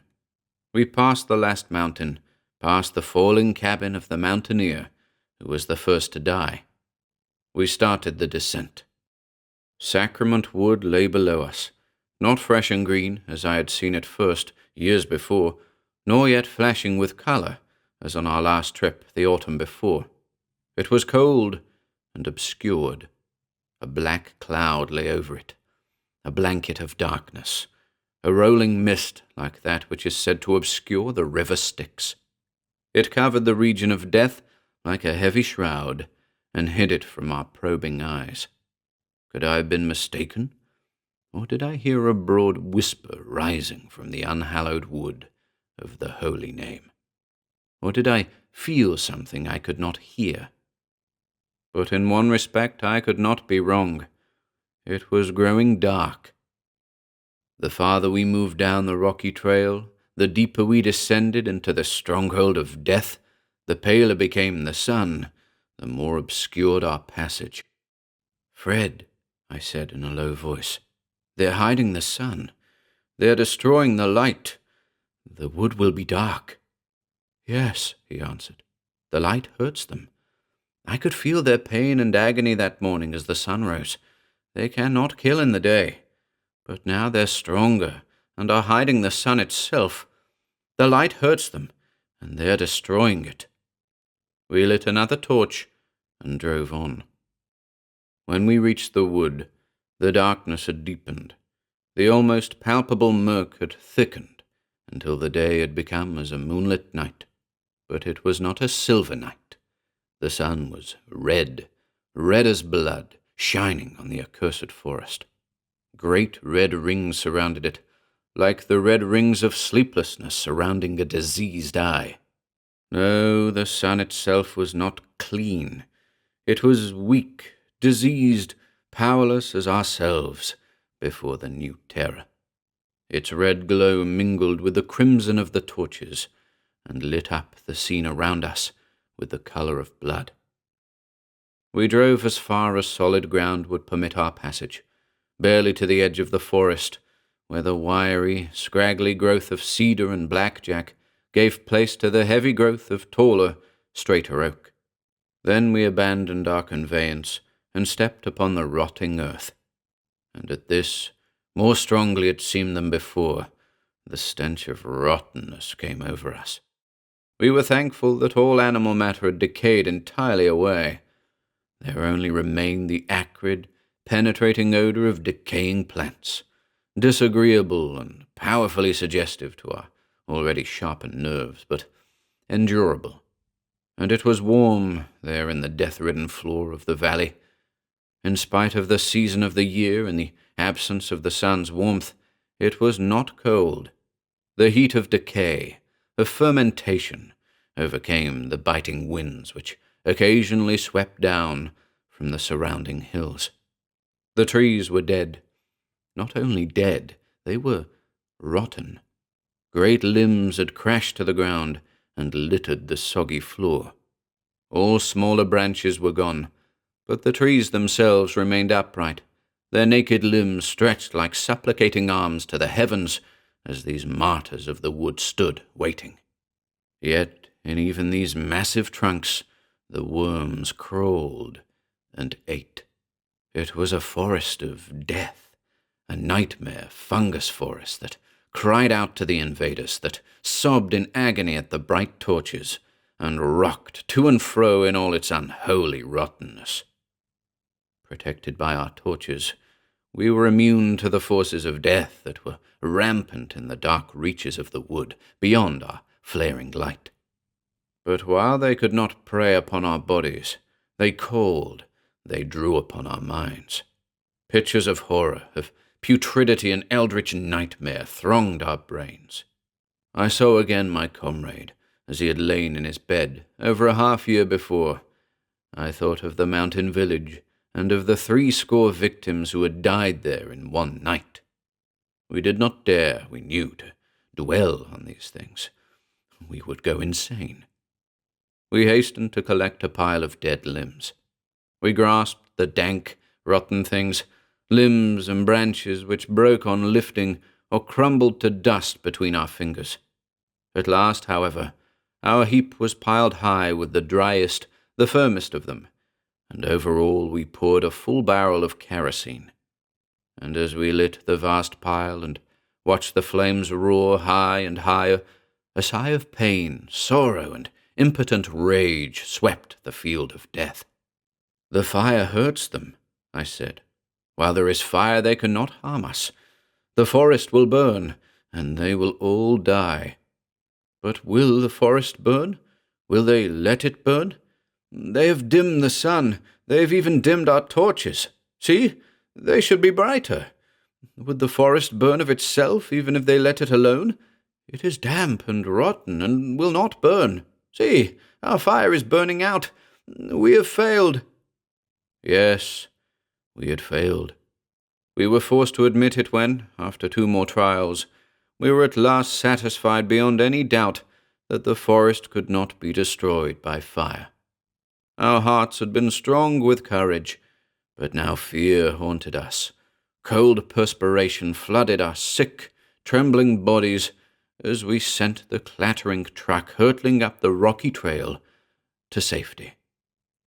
Our torches flared in the wind and left a black trail of smoke behind us as we fled. But we promised ourselves we would come again. We would bring many men and dynamite. We would find where this thing had its capital and would destroy it. And we tried, but again we failed. There were no more deaths. Even the most obstinate moved from the stricken country when spring came, and revealed the actual presence of the deadly circle. No one could doubt the mute testimony of the dead and dying trees that fell in its grip.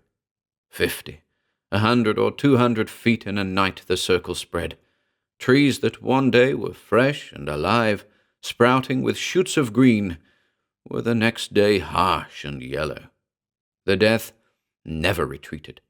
It advanced during the nights, held its ground during the day, and at night again the fearful march continued. A condition of terror prevailed over the populations in adjoining districts. The newspapers carried in their columns nothing but blasted hopes. They contained long descriptions of each new advance, long technical theories of the scientists assembled at the front of battle, but no hope. We pointed this out to the terror-ridden people, told them that in our idea lay the only chance of victory.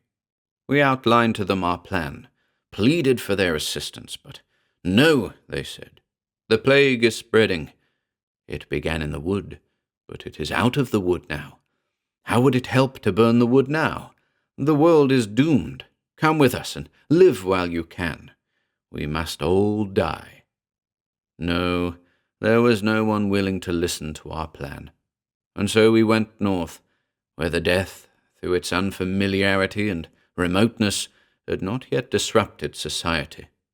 Here the people, doubtful, hesitant, yet had faith in their men of science, still preserved order, and continued in industry.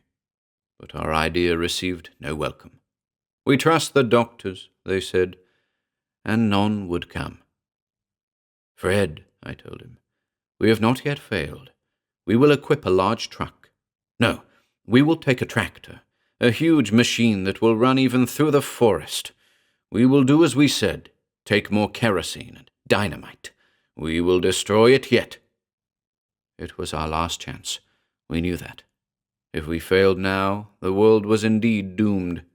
And we knew that every day the death grew stronger, and we worked fast to meet it. The materials we needed we hauled overland in the truck. More torches, dynamite, 8 barrels of kerosene. We even took 2 guns. And then we loaded all these in an improvised trailer behind the Caterpillar and started out. The wood was dark now, although it was not yet midday when we entered.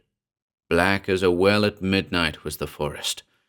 Our torches sent their flickering red a scant 20 feet through the obstinate murk, and through the shivering darkness there reached our ears a vast murmur, as of 1,000,000 hives of bees. How we chose a path I do not know. I tried to steer toward the loudest part of the roar, hoping that by doing so we would find the source itself of the scourge. And our going was not difficult. The tractor laid down its endless track, crushing to paste beneath it the dank, rotting wood which littered the forest floor. And from behind, over the smooth track crushed through the forest, lumbered the heavy trailer. The gaunt, scarred trees, shorn of every limb, stood around us like weird sentinels pointing the way. And, if possible, the scene grew more desolate the farther we proceeded. The creaking trunks standing pole-like seemed more and more rotten. The odor of death around us, not the sickening odor of decay, but the less noxious yet more penetrating smell of rottenness complete, grew even more piercing. And it called and drew. From out of the darkness it crept into our brains, moved them, changed them to do its will. We did not know. We only knew that the odor around us no longer nauseated. It became the sweetest of perfumes to our nostrils. We only knew that the fungus-like trees pleased our eyes, seemed to fill and satisfy some long-hidden aesthetic need. In my mind, there grew a picture of a perfect world, damp, decayed vegetation and succulent flesh, rotting flesh, upon which to feed. Over all the earth, it seemed, this picture extended, and I shouted aloud in ecstasy. At the half-involuntary shout, something flashed upon me, and I knew that these thoughts were not my own, but were foisted upon me from without. With a shriek, I reached to the torch above and bathed my arms in the living flame. I grasped the taper from its setting and brandished it in my comrade's face. The cleansing pain raced through my veins and nerves. The picture faded, the longing passed away. I was myself again. If only we had obeyed the call, gone forth into the shrilling forest. Yet always after that, we could feel the obscene mind toying with ours, trying still to bend us to its purpose. And I shuddered when I recalled that those thoughts could well have been those of a worm. Then, suddenly, above the roar from without and the steady beat of our engine, we heard a human chant. I idled the motor, jerked out the gears. Clear on our ears it smote now, a chant in a familiar yet strangely altered tongue. Life? In this region of death? It was impossible. The chant ceased, and the hum among the poles of trees doubled in intensity. Someone or something rose to declaim. I strained my ears to hear, but it was unnecessary. Clear and loud through the noisome darkness rose its high semi-chant. Mighty is our Lord, the worm. Mightier than all the kings of heaven and of earth is the worm. The gods create, man plans and builds, but the worm effaces their handiwork. Mighty are the planners and the builders, great their works and their possessions, but at last they must fall heir to a narrow plot of earth, and even that, forsooth, the worm will take away. This is the house of the worm, his home which none may destroy, the home which we, his protectors, have made for him. O Master, on bended knee we give thee all these things. We give unto thee man and his possessions. We give unto thee the life of the earth to be thy morsel of food. We give unto thee the earth itself to be thy residence. Mighty, O mighty above all the kings of heaven and of earth, is our Lord and Master, the worm, to whom time is naught. Sick with horror and repulsion, Fred and I exchanged glances. There was life.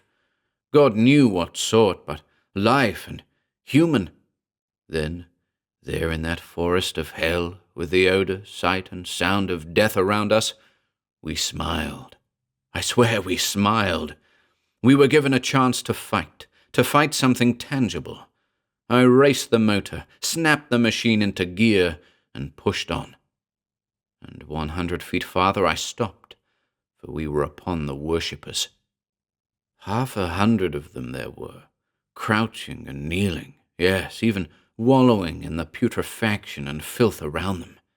And the sounds, the cries to which they gave vent as our flaming torches smote full upon their sightless, staring eyes. Only a madman could recall and place upon the printed page the litanies of hate and terror which they flung into our faces. There are vocal qualities peculiar to men, and vocal qualities peculiar to beasts, but nowhere this side of the pit of hell itself can be heard the raucous cries that issued from their straining throats as we grasped our tapers and raced toward them. A few moments only did they stand defiantly in our way. The pain of the unaccustomed light was too much for their sensitive eyes. With shrill shouts of terror, they turned and fled. And we looked about us, upon the weltering filth with which we were surrounded, and smiled again. For we saw their idol, not an idol of wood or stone, or of any clean, normal thing. It was a heaped-up grave, massive, 20 feet long and half as high. It was covered with rotting bones and limbs of trees. The earth, piled there in the gruesome mound, shivered and heaved, as from some foul life within. Then, half buried in filth, we saw the headstone, itself a rotting board, leaning askew in its shallow setting. And on it was carved only the line, "The House of the Worm." The House of the Worm, a heaped-up grave, and the cult of blackness and death had sought to make of the world one foul grave, and to cover even that with a shroud of darkness. With a shriek of rage I stamped my foot upon the earth piled there. The crust was thin, so thin that it broke through and nearly precipitated me headlong into the pit itself. Only a violent wrench backward prevented me from falling into the pitching mass of worms. White, wriggling, the things squirmed there under our blood-red flaring light, writhed with agony in the exquisite torture brought to them by the presence of cleansing flame. The house of the worm, indeed. Sick with loathing, we worked madly. The roar of the alien forest had risen to a howl, an eldritch gibber which sang in our ears and drew at our brains as we toiled. We lit more torches, bathed our hands in the flame, and then, in defiance of the malign will, we demolished the quivering heap of earth which had mocked the form of a grave. We carried barrel after barrel of fuel and poured it upon the squirming things, which were already spreading out, rolling like an ocean of filth at our very feet. And then, forgetting the machine which was to take us to safety, I hurled the box of black powder upon them, watched it sink through the mass until out of sight, then applied the torch, and fled. "Art! The tractor! The rest of the oil we need to light our way out!" I laughed insanely, and ran on. 100 yards away, we stopped and watched the spectacle. The flames, leaping 50 feet in air, illumined the forest around us, pushed back the thick, unnatural gloom into the heavy darkness behind us. Unseen voices that howled madly and mouthed hysterical gibberish tore at our very souls in their wild pleading. So tangible were they that we felt them pull at our bodies, sway them back and forth with the unholy dance of the rocking trees. From the pit of foulness where the flames danced brightest, a dense cloud of yellow smoke arose. A vast frying sound shrilled through the wood, was echoed back upon us by the blackness around. The tractor was enveloped in flames, the last barrel of oil spouting fire. And then there came a deep, heavy-throated roar. The pulpy ground beneath our feet waved and shook. The roaring flames, impelled by an irresistible force beneath them, rose simultaneously into air, curved out in long sweeping parabolas of lurid flame, and scattered over the moaning forest floor. The powder! The house of the worm was destroyed, and simultaneously with its destruction, the howling voices around us died into a heavy-throated whisper of silence. The black mist of darkness above and about shook for a moment like a sable silk, caught gropingly at us, then rolled back over the ruined trees and revealed the sun. The sun, bright in all his noonday glory, burst out full above us, warming our hearts with a golden glow. "See, Art," my companion whispered, "the forest is burning. There is nothing now to stop it, and everything will be destroyed." It was true. From 1,000 tiny places, flames were rising and spreading, sending queer little creepers of flame to explore for further progress. The fire, scattered by the explosion, was taking root. We turned. We walked swiftly into the breath of the warm south wind which swept down upon us. We left the growing fire at our backs and moved on. A half-hour later, after we had covered some 2 miles of fallen forest and odorous wasteland, we paused to look back. The fire had spread over the full width of the valley and was roaring northward. I thought of the 50 refugees who had fled also to the north. "Poor devils," I said, "but no doubt they are already dead. They could not endure for long the brightness of the sun." And so ends our story of what is perhaps the greatest single menace that has ever threatened mankind. Science pondered, but could make nothing of it. In fact, it was long before we could evolve an explanation satisfactory even to ourselves. We had searched vainly through every known reference book on the occult, when an old magazine suddenly gave us the clue. It recalled to our minds a half-forgotten conversation which has been reproduced at the beginning of this narrative. In some strange way, this cult of the worm must have organized for the worship of death and established their headquarters there in the valley. They built the huge grave as a shrine, and by the over-concentration upon worship of their fanatical minds, caused a physical manifestation to appear within it as the real result of their thought. And what suggestion of death could be more forceful than its eternal accompaniment, the worms of death and the bacteria of decay? Perhaps their task was lessened by the fact that death is always a reality, and does not need so great a concentration of will to produce.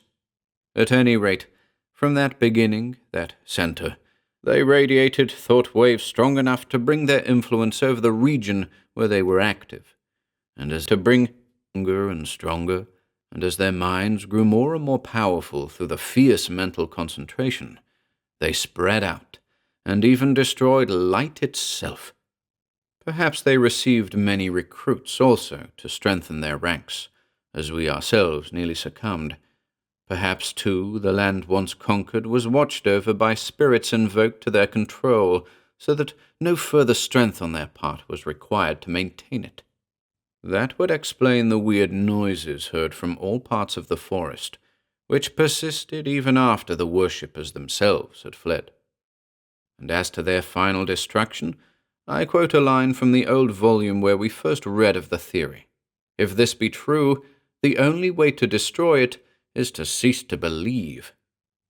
When the mock grave, their great fetish, was destroyed, the central bonds which held their system together were broken, and when the worshippers themselves perished in the flames, all possibility of a recurrence of the terror died with them.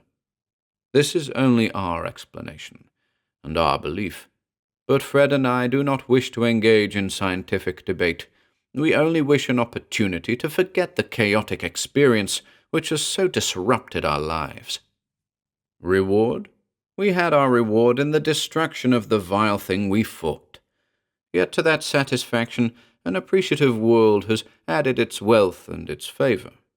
These things we are thankful for and enjoy. What man does not? But we feel that not in adulation nor yet in pleasure lies our ultimate recovery. We must work, must forget the experience only by assiduous toil. We are stamping the horror, if not from our minds, at least from our immediate consciousness. In time, perhaps. And yet we cannot entirely forget.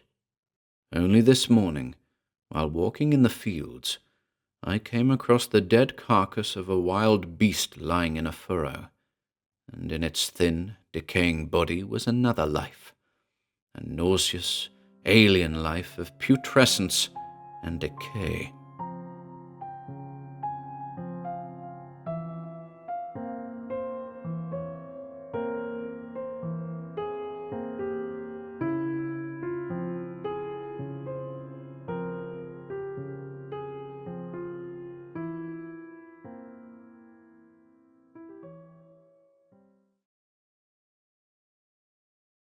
Music of the Stars by Duane W. Rimel. There are black zones of shadow close to our daily paths, and now and then some evil soul breaks a passage through. H.P. Lovecraft, The Thing on the Doorstep. I am called a murderer because I destroyed my best friend, killed him in cold blood. Yet I will try to prove that in so doing I performed an act of mercy, removed something that never should have broken through into this three-dimensional world, and saved my friend from a horror worse than death. Men will read this and laugh and call me mad, because much that happened cannot be labeled and proven in a court of law. Indeed, I often wonder if I beheld the truth, I who saw the ghastly finish. There is much in this world, and in other worlds, that our five senses do not perceive, and what lies beyond is found only in wild imagination and dream. I only hope that I killed him in time. If I can believe what I see in my dreams, I failed, and if I waited too long before I fired that last bullet, I shall welcome the fate that threatens to devour me. Frank Baldwin and I were comrades for 11 long years. It was a friendship that intensified as time went on, nourished by avid mutual interests in weird music and literature. We were born and raised in the same village, and it was, as a cultured author and correspondent of ours who lived in Providence often remarked, unusual to find two people with such bizarre interests in a village whose population was less than 600. It was fortunate, yes, but now I wish we had never probed so far into spheres of the awful unknown. The trouble began April 13th, 1940. I was visiting my friend that day, and during a rambling conversation he hinted that he had discovered on the piano several combinations of musical tones that disturbed him. It was evening, and we were alone in the huge two-story house that stands there today, mouldy and empty beneath a giant maple, gaunt reminder of the horror we unleashed within it. Baldwin was a pianist of great ability, and I admired the talent which dwarfed my own musical skill. The wild, weird music he loved often drove me into fits of melancholy I could not fathom. It is indeed a pity that none of those original manuscripts were saved, for many of them were classics of horror, and others so fantastic that I would hesitate to call them music at all. His statement troubled me. Heretofore he had utter confidence in his mad keyboard wanderings. I offered assistance. Saying nothing, he went to the piano, switched on a nearby floor lamp, and sat down. His dark eyes fastened on the keys, his lithe white fingers poised above them for an instant, and descended. There was a weird cascade of sound as he ran the whole tone scales from one end of the piano to the other, followed by a series of intricate variations that startled and amazed me. I had never heard anything to compare with it. It was utterly out of the world. I listened, entranced, as his flying fingers wove a curious symphony of horror. I cannot describe that music any other way. The strains were eerie and unearthly, and stirred the very reaches of my soul. It resembled no standard classical music such as Rachmaninoff's Isle of the Dead or Saint-Saëns' Danse Macabre. It was torturous musical madness. At last, the thing ended with a crash of discord, and a strange silence fell over the shadowy room. Baldwin turned, face taut, and put his fingers to his lips. He pointed at the wall beyond the piano. At first I thought he was jesting, but when I saw his pale, handsome face drawn and worried, I glanced at the darkened walls and listened. For a while I heard nothing. Then a faint, insidious rustling disturbed the silence. It could have been a mouse running across the floor upstairs, but this sound came from the walls. The patter of tiny claws on wood, the rustle of small bodies, rats, many rats scrambling in the walls. Gradually, the squeaking and scratching diminished, and became a trickle of sound that faded away in the direction of the cellar. I stood up, trembling. Baldwin faced me, eyes gleaming, jaw set. "I've done it, Rambo. I always thought I could. There's a music that stirs every kind of beast, even ourselves. Look at the Pied Piper. I've made history repeat itself. But I'm going further. I'm going to compose the music that makes men go mad, learn the music of the stars, even if I have to use special instruments to do it." I tried to pass it off as a joke, but he was quite serious. Baldwin had always been willful, and I knew that argument was futile. However, I will admit that the very idea began to fascinate me, and what mental barriers I had built were weakening as I listened further to his strange plan. For the weird and macabre are as much a part of me as they were a part of him, and the odd music had cast a curious spell over me. Yet I was skeptical, and told him so. I failed to grasp his ultimate ambition. Perhaps he hadn't thought of it then, but the possibilities of the thing were staggering. We had read that strange story of Eric Zan, and the fate he met tinkering with musical threads of the ultimate void. Nor were we ignorant of the savage music with which certain tribes in Haiti summon their evil gods. We had tried for years to find copies of various forbidden tomes of ancient lore. The Necronomicon by the mad Arab Abdul al-Hazred, the strange Book of Ibon, and Ludwig Prin's hideous De Vermis Mysteris, but in vain. We had lived the simpler, weird excitements, nights in haunted houses and mouldy graveyards, digging corpses by candlelight. But we wanted the real thing, though always it was just beyond our fingertips. Even our learned friend in Providence could not help us. He had read passages from a few of the less terrible books, and cautioned us time and again. Now I am glad we never found them, for what we did unearth was bad enough. I am tempted to believe that our friend, with his wide influence among the Fantasiste, made an effort to keep these self-same books from reaching us. Certainly, several good leads vanished into thin air. On one of my rounds of bookshops in Spokane, I had found, by sheer accident, an English translation of the Chronik von Nath by the blind German mystic Rudolf Jürgler, who in 1653 finished his momentous work just before his sight gave out. The first edition sent its author to a madhouse in Berlin, and earned for itself a public suppression. Although modified by the translator, James Sheffield, 1781, the text was wild beyond imagination. As Baldwin gradually disclosed his scheme for composing the music of the stars, he referred again and again to passages in the Chronicle of Nath. And this frightened me, for I too had read it, and knew that it contained odd musical rhythm patterns designed to summon certain starborn monsters from the Earth's core, and from other worlds and dimensions. For all that, Yergler had not been a musician, and whether he had copied the formulae from older tomes or was himself their father, I was never able to find out. Surely Baldwin had dreamed a strange dream. He said the preliminary work would require solitude for a week, at least. That would give him sufficient time to decipher the sinister formulae in the ancient book, and to make adjustments on his lunochord upstairs. He was a master technician, and had found on his instrument tonal combinations that baffled fellow musicians.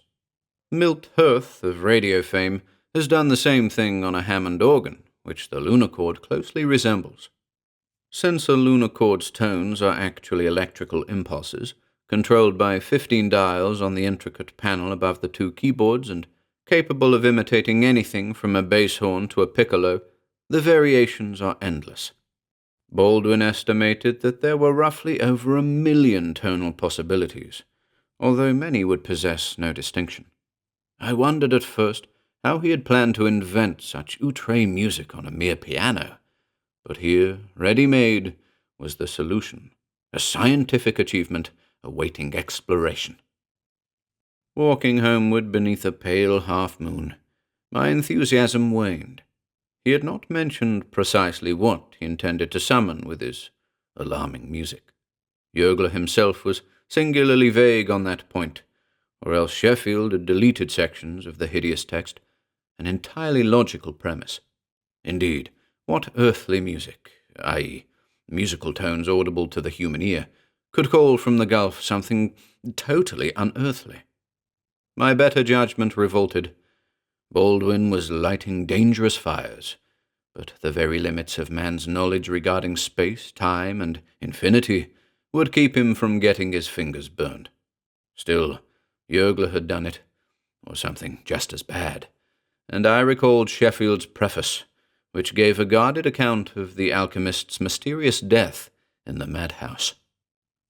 During a severe thunderstorm, there was heard outside and above his room a hideous cacophony, seeming to come from the very heavens.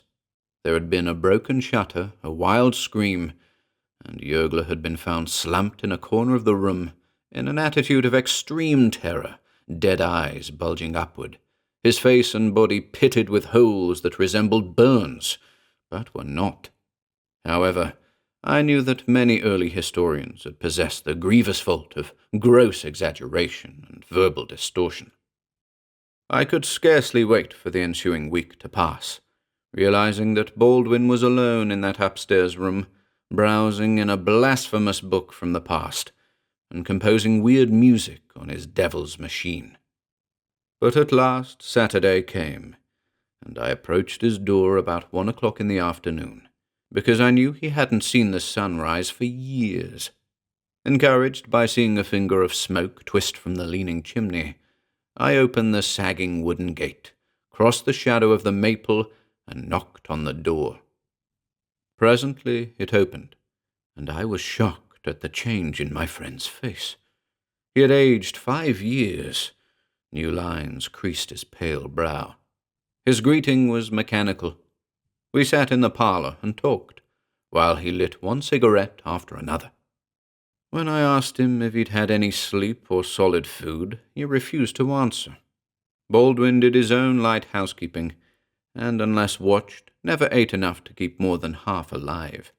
I told him he looked terrible, but he passed it off with a wave of his hand. What hellish thing had made him a gaunt image of his former self? I remonstrated. I demanded that he leave that sinister music and get some rest. He wouldn't listen. I began to become afraid of what he'd discovered, for it was evident he had met with success of a sort. His very manner said so. Without further conversation, he remarked that he'd be busy all afternoon and told me to return at 10:30 that evening. I inquired about the experiment, but it was of no use. I left, promising to come back at the appointed hour. When I rapped on his door again, I had in my pocket a .38 revolver I'd bought in town that very afternoon. I cannot say precisely what I planned to shoot. The gesture was prompted by a feeling of impending tragedy. There had been in Baldwin's manner a reticence I didn't like. Always before he had told me of his triumphs and discoveries. Without a word, Baldwin led me to the upstairs room. Motioning me to a chair near the lunar cord, he sat on the bench and turned the switch that operated the electric motors. The thinness and pallor of his cheeks frightened me. He crushed out his cigarette and faced me. "Rambo, you've been very patient. I know you're curious. You also think I'm killing myself. I'll rest up for a while when I get through. Here. I think I've found what I'm after. The rhythm of space, the music of the stars and the universe that may be very near or very far. You know how we've hunted for those other books, the Necronomicon and so on? This translation of Yergler isn't very clear, but I've tried to bridge the gaps and produce the results he hinted at. You see, at the very beginning there were two altogether different types of music, the type we know and hear today, and another one that isn't really earthly at all. It was banned by the ancients, and only the early historians remember it. Now the jazz element has revived some of these outre rhythms. They've almost got it. These polyrhythmic variants are close. Boogie-woogie has a touch. Earl Hines came near with his improvisation, child of a disordered brain. What will happen, I can't say. Yesterday I had a letter from Lancaster in Providence, and he's positively scared. I told him my plans the last time I wrote. He finally admitted that he'd read the original Chronic, which is infinitely more terrible than this book we have. Lancaster warns me repeatedly against playing the music he's afraid I've written. Actually, it can't be written. There are no such symbols. It would require a new musical language. I'm not going to try that just yet, however. But it can't be that bad. He says there might even be some violent manifestation. The music might summon a certain thing from the shadows of another dimension. What I've done surely can't do anything like that, but it will be an interesting experiment. And remember, Rambo, no interruptions. I wanted to grab him by the neck and shake some sense into his head. My mouth opened twice, but no words came. He had started to play, and the whispering chords silenced me quicker than a hand clapped over my mouth. I had to listen. Genius will permit nothing else. I was bewitched, eyes fastened on his flying fingers. The music swelled, following strange rhythm patterns I had never heard before, and hope never to hear again. They were unearthly, insane. The music stirred me deeply. Goose pimples raced over me. My fingers twitched. I crouched forward on the edge of the chair, tense, alert. A wave of cold horror swept me as the awful melody and counter-melody rose to a higher pitch. The instrument quivered and screamed as with agony. The mad fantasia seemed to reach beyond the four walls of the room, to quaver into other spheres of sound and movement, as if some of the notes were escaping my ear and going elsewhere. Baldwin's pale lips were set in a grim smile. It was madness. The rhythms were older than the dawn of mankind, and infinitely more terrible. They reeked of a nameless corruption. It was evil, evil as the druid's song or the lullaby of the ghoul. During a sudden lull in the music, it happened. The skylight above us rattled, and the moonlight splashing the glass seemed to liquefy and race downward. A single bolt of intense whiteness smashed the glass, and the entire pane buckled inward. It struck the floor with a crash. The floor lamp dimmed and went out. Still the mad overture continued, its hideous echoes shaking the entire house, seeming to reach into infinity, to caress the very stars. In the dim, uncertain moonlight, I saw my friend crouched over the keyboard, oblivious to all else but the music. Then, above his head, I saw something else. At first it was only a deeper shadow. Then it moved. My mouth opened and I screamed, but the sound was lost in that bedlam of horror. The blob of shadow floated downward, a shapeless mass of denser blackness. It thickened and gradually took shape. I saw a flaming eye, a slimy tentacle, and a grisly paw extending downward. The music stopped, and the silence of the utter void enveloped us. Baldwin leaped to his feet, turned, and looked upward. He screamed as the blackness shifted nearer, and a smoky talon seized him. His face in the dim light was a mask of horror. I pawed at the gun in my pocket, gazing transfixed as the writhing shadow from outside slowly encircled his head. Unsteadily, imitating the movements of a zombie, Baldwin raised his arms to fend off the monstrosity, and they were lost in the heaving shadow. I must have gone slightly mad then, for there is much I cannot remember. I know I leaped at the cloud, drove my fists into it. My hands touched nothing, though I recall a fetid odour. The revolver had somehow leaped into my hand, and I fired at the mass 5 times. The bullet smashed the wall, nothing else. Something struck me on the temple, and I fell backward. It may have been one of Baldwin's pawing arms. I do not know. A loud crash of discordant sound brought me to my senses. I lay on my back on the moonlit floor, revolver in hand. A nauseating odour brought me to my knees, gasping for air. Baldwin had slumped backward over the keyboard, inert. The notes piped on, filling the chamber with hideous discord. The horror I could not see, but I felt it near. Baldwin's head rolled and jerked up.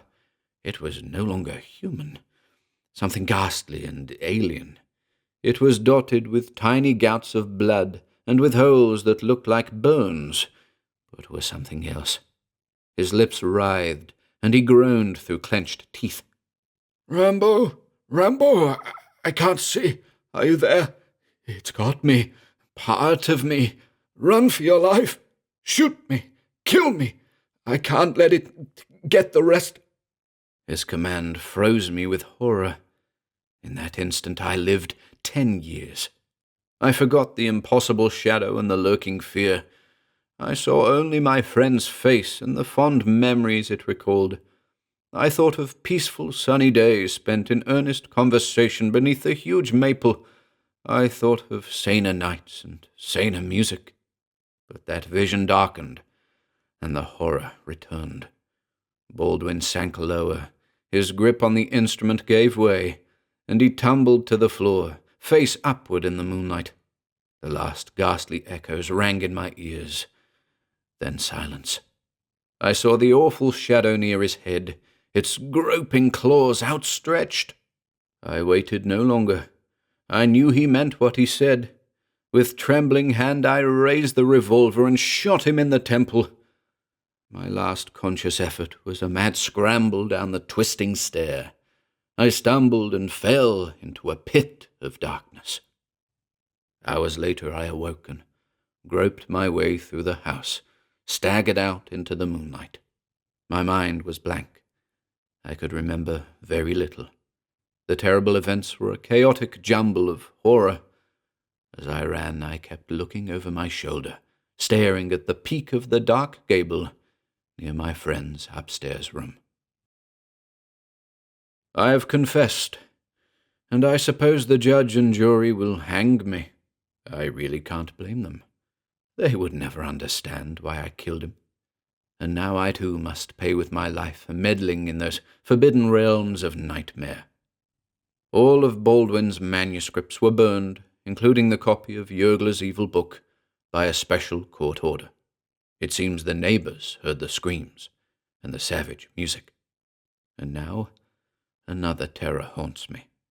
Often in my dreams I see a nebulous cloud of utter blackness dropping from the nighted sky to engulf me, and in the center of that nimbus I see a face, a hideous distortion of something that once was human and sane, the face of my friend, pitted and burned, even as the grisly face of Yergler's must have been.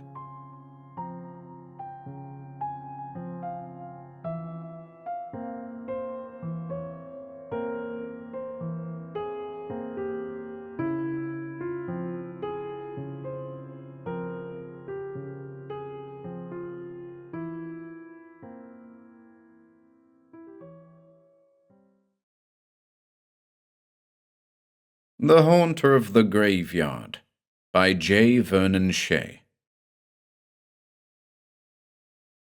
New acquaintances always had difficulty in locating Elmer Harrod's address, for although his street was just off one of the main arteries of the city, a stand of firs partially obscured the entrance. A large sign, Dead End Street, further discouraged entry, seemingly contradicted by a tiny arrow that quivered in the wind, bearing the legend, Old Death's Hill Cemetery. Despite the sign, no entranceway was provided for either car or pedestrian, nor was there a custodian's building. One had to clamber over a low stone fence, for this was the rear of the cemetery. The cemetery itself was long disused, every lot occupied. The last burial there had taken place more than 50 years before. City officials were uninterested in the maintenance of the cemetery. They had tried to cut a freeway through the grounds 12 years ago, but such a hue and cry had been raised about the desecration of consecrated grounds that they had had to abandon the project. Having won their case, the defenders of the historic cemetery promptly forgot about it. Now, its roads were in such a state of disrepair, with Joe Pye weed rustling triumphantly above the cracked concrete, that they were closed to automobile traffic. Even the bridle path that ran outside the cemetery and crossed its roads at several points had been forsaken, for horses there always behaved strangely, skittering and shying at invisible obstacles. Harrod Street debouched sharply downhill. Harrod had few neighbors, although a number of mouldering, tumble-down houses, long abandoned, offered hazardous shelter to vagrants. Harrod's home was the last one on the street, close by the stone fence of the cemetery. It was a house straight out of the Victorian era, with a cupola, a widow's walk, gables, and other evidences of gingerbread. Its bravura delighted the pronounced histrionic streak in Harrod, and was the sole reason for his purchase. Had the house not afforded such Gothic touches, Harrod would have found it necessary to have them built in.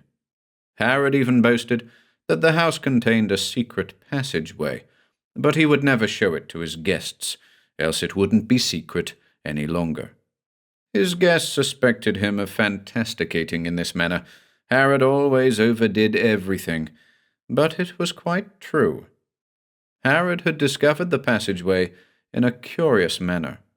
Shortly after he had moved in, he had had a dream, a very disturbing dream, in which he had been summoned in the night for some strange ritual, and had gone down into the basement and, as if through long familiarity, had pressed upon the wall in a certain place and had gone through a suddenly revealed opening.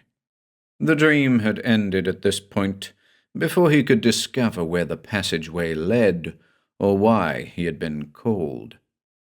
In the morning, he had retraced his steps to the basement wall, and, feeling rather silly, had looked for a hidden switch, and had found one. The passageway, he had discovered, was a tunnel hewn out of the earth. It appeared to burrow deep for many miles, a dank and cobwebbed place, seemingly without end, with some undisclosed vents that permitted a little air to circulate. Along the way were fixtures to hold torches, and it was evident from the flooring, not just packed earth, but some finished material, that many feet had trod this way before. Even the beam of his flashlight could not penetrate all the recesses cut out along the way, but they apparently contained nothing of interest, not even the bones and skulls he half suspected to find. The tunnel was broad and high enough for several people to hasten along here at the same time. Hasten, for there was a feeling of urgency about the tunnel. The people who had passed here had not dallied. Even Harrod was conscious of a compulsion to reach the tunnel's end. It ended unexpectedly in a blank wall. No turn veered off it on either side, and though he played the flashlight over its entire expanse again and again, he could discover no sign of a switch or button. It seemed to Harrod that when he pressed his ear against the wall, he could hear from behind it a distant roaring, like the pounding of surf, but he knew very well that that couldn't be, for the house was miles away from the sea. In the days that followed, Harrod made many trips to the tunnel, but never managed to get past the wall. However, further exploration revealed that one of the recesses contained an exit that he had overlooked, an extension of the tunnel that led upward, and following its course he was brought outdoors to a secluded corner behind a mausoleum in Old Death's Hill Cemetery. Perhaps this discovery whetted his interest in the cemetery. Old Death's Hill Cemetery had very few visitors. Sometimes Harrod would see from his bay window some oldster laboriously seeking an ancestor's grave, or some antiquarian with camera case slung over, strolling along looking for some especially old gravestone, or a youthful art student intent upon making a rubbing of some curious inscription. Lovers came there occasionally for trysts. Vagrants for a brief time cooked edibles over little fires, and children new to the neighborhood enchantedly climbed over the fence, bemused by all those acres to play in. But even in broad daylight, children did not tarry there long. They soon withdrew, subtly frightened. The cemetery had long had a name in the city as a place to be shunned, and its reputation was not helped by Harrod's discovery, during the first year of his occupancy of the house, of the body of a vagrant close by one of the paths. The throat had been freshly torn out by something very sharp. Possibly it was the deed of another vagrant seeking vengeance, or the work of some large animal. He reported his discovery to the officials.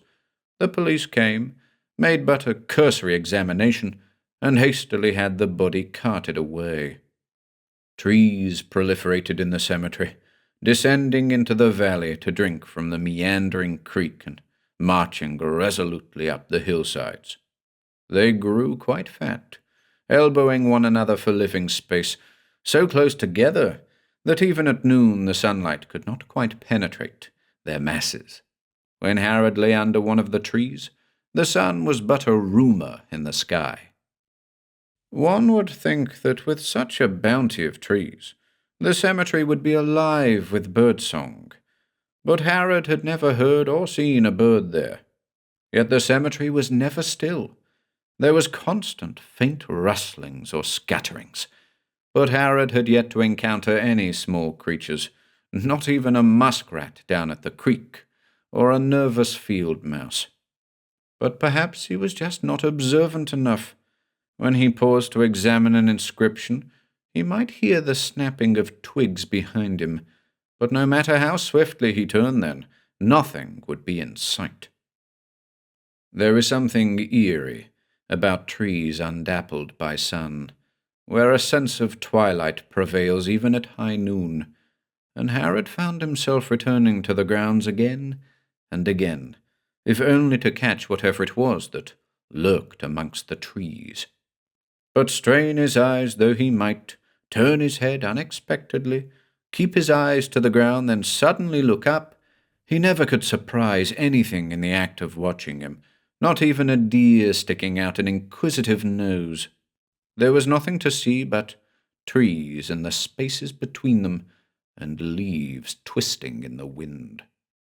And the trees had the look of a primeval forest, as this land might have looked before the advent of man. These woods wanted no visitors, and Harrod sensed that he was an intruder.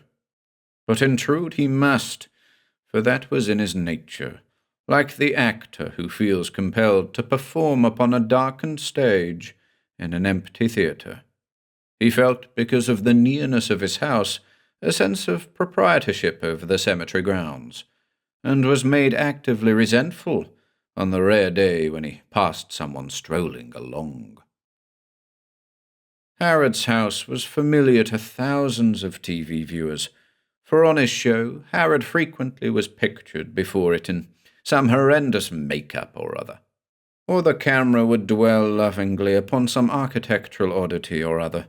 The gargoyle on the roof was a favourite subject, and eventually would discover Harrod in his library, in the midst of his tremendous collection of books of fantasy.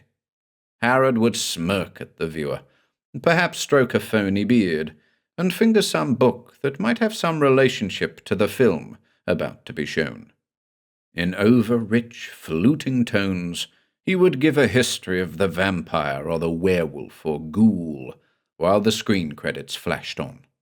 For Harrod's specialty and means of livelihood was the showing of horror films, the older and more rubbishy the better, for television audiences predominantly teenagers. He knew that they turned on his program, or claimed to, not for vicarious chills, but for the sardonic commentaries with which he frequently laced the proceedings. He would comment scathingly upon the acting and the quality of the script, and the obvious phoniness of the backgrounds, and he would encourage the actors. "Come on, Bella, show your fangs now. Better not go in there, little lady. Boo to you, too." Harrod turned a deaf ear to those horror film buffs who phoned in to suggest he let the films alone. Once it had been released, any film was fair game for his arrows. Increasingly, as the years went by, the cemetery exerted a fascination for Harrod. It concealed a mystery he was determined to unfathom. For some time, he had harbored a suspicion that someone, one of his neighbors perhaps, or even one of his TV-viewing public, was in the habit of playing tricks upon him. Sometimes, of an evening, he might see flickering lights deep within the cemetery, but whenever he went in to investigate, he could find no evidence of another's presence.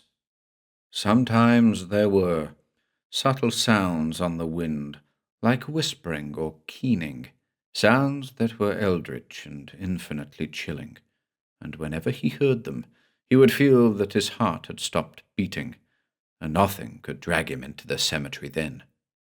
Harrod told his acquaintances that the cemetery reminded him of a movie set. When fog collected in the valley, and the gravestones loomed crazily askew, one half expected Count Dracula to emerge upon a nocturnal errand. Certain areas of the cemetery could pass readily enough for Bronte moors. At first, Harrod had delighted in being photographed against such backgrounds. His scrapbook bulged with snaps of him in weird disguises. But after a time, he began to realize that it was all very well to have fun in the cemetery, but that he had been overlooking its readily exploitable possibilities. He devised dramatic little scripts for use on TV films and enlisted the aid of some students from Miskatonic University to enact them. The unaccustomed sounds of camera crews in action were now heard in the cemetery. The actors entered readily into the spirit of things. It was not difficult to register shock or horror in these macabre surroundings, especially when it seemed that the cemetery itself wished to cooperate. When the day's rushes were shown, it seemed to the company that things appeared thereon that they did not remember filming. Deep, menacing shadows that seemed to reach out for the players. Just a suggestion of gibbering things on the periphery of the action. Clouds of mists that obscured the screen momentarily. Skies far more lowering, than memory pictured them. And the soundtrack had recorded far more things that the sound engineers had counted upon. Not the things that plague Hollywood crews, like the buzzing of insects or the roar of passing planes, but sounds thoroughly in keeping with the mood of the film, a really inspired series of whisperings and rustlings of half-heard scutterings. The soundtrack, in fact, was so very busy that Harrod decided to dispense with the usual and costly electronic background music. Music here would be too much like painting the lily. These films, shown to the TV studios, impressed the advertising agencies greatly, and the films formed the basis for the spot offered Harrod. After an introductory shot of Harrod picking his way up the grave-strewn hillside, with trees bending so far in the wind that it seemed they were reaching out to clutch Harrod, the horror film that followed seemed doubly synthetic, and Harrod's jibes the more diverting. He suspected, but did not want to know, that some of these presumably genuine shots had been faked by the Miskatonic students when his back was turned. For to think otherwise, that these unrehearsed sights and sounds were quite authentic, was a possibility too chilling to be long entertained. For his memory would not permit him to rest. He remembered that when the camera crews had gone for the day, and he went for his wonted stroll through the cemetery, he sensed almost immediately a change in the atmosphere. He felt himself under surveillance, and the surveillance was distinctly inimical. It was as if he had betrayed a trust. And when he noticed the ravages left by the company, the cigarette butts mashed into the ground, the litter of paper cups with an inch or two of coffee still in them, the used flashbulbs, the trampled grass, the scuff marks on gravestones, the treads left by the camera equipment, he realized why the atmosphere was so actively hostile. There was a stillness in the air, as if something were waiting. A branch of a tree he passed under tensed, as if about to tear at his throat. Old Death's Hill Cemetery employs no caretakers, and he felt just a bit foolish as he began to repair the damage as best he could, gathering up the accumulated litter into one pile and going back to his home for cardboard boxes into which to place it. But he had the definite feeling that his presence would be unwelcome here until he made at least a show of effort on the cemetery's behalf. It was true that the cemetery did not always wear so forbidding an air, else he would have been reluctant to visit it so frequently. There were bright days in spring and summer when the cemetery seemed in a relaxed mood, like a tiger washing itself in the sun. There were never any flowers upon the graves, of course, but during the warm months nature itself provided bouquets of wild flowers. Even a hillside yellow with dandelions in the sun is a joy to the eye, and in the soft light that sometimes filtered through the trees and dappled the ground, the cemetery looked almost benign. And down in the creek, the water that gurgled over the rocks pretended to be rapids. Sometimes a big brindle cat would walk for some distance along the stone fence and seem about to venture inside, but at the last moment would think better of it and drop hastily down. It was on such a day that Harrod first thought of bringing reading material to the cemetery, and thereafter, whenever he strolled there, a book or magazine always accompanied him. He had to select his reading carefully, for he had found that such favorite writers of his as Jane Austen and Peacock, for instance, clashed immediately with the surroundings. He discovered, conversely, that whenever he stretched out upon a gravestone to read, even the most spurious story in a pulp horror magazine seemed to gain validity thereby. He realized that such behavior was sheerest bravado, but it gave him a delectable titillation. Once, when a child strayed into the cemetery and found him enwrapped in an Inverness cape, part of the Dracula get-up, dozing upon a grave, The child screamed and screamed and ran, and the sound of his screams brought chuckles to Harrod in delighted remembrance. But reading in Old Death's Hill Cemetery at night, with a strong flashing light spilling over the pages of Blackwood or Macon, was the greatest thrill of all. He chose usually the finest horror tales for these nocturnal excursions, sometimes almost afraid to turn a page, because the sentence he had been reading had been punctuated by a quite indefinable sound. It had been warm during the day, but now the sharpness of the night air presaged the winter to come. Harrod drew the flaps of his topcoat protectively about his face. It was uncommonly quiet in the cemetery, the only sounds for a moment being the crackling of the sere leaves underfoot. With so many leaves fallen, the branches looked unduly prominent, each contorted shape as eye-arresting as if it had been newly painted. The trees seemed huddled less in coterie, their bareness permitting the full moonlight to penetrate the cemetery grounds. But the moonlight held no warmth. It was obscured of a sudden by a passing cloud, causing Harrod to look up. The sight was so reminiscent of 100 horror films that Harrod tittered involuntarily and lifted his head mockingly and bade the moon in deft imitation of the Wolfman. The mockery was out of place, Harrod suddenly had cause to feel. He felt a prickling of the skin. The cemetery was sentiently aware of his presence. He had the disquieting sensation of being watched. He half expected the tentacle of some extraterrestrial monster to come probing out of the bushes. The grass along the path had not been cut within memory, and came up past his knees, the blade seeming to cut at him with serrated teeth. The wind came up strong just then, and a rippling ran through the high grasses as if to mark the passage of some small creature. He stumbled and almost fell over a gravestone that had been hidden by weeds. He pulled them back and sent a beam from his flashlight upon the marker. Obadiah Carter, the marker read. The dates had been almost obliterated by time, but so far as he could decipher, they read 1790-something to 18-something and 7. There were a number of Carter graves hereabouts, part of a once flourishing shipbuilding family.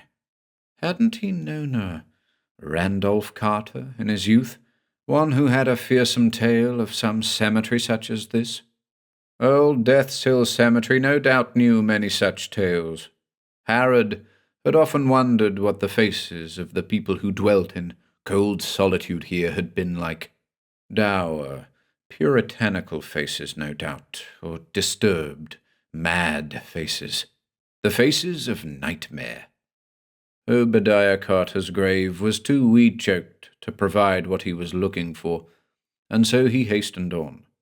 He had come along this way dozens of times, and yet in the moonlight everything looked oddly different, graves appearing before his eyes in places where he hadn't remembered them, and the path meandering in unexpected turns. Before he was quite prepared for it, he came upon the spot he had termed Witch's Hollow, his destination. It was a place where the trees and the underbrush had been pushed back, as if by the hand of a gigantic gardener, a place roughly in the shape of a circle, where the earth looked as black and dead as that of a burned-out forest, although no fire had blazed here within anyone's memory. Perhaps, a century or so ago, this had been the meeting place of a coven of witches who had burned sacrificial offerings to their black goat god. The place was fringed by firs standing like sentries, the tallest trees of the cemetery, and just beyond them oaks and willows and maples crowded in for a look. The gravestones were arranged within the circle to an order lost to history. Harrod suspected that were one to shift the markers of the principal graves a few inches here and there, a perfect pentagram would be formed, and it took little imagination to picture witches and warlocks sitting upon the markers of their graves, watching him. Indeed, Harrod had filmed just such a scene here. He himself had been the sacrificial victim of the film, for with his rather plump body and look of preening self-indulgence, he was marked for the part. He considered that he had given quite a good performance, rolling his eyes in terror and quavering in his speech. Harrod settled himself as comfortably as he could in his usual position upon the grave of Jeremy Kent, and opened his book, directing the beam of his powerful flashlight upon the pages, although the moonlight washed the scene so brightly here that he could almost dispense with the flashlight. The marble of the gravestone was quite cold in the night air, and after a while its chill began to seep into his buttocks, even through the thickness of his topcoat. His ungloved fingers grew so stiff and numb that he could scarce turn the pages. Jeremy Kent, a euphonious, harmless-sounding name. But in local folklore, Jeremy Kent was reputed to have been a warlock or wizard, possibly the leader of the coven. The gravestone attested that he had been still in his early 30s when he died, a handsome man with the coldest of blue eyes. The legends concerning Kent were uncommonly interesting, and it had long been Harrod's plan, whenever he could raise the necessary capital, to make a feature-length film about his life. But how would he be able to suggest the scene in which Jeremy Kent tears the living heart out of a child's body? Jeremy Kent had not died of natural causes. The enflamed townspeople had taken matters into their own hands. But if Harrod acceded to historical accuracy in this matter, the scene would be too much like scenes from Frankenstein and a dozen other horror films.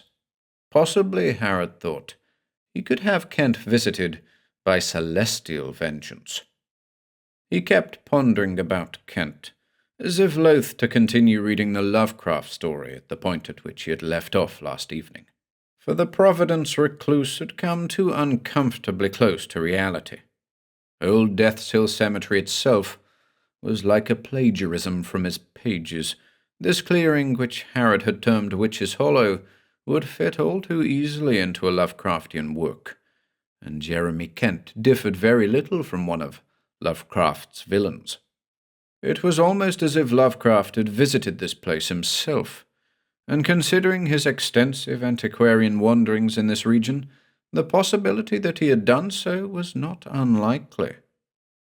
The most disturbing thing was the dream.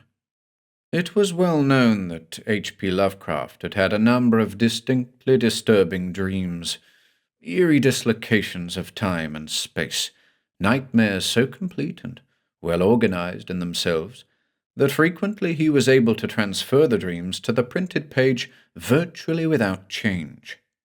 His dreams had none of the random illogic that characterizes the usual dream, but granted their fantastic premise, were quite compellingly real.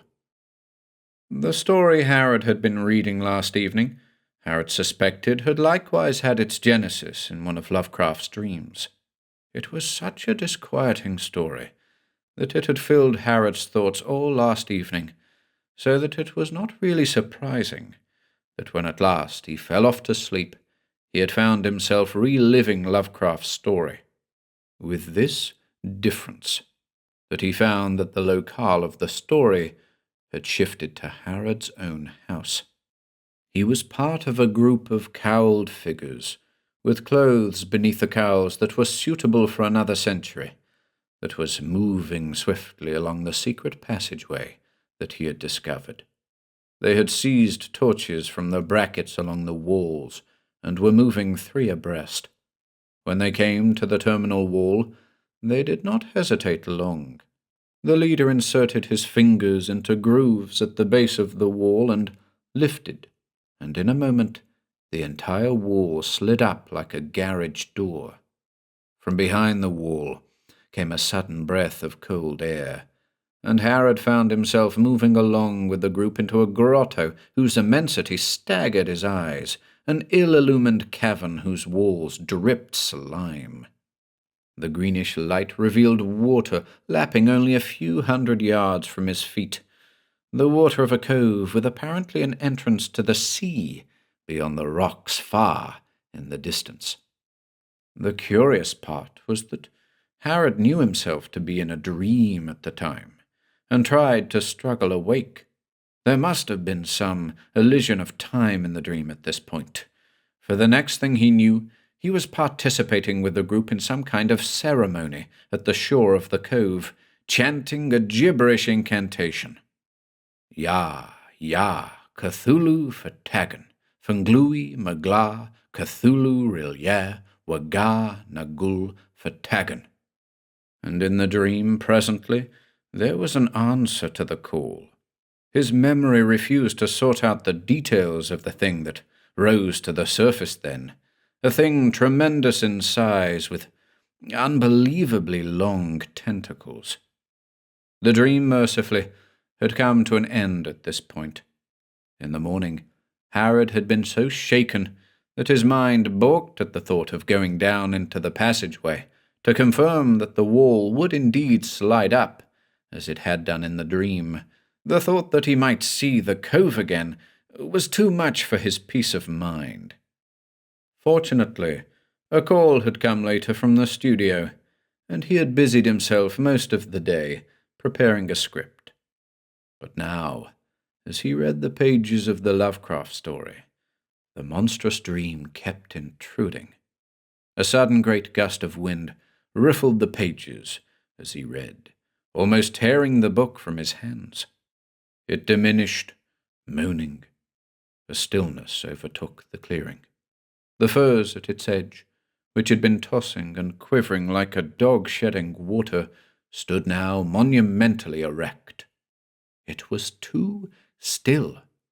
Seized by a sudden impulse, whose origin he couldn't fathom, Harrod turned back in the Lovecraft story, going through the pages until he found what he sought.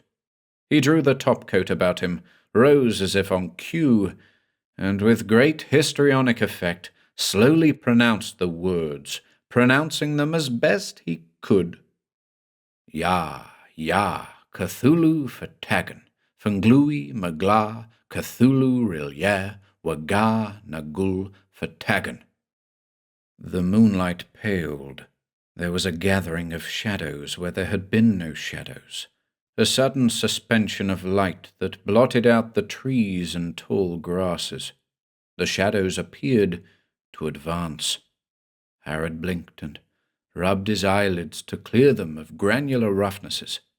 No, it wasn't his imagination. The shadows were there, somehow more solid than they had been an instant before, an advancing phalanx of darkness. Ice water coursed down his spine. The shadows were there. They had stopped now, but did not retreat. They stopped and looked at Harrod and waited. The darkness disappeared from the face of the moon, and there was light in the sky once again, a precipitous flow of light at the edge of the clearing, between the flanking firs. And there were things in the sky there, high above the trees. There were faces on a gigantic scale, faces that were only remotely human, and a tumultuous threshing of non-human parts, with a suggestion of tentacles. They were up there with rapacious eyes, but it seemed that their concentration had not yet been engaged upon Harrod. They were searching the ground like a bird looking for insects. Harrod whimpered and sought to hide, heaving himself off the gravestone and scrabbling in the loose gravel with his hands.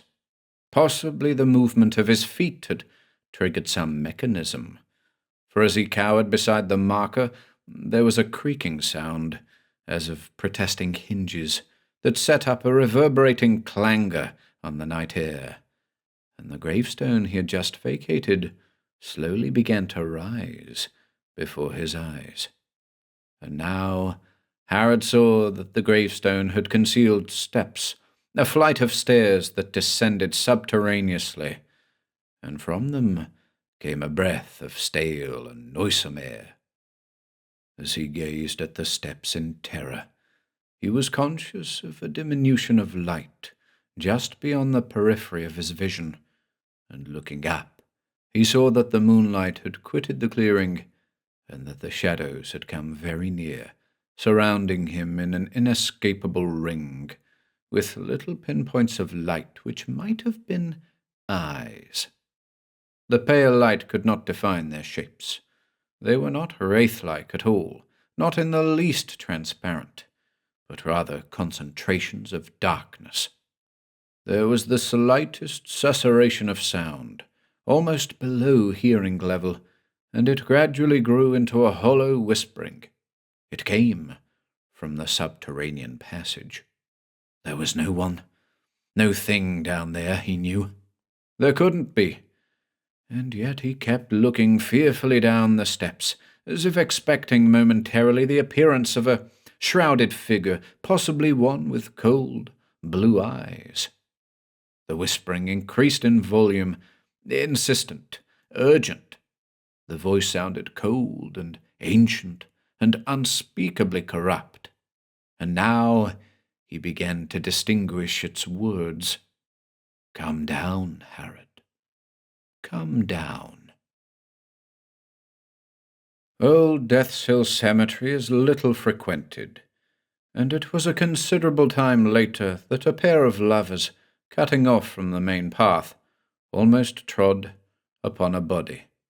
It was so badly decomposed that it required a dental check-up to identify it as that of the missing Elmer Harrod. Had Harrod still been living, he himself would have cut the shot as too horrifying for his TV viewers, for the head had almost been completely torn from the body, adhering to it only by a few shreds of rotting flesh. The mouth was engaged in a perpetual scream, and the eyes, almost popping from their sockets, held too much nightmare horror to contemplate for long. The body was only barely recognizable as human. It had been twisted almost inside out, and something had gnawed upon it for quite a little while.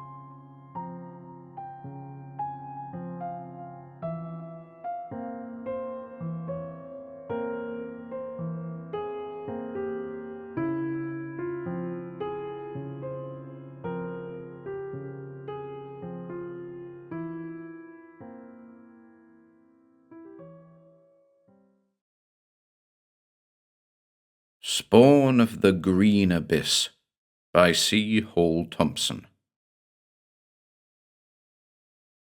1. I am not writing this to save my life. When I have set down, in the sanity of plain English, the strange story of Heath House, this manuscript will be sealed in an envelope, to be opened only after my execution. Perhaps then the accounts that have filled the papers during my imprisonment and trial will be more easily understood. Today, in his effective baritone, the attorney for the state told a mixed jury, "This man, Dr. James Arkwright, is the cold-blooded murderer of his wife, Cassandra, and her unborn child. You have seen the evidence, ladies and gentlemen. You have seen the murder gun. The state and the voice of the dead woman demand that this killer pay the extreme penalty." It was a very forceful plea. I could not have asked better. You see, I want to die. That is why this will not be read until the prison medico has pronounced me dead of a broken neck. If it were read while I lived, I might never be granted the release, the nothingness of immediate death. Instead, I should spend endless, remembering years in the state asylum for the criminally insane. Do not misunderstand me. No feeling of remorse prompts me to seek forgetfulness. Should all this happen again, God forbid, I know I should do the same. I destroyed Cassandra because it was the only thing left to do.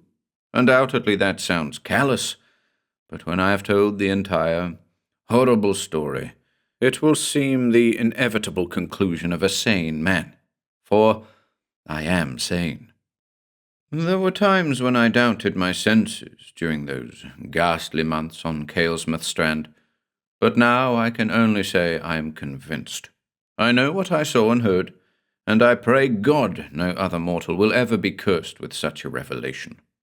There are things beyond the veil of human understanding, strange antediluvian monstrosities that stalk the shadows, preying on dark, lost minds, waiting at the rim of the green abyss to claim their own. These are the things I must escape, and, for the mind that has come to realize their existence, the only avenue of retreat lies through the quiet labyrinths of death. Haunting, half-facetious dribblings of truth have seeped into the feature stories, which various local newspapers ran on the trial. The Kennicott Examiner mentions briefly the strange manner in which Lazarus Heath died. A precocious young reporter who visited ancient Heath House in Caelsmouth makes note of the nauseous effluvia that hung like a caul over the staircase, leading to the chamber where I shot my wife. He mentions, too, a trail of dried sea brine which streaked the floor of the entrance hall, and the carpeting of that same stairway. Those were only thoughtless ripples on the loathsome, scummed surface of abominable truth. They did not touch upon the fluting, hypnotic music that echoed in those decadent halls. They did not dare to dream of the slobbering, gelatinous horror that seethed by night from sightless, watery depths to reclaim its own. These are the things of which only I may speak. The others who witnessed them are mercifully dead. In the night, lying on the hard stickiness of my prison cot, staring into soundless dark, I sometimes wonder whether I would have gone to Caelsmouth last fall had I guessed at the horror that awaited me. All in all, I think I would, for at that time I should have scoffed at such legends as haunted the antiquated village sprawled on a forlorn peninsula off New Jersey's northeastern coast. As a medical man and a mildly successful brain surgeon, I would have set them down to antique folklore whispered by wintry firesides, told in the ghostly tongue of superstitious nonagenarians. Then, too, there were brief moments with Cassandra that were worth any price I had to pay, and had I not gone to Caelsmouth, I should never have found her. As things were, I suspected nothing. During that summer, I had been exceptionally active, and my profession being as exacting as it is, toward the end of September I began to feel the effects. The only answer to the problem of a surgeon's trembling fingers is a complete rest. I do not know what prompted my selection of Caelsmouth. It was not a resort. But then I did not want amusement. When I saw that advertisement of a cottage to let in the seclusion of a rocky-coasted seaboard town, it seemed ideal. From childhood, I had loved the salt freshness of the Atlantic. Today, when I think of the greenish waves smashing at the beach, clutching it with watery fingers, I can never repress a shuddering chill. Caelsmouth is little more than a sprinkling of cottages, with a single general store and a population in the low 50s. The small white houses are scattered along a narrow finger of sand and rockland that juts defiantly eastward into the sea. There is water on 3 sides, and a single highway to the mainland. The people talk little to strangers, and one senses an aura of great antiquity in the solitary, sun and sea-swept life they lead. I will not say I noticed any sign of evil in the secluded settlement, but there was an air of tremendous, brooding age and loneliness about the homes and the people alike. The land itself seemed dry and barren, a forgotten relic of earlier, more fruitful days. But quiet and rest were what I needed. after the strenuous turmoil of antiseptic-choked corridors and operating amphitheatres. Certainly, no town could offer better chance for these than did Caelsmouth, redolent as it was of a Victorian era when life moved through leisurely hidden channels. My cottage was small but comfortable, and Ebb Linder, taciturn, wind-dried proprietor of the general store, helped me lay in a good supply of staple foods. Long, salt-aired days were spent wandering the bleached stretch of a rocky shoreline, and in the evenings I turned to my collection of books. I saw few people and talked with fewer. Once or twice, when we chanced to meet at Linda's store, I spoke to Dr. Henry Joyce Ambler, Caelsmouth's only general practitioner. He was a florid, white-haired individual, full of shop talk of the sort I was trying to escape. I'm afraid I may have been rather rude to him, for in those first days I was still overwrought and in need of relaxation. Gradually, however, I drifted into a soft, thoughtful mood. I became more interested in my surroundings. I cannot be certain when it was that I first noticed the house. Looking back, I should say that somehow I must have been vaguely aware of it from the start. The main window of my small sitting room looked eastward to the aquamarine expanse of the Atlantic. Situated as it was, at the approximate centre of the narrow peninsula of Caelsmouth, my cottage commanded a view of the long earth finger that pointed so boldly into the sea.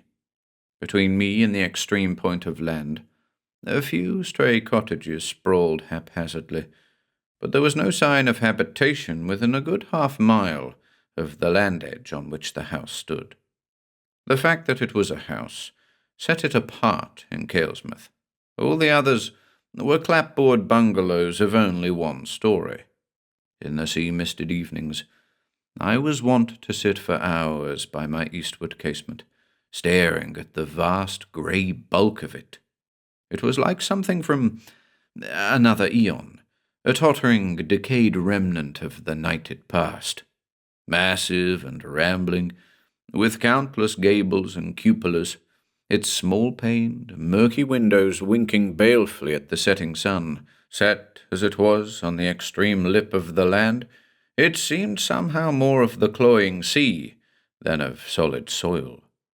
An ectoplasmic nimbus clung thickly to battered towers, whose boarded embrasures argued desertion. I noticed that the seagulls circled the ancient monument warily. Birds did not nest in the crumbling age-webbed eaves. Over the whole dreamlike vision hung an atmosphere of remoteness that was vaguely tinged with fear and repulsion. It was a thing that whispered of forgotten evils, of lost and buried blasphemies. The first time I caught myself thinking thus, I laughed away the sensation and decided that my solitary sojourn was beginning to work on my imagination. But the feeling persisted, and in the end my curiosity won. I began to ask questions during my infrequent visits to the store. Silent as Ebb Linder habitually was, I sensed an abrupt withdrawal in him when I mentioned the house at Land's End. He continued weighing out my rough-cut tobacco and spoke without looking at me. "You don't want to know about Heath House, Doc. Folks hereabouts ain't got nothing to do with it." Sullen warning charged his level tone. I smiled, but a small shiver trickled along my neck. I looked across the store to where Doc Ambler stood, his white mane bent intently over one of the latest magazines. His head came up. The usual smile had gone out of opaque eyes. "Lazarus Heath lives there, Doctor," he murmured, very much the recluse. "Which is just as well for us," Linda put in cryptically. Ambler nodded and went back to his reading. It was at that point that I became aware of the dishevelled, weather-beaten creature in the doorway. I had seen Solly Joe before, wandering the sand and stone wastelands of the beach. You will find one such outcast in every small town, I suppose. A slow-witted, distorted brute, with matted blonde-grey hair, he combed the shores night and day, ambling aimlessly from spot to spot, sleeping in the lee of some jutting rock. Always before, the sad baby-blue eyes turned on me had held a vacant stare. But now, as Linda gave him his daily free bottle of milk, Solly Joe was gazing at me with something like sharp understanding in his phlegmatic face. We did not speak further of Heath House, but when I left the store, Solly Joe slowly followed. He caught up with me and shuffled at my side, smiling vaguely for a time before he spoke. "You was talking about Heath House, wasn't you, Doc?" I nodded. Solly Joe chuckled softly. "I know why you was asking about it," he said with a knowing leer. "Only you hadn't ought to. Old Las Heath ain't no friend to nobody. Stay clear of that house. They's things there that ain't right. They's bad things." "Just who is Lazarus Heath?" I asked. "Old man. Real old. He got a funny smell about him. A dead smell, like dead fish washed up on the beach. Used to be a sailor, but now he's too old. They's stories about old Laz, him and that daughter of his'n." The lecherous grin returned. "You better forget about Miss Cassandra, Doc. I know you seen her. That's why you been asking about the house. But forget it. She ain't for the likes of you and me." Solly Joe shook his head slowly and clucked sadly. "No, sir, she's too much like her old man. Stays away from folks like him. They live out there alone, and like I say, there's things in Heath House. There's a bad stink like old Laz has. Nigh on to 20 year ago, Laz was in a shipwreck, lost for most 2 year. Then a tramp steamer found him on an island. He had this little baby girl with him. Said she was his daughter. Said his wife died in the wreck. Only nobody was ever able to find no passenger listing for a Mrs. Laz Heath. Then Laz come back here and bought that there old place. Even 'fore he come, there was talk about bad things in that house. People still talk, only now they whisper, case Laz might hear. Take my word, Doc, you steer clear of pretty Cassandra. She warn't meant for men like us." I can still remember Solly Joe's simian shadow shuttling off along the craggy, moon-washed strand, voracious tongues of nighted tide lapping at his battered white sneakers. If I had not heard of Cassandra Heath before, now that I had, my interest was made the more intense by the drone of the beachcomber's eerie warning still humming in my ears. I chuckled, telling myself it was probably utter nonsense, the maundering phantasms of Solly Joe's lonely, warped mind. But my laughter echoed back from a brooding, watery wasteland. I recalled the solemn reticence of intelligent, educated Dr. Ambler, the wordless warning of Ebb Linder. Despite such memories, I could not get Cassandra Heath off my mind. I promised myself that I would meet her and this legendary father of hers. It seemed easy enough on the face of it. I could pay them a visit, saying I was a new neighbor. Yet, more than once during the ensuing days, I tried to do just that and failed. Roving the desiccated peninsula on a sunny forenoon, I would set out resolutely toward the misty hulk of Heath House, but I could never bring myself to go all the way. The straggling, mossy embattlements seemed too much a part of another world. Looking at the house, you got the notion that you could keep walking toward it, yet never reach the crumbling patio, never pass through the ancient carven door. It is probable that I should never have met Cassandra Heath, hadn't she come to me. 2. Early in October, an Indian summer storm washed in from the Atlantic. The day had been long and dreary, overhung with humid fog, and in the late evening vicious torrents swept inland under a fanfare of thunder. Through streaming casements I could barely discern the gigantic shell of Heath House, looming defiantly above the lashing fury of a hungry sea. I made a log fire and settled into an easy chair. The subdued soughing of the storm, combined with a rather dull analysis of Sigmund Freud, must have lulled me into a doze. There was a sensation of spinning lostness. My mind ricocheted through the dark well of the rain-whipped night. There was a coldness brushing my face.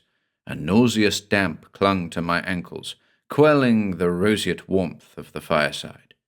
Something clicked sharply, and I opened my eyes. I thought I was still dreaming. The girl stood leaning against the door she had just closed. Dying embers cast a phantasmagoria of lights and shadows on her face and hair. She was slim and well-made. Ebony hair flowing to her shoulders gave one a feeling of rich warmth. It matched the steady blackness of extraordinary eyes that protruded ever so slightly. Her skin was deeply tanned, a faint flush in her cheeks, and a breath coming in quick whispers through full lips seemed to indicate a rather hurried trip. I wondered vaguely at her being quite dry, until I realized that the storm had died with the evening. A moment passed, silent save for the faint dripping of water from the eaves, as the dark eyes met mine. Dr. Arkwright? The voice, cultured and controlled, like the throaty melody of a cello well played, heightened my illusion of a dream. I arose awkwardly, and my book slid to the floor. The girl smiled. I'm afraid I must have dozed. My name is Cassandra Heath, the girl said gently. My father is very ill, Doctor. Could you come with me at once? Well, it might be better to get Dr. Ambler, Miss Heath. You see, I'm not a general practitioner. I know. I've read of your work. You're a brain surgeon. That's what my father needs. The voice trembled slightly. Shadowed lids covered the ebony eyes for an instant. Cassandra Heath had admirable control. When she spoke again, it was in a tone tinged with defiant pride. You needn't come if you don't care to. No, it isn't that at all. Of course I'll come, Miss Heath. My mind sliding backward over the beachcomber's whispered tale, I arranged a small kit with strangely unsteady hands. Cassandra Heath stood silently by the door. I wondered if Solly Joe's story had been something more than the weird fiction of an overworked imagination. The defiance in the girl's voice argued that the legend of Heath House was known and feared by more than this one insignificant wanderer, so much feared that it might frighten a stranger away. Even without such a veil of mystery swathing her life, Cassandra Heath would have been a striking person. As it was, I was fascinated. We had walked some distance before the girl spoke again. The moon had risen, and phantom rocks glistened in its watery glow. The ocean pounded choppily on a rain-sodden beach, and our feet left moist, rubbery prints that disappeared as quickly as they were made. Moving with long, graceful strides, Cassandra Heath talked in a level monotone. I suppose you've heard tales about my father. You can't live in Kalesmouth any length of time without hearing about old Lazarus Heath. Grim humor touched the warm lips. Solly Joe did a bit of talking, I admitted. You mustn't believe everything you hear, Doctor. My father is ill. He has been for some years. We prefer to keep ourselves at Heath House. When people can't talk to you, they talk about you. They tell stories about father. Miss Heath, I ventured, do you think that your father is insane? The girl supplied. 2 years ago, last year even, I should have said no. Now I can't be certain. My father has led a strange life, Doctor, a strenuous one. Here of late he's been given to brooding. He was always moody and quiet, but this is something different. He's afraid of something, I think. Then, too, there are the disappearances. Disappearances? He's taken to wandering off at night. 4 times in the last couple of months I searched the whole length of the Strand, and couldn't find him. Maybe he'd gone to the mainland. I think not. Someone would have seen him. No, he went somewhere much farther away. For the first, a note of puzzled fear crept into Cassandra Heath's voice. Much farther. She seemed to come back with an effort. He did that tonight, Doctor. Just before the storm broke. I found him later, hours later, wandering in a small cove beyond the house. He was talking strangely and singing, a funny little tune. He's in his room now, still talking, still singing that song. Onyx eyes flashed up to meet mine. In that brief moonlit instant I saw all the doubtful terror, the puzzled anxiety, that Cassandra Heath would not admit even to herself. I had no time to question her further, to attempt to link together her last broken phrases so that I could guess at the real meaning that lay hidden in them. Kalesmouth Strand had suddenly narrowed, and now, on either side of us, midnight ocean licked possessively at the land. A tortuous path, tangled with sea brambles under rocks, snaked to the shadow-choked veranda of Heath House. Weather-wasted planks groaned in protest under unaccustomed footsteps. At a gentle pressure of Cassandra's hand, the ponderous mahogany door swung back soundlessly. Even before I stepped into the candle-lit, gloom-encrusted hallway, I could smell it. That loathsome, clinging effluvium of rotting marine flesh, of which Solly Joe had muttered. It swirled sickeningly in the clammy atmosphere of a foyer that was like the dusty nave of some forgotten cathedral, rising along lushly panelled walls to the sightless dark far above. A wide, twisting staircase wound upward to some higher labyrinth, and as I followed Cassandra Heath upstairs, whose ancient grey carpet was worn thin by the tread of forgotten feet, the fetter became even more powerful, more noisome. Through dreamlike corridors I followed the fitful glow of the candelabrum the girl carried. Another door opened, then closed behind me. I stood in a chamber that seemed drawn from the dark maw of lost eons. Tremendous oaken furniture dwarfed the figure sprawled limply on a dais-raised bed, and, though the small-paned casement stood wide, chilling sea fog swirling through them into the room, the stench was overpowering. Cassandra set the candelabrum on an antique cabinet de nuit. An eerie lustre flickered across Lazarus Heath's wasted visage. During his professional lifetime, a brain specialist is called upon to diagnose countless horrible cases. Yet they are the horrors of the nighted mind, or of blindness caused by a tumour. They are medical things, and can be understood. You cannot diagnose a fetid malignancy that goes beyond medical knowledge, rooting itself in the black soil of ancient hells. There was nothing medical knowledge could do for Lazarus Heath. Pushing back revulsion, I made a thorough examination. The massive body, little more than skin and bones now, gave off a reeling aura of putrefaction, and yet there were no sores. Sopping clothes that hung in tatters were tangled with dull green seaweed, stained with ocean salt. But it was the face that caught and held my attention. The skin, taut and dry, was the colour of aged jade, covered with minute, glistening scales.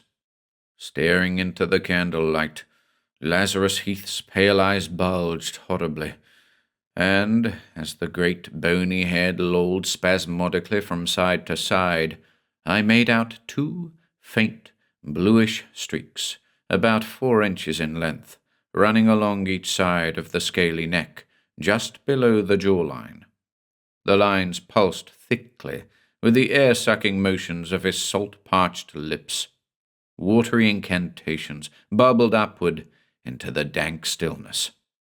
They call for Lazarus Heath. Zothsira bewails her lost one. She bids me come home. You hear? The great ones of the green abyss hail me. I come, O beauteous Zothsira. Your lost one returneth, O weeping goddess of the green nothingness. Sudden power energized the lax skeleton, so that I had no easy time in holding him to the bed. Pallid eyes stared beyond this world, and Lazarus Heath's cracked lips warped in a hideous smile.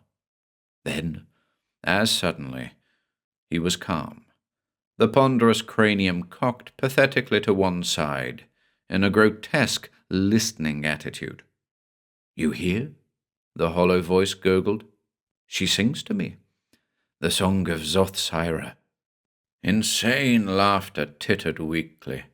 Heath's rasping voice dribbled into a strangely haunting threnody, a song that at once attracted and repelled with its subtly evil intonations. Zothsira calleth him who knows the green abyss. Men of salt and weed are lovers all. To the goddess of the green and swirling void, come away to Zothsira. Come away. Father! Cassandra's voice was scarcely more than a distraught gasp, but at the sound of it, the odious, hypnotic smile froze on Heath's parchment-pale face, then slowly decomposed into a twisted mask of sick horror. For the first time, something like terrified reason seeped into those oddly protuberant eyes. Cassie! Cassandra! Heath stared about him frantically like a child lost in the dark. Once again, he tried to raise himself, but before I could restrain him, crumpled backward into a voiceless coma. Half an hour later, standing in the shadows of the decaying patio, looking eastward to the moon-scorched desert of the Atlantic, I told Cassandra that there was nothing wrong with her father's mind. Perhaps I should have phrased it more coldly, and added, nothing that medical science can cure. But, sensing the free, vibrant life that flowed in the girl's body and brain, I could not bring myself to tell her that I thought Lazarus Heath was going mad. Too, I was not at all sure of my own diagnosis. I told Cassandra that I wanted time to observe her father more closely, and she seemed greatly relieved to know that I would consider the old man's case. For myself, I confess I could not have done otherwise. Despite the malignant shadow that shrouded Heath House in ageless mystery, I knew that I would come back again and again, not only because I was curious about the singular aspects that accomplished Heath's apparent twilight madness, but because, as I left her that night, Cassandra held out her hand, and I took it in mine. It was a simple, friendly gesture, and we both smiled. From that moment on, I was completely, irrevocably in love with Cassandra Heath. Looking backward, it seems to me that our brief moment of happiness was like some minor miracle, rising as it did through a choking miasma of brooding evil, to touch, if only for an instant, a clean, sunlit world known only to lovers. Somehow we managed to transcend the haunting, omnipresent ghost of Lazarus Heath's illness. It is true that the old man returned to normalcy during that final fortnight of his troubled existence, and for a time Cassandra could forget the strange enigma of her father's insane babblings and those sudden, inexplicable disappearances. Being a medical man, however, I never really forgot. Often during those last 2 weeks, I talked with Lazarus Heath. He submitted to questioning and examination quite calmly. As to the peculiar condition of his skin and the odd lines on his throat, he professed ignorance, and the once or twice I mentioned Zoth Syra, he went gloomily reticent on me. He said the name meant nothing to him, yet never before or since have I seen a man so patently weighed down by some blasphemous, heart-gnawing secret as was Lazarus Heath. He ate little, and spent his days and nights slumped in a crotchety chair, staring into the bluish mist of the small cove beyond Heath House. Cassandra needed forgetfulness. As much as I could, I got her away from the sullen loneliness of the antediluvian manse at Land's End. With the passage of days, she relaxed and became her own charming self, a side of her nature to which, I think, even she might have been a stranger. For the foul legends that trailed after Lazarus Heath had cut his daughter off from companionship and the clear, untarnished joys of the extrovert. We spent the long sunny days together on the beach. Cassandra was like an imprisoned nymph suddenly set free. She swam with the grace of one born to the water, and ran the length of arid sand with the lightness of a child, her wonderful hair flowing wildly in the sea breeze. A man cannot see such youth and beauty and remain untouched. My Cassandra had not only these, too, there was an air of quiet wisdom about her that was somehow wistful and sad. She was prodigiously well read, and told me her father had educated her. Sometimes she spoke of long, lonely childhood years, when she lived only in the pages of the countless books in Lazarus Heath's library. I had seen that small, book-cluttered room with its musty, rich bindings. The old man spent much time there. It is strange how so comfortable and commonplace a nook could shelter such a vile, inhuman secret through the years. Had I learned that secret sooner, Cassandra would be alive today. 3. Lazarus Heath died the night I proposed to his daughter. Up to that time, he had improved fairly well, until, at moments, watching the new vivacity that had touched Cassandra, he seemed almost normally pleased. I believe the old man conceived a liking for me, because I had given Cassie something. I had given her my friendship and my love, and his awful legend had not frightened them away.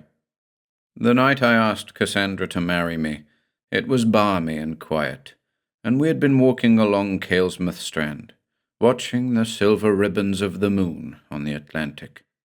I remember I halted rather abruptly, mumbling that I had something to ask her, and then Cassandra smiled and kissed me. Her lips were warm and full of promise.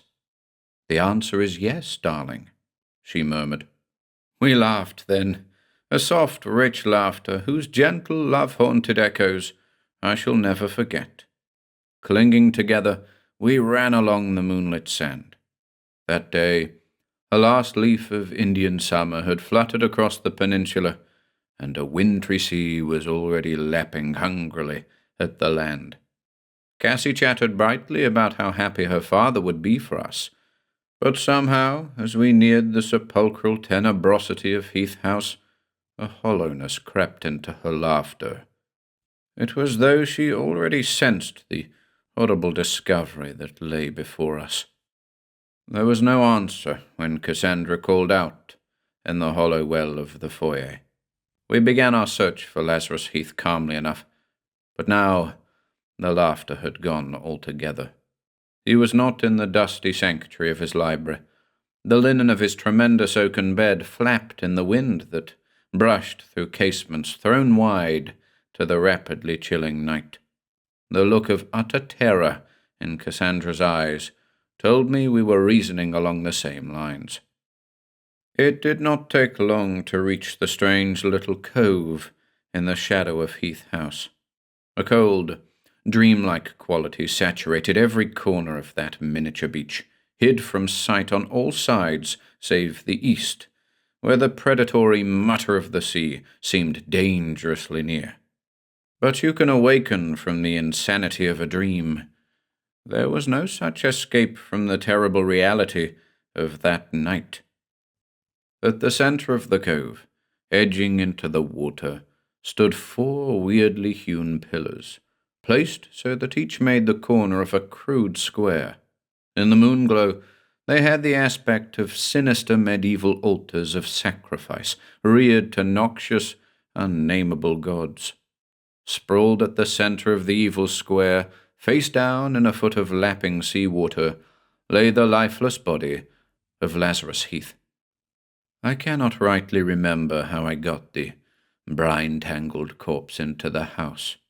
There is a searing picture of Cassandra's face frozen with sick grief, and another of myself alone in that fetid bedchamber, performing an autopsy, listening to Cassie's distant, pitiful sobs the whole time.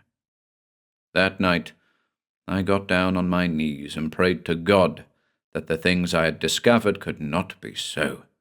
Yet I had seen with my own eyes the increased scaliness of Heath's face, the horrible enlargement of his eyes. I knew that my first guess had been wrong. Lazarus Heath had not drowned, for those hellish lines on his throat had become long, oozing slits, like nothing but the slobbering gills of a tremendous fish. I had a sick feeling that Heath's weird mumblings might not have been the gibberish of a madman, but the delirium of one who had learned things no mortal was ever meant to know. We buried him in a sealed pine casket. If the morticians from the mainland noted the strange condition of the corpse, they gave no sign. With them it was a business. Death had myriad forms, each as cold and unquestionable as the last. With Cassandra, however, I had to be more careful. I knew the terrible effect that nauseous, bloated visage would have upon her. I told her the autopsy had been rather disfiguring, that it would be better if she did not see her father. She obeyed with the simple acquiescence of a child who is lost and lonely and in need of guidance. Once she roused from a cold, apathetic state of shock to tell me that Heath had always wanted to be buried in the cove. It rained on the day of interment. Icy needles pelted forlornly on the unpainted wood as 2 uneasy men lowered Lazarus Heath to his final rest. A timid mainland pastor intoned the Lord's Prayer in a sad, squeaky voice. That night there was nothing but the rain and the horrible stillness of forsaken Heath House. Sparse flowers wilted on the fresh clay mound in the cove. A clammy tide fingered slowly in, lapping at the edge of Lazarus Heath's grave. I had to get Cassandra away. Watching pent-up doubt and fear turn her lovely face into an expressionless mask, I knew she must be freed of the cloak of black uncertainty that enveloped Heath House. We talked through most of that rain-washed, lonely night, and for the first time in my medical career, I told a lie. Could I have seen the sick terror in her eyes and spoken words that might turn that fear into madness? When I performed that autopsy, I found no cause for Lazarus Heath's death. There was no water in his lungs. Every organ was in excellent condition. But I told Cassie that the old man died of a heart attack. I told her I was certain that her father had been perfectly sane. Even as I spoke, new color flushed her cheeks. An expression of indescribable relief lit ebony eyes. Cassandra could not know that the old man's sanity was more to be feared than his insanity. An unstable brain could answer for wild babblings, for ungodly melodies, but what could account for the terrible concreteness of that scaly, fish-like corpse? Rack my brain as I did, I could find no explanation in the accepted medical sense, and I dared not go beyond that, into the malevolent lore of forgotten ages, to discover what blasphemous horror had destroyed Lazarus Heath. I preferred to try to forget, to go on with Cassandra, covering this nightmare with endless moments of normal, happy living. Many times during the next few months I thought I'd succeeded. A week after the solitary funeral at Caelsmouth Strand, Cassie and I were married by a pleasant, apoplectic justice of the peace. We had our wedding supper in the quiet luxury of one of the better hotels, and for the first time since her father's death, Cassandra smiled. The city proved to be good for her. Deliberately, I made those early days a scintillating ground of gaiety. I introduced Cassie to the bright lights and the brassy, arrogant joys of city life. We were exquisitely happy. Her laughter was a wonderful, warm pool of summer sun, swirling briefly in that winter city, and then, suddenly, freezing over. I cannot recall just when I first noticed the difference in Cassandra. Perhaps I had been too happy myself to realize what was happening to her. The breezy tinsel of the city had sparkled very brightly for Cassie, but it had burnt itself out in the effort. After a time, it lost its fascination. In the beginning, I tried to tell myself that I was imagining things, but gradually I felt the happy freedom slipping away from us. Cassandra's smiles grew scarcer by the day. There was an infinitely sad, far-away look that kept stealing into her eyes at the most unexpected moments. I began to imagine that she had grown pale. I watched her more closely than ever. An end of it came one evening late in August. I found Cassandra alone on the night-cooled terrace of our apartment, staring eastward across the summer-choked city. When I touched her shoulders, she gave a little start, then smiled sadly. "Can you smell it, darling?" she murmured wistfully after a moment. "What?" "The sea." In that moment, I think I had a sudden vision of the scabrous, puffed face I had fought desperately to forget, and, floating evilly in the night air, I sensed a wisp of the decayed effluvia of Heath House. I struggled to keep my voice steady. "What are you getting at, Cassie?" Cassandra smiled again. "Can't fool my doctor, can I?" Her voice was soft.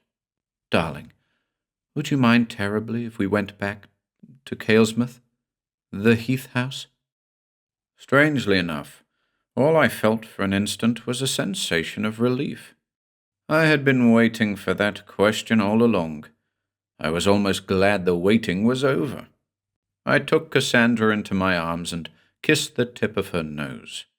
I wanted to sound careless and bright. I told her if she really wanted to go back, there was nothing I would like better. Cassie smiled, nestling her head against my shoulder. As we stood there, looking into the darkness above the winking lights of the buildings, a cold shudder ran through me. I wanted to say it was wrong. We couldn't go back. I said nothing. Quietly, hypnotic and shrill, a familiar, odious threnody chortled inland from the distant Atlantic. Lovers all to the goddess of the green and swirling void. Come away to Zothsira. Come away. I wondered if Cassandra could hear it. I prayed that she couldn't. I am not certain of what I expected upon our return to Heath House. I could not forget the puling, nauseous horrors we had left behind. The stench of a scaly corpse seemed never to leave my nostrils. I remember my hands sweating on the wheel as I tooled our car across the long bridge that connected Caelsmouth Strand with the mainland. Early morning fog seemed to close in behind us, shutting us off from reality. The baleful finger of the solitary macadam road that led to Heath House pointed with terrible certainty to the steely expanse of the sea. However, the change in Cassandra heartened me, dispelling somewhat my uneasy premonitions. Already her complexion had returned to its former warmth and beauty. Her laughter rippled softly at some weak joke I had made, and the ebony cloak of her hair was rich and alive in the sea breeze. Our homecoming was much more pleasant and prosaic than I had dared hope it would be. It gave no trembling portent of the icy, sea-brined evil that was to stalk our future hours in the malevolent house. Only the sea chuckled expectantly in the lonely cove near Lazarus Heath's tomb. It is impossible to trace the stages by which I became jealous of Heath House. There was something subtle and cruel about the change that overtook me after the first days and nights on the barren point of land that meant so much to Cassandra. At the start, I managed to convince myself that I was happy. Happy because Cassie seemed to be so, for the first time in months. I even felt something like an uneasy affection for the old place, because it made Cassandra what I wanted her to be, full of a rich, wild life, touched with the mysterious charm that had first attracted me. We began to refurnish and remodel the house. The mundane clang of workmen's saws and hammers, the earthly smell of turpentine and white lead, seemed to breathe a freshness into the foul, antiquated halls and chambers. I told myself it was just another charming old house, where people could be happy if only they tried hard enough. But all the time, a new whispering voice within me clamored for attention. I knew I was losing Cassandra to a past of which I had not been a part. Heath House was reclaiming her. Cassandra herself seemed to notice no change in our relationship. She was gentle and full of a soft tenderness toward me, and still I had the terrible feeling that a barrier was rising between us, day by day, second by second. Cassie took to a habit that roused uneasy memories in me. Any hour of the day or night, she would be seized by an urge to walk quickly, unseeing, along the lashing edge of the sea. They were not the leisurely wanderings we had known in the past. It was as though Cassandra were trying to get somewhere, trying unconsciously to reach something.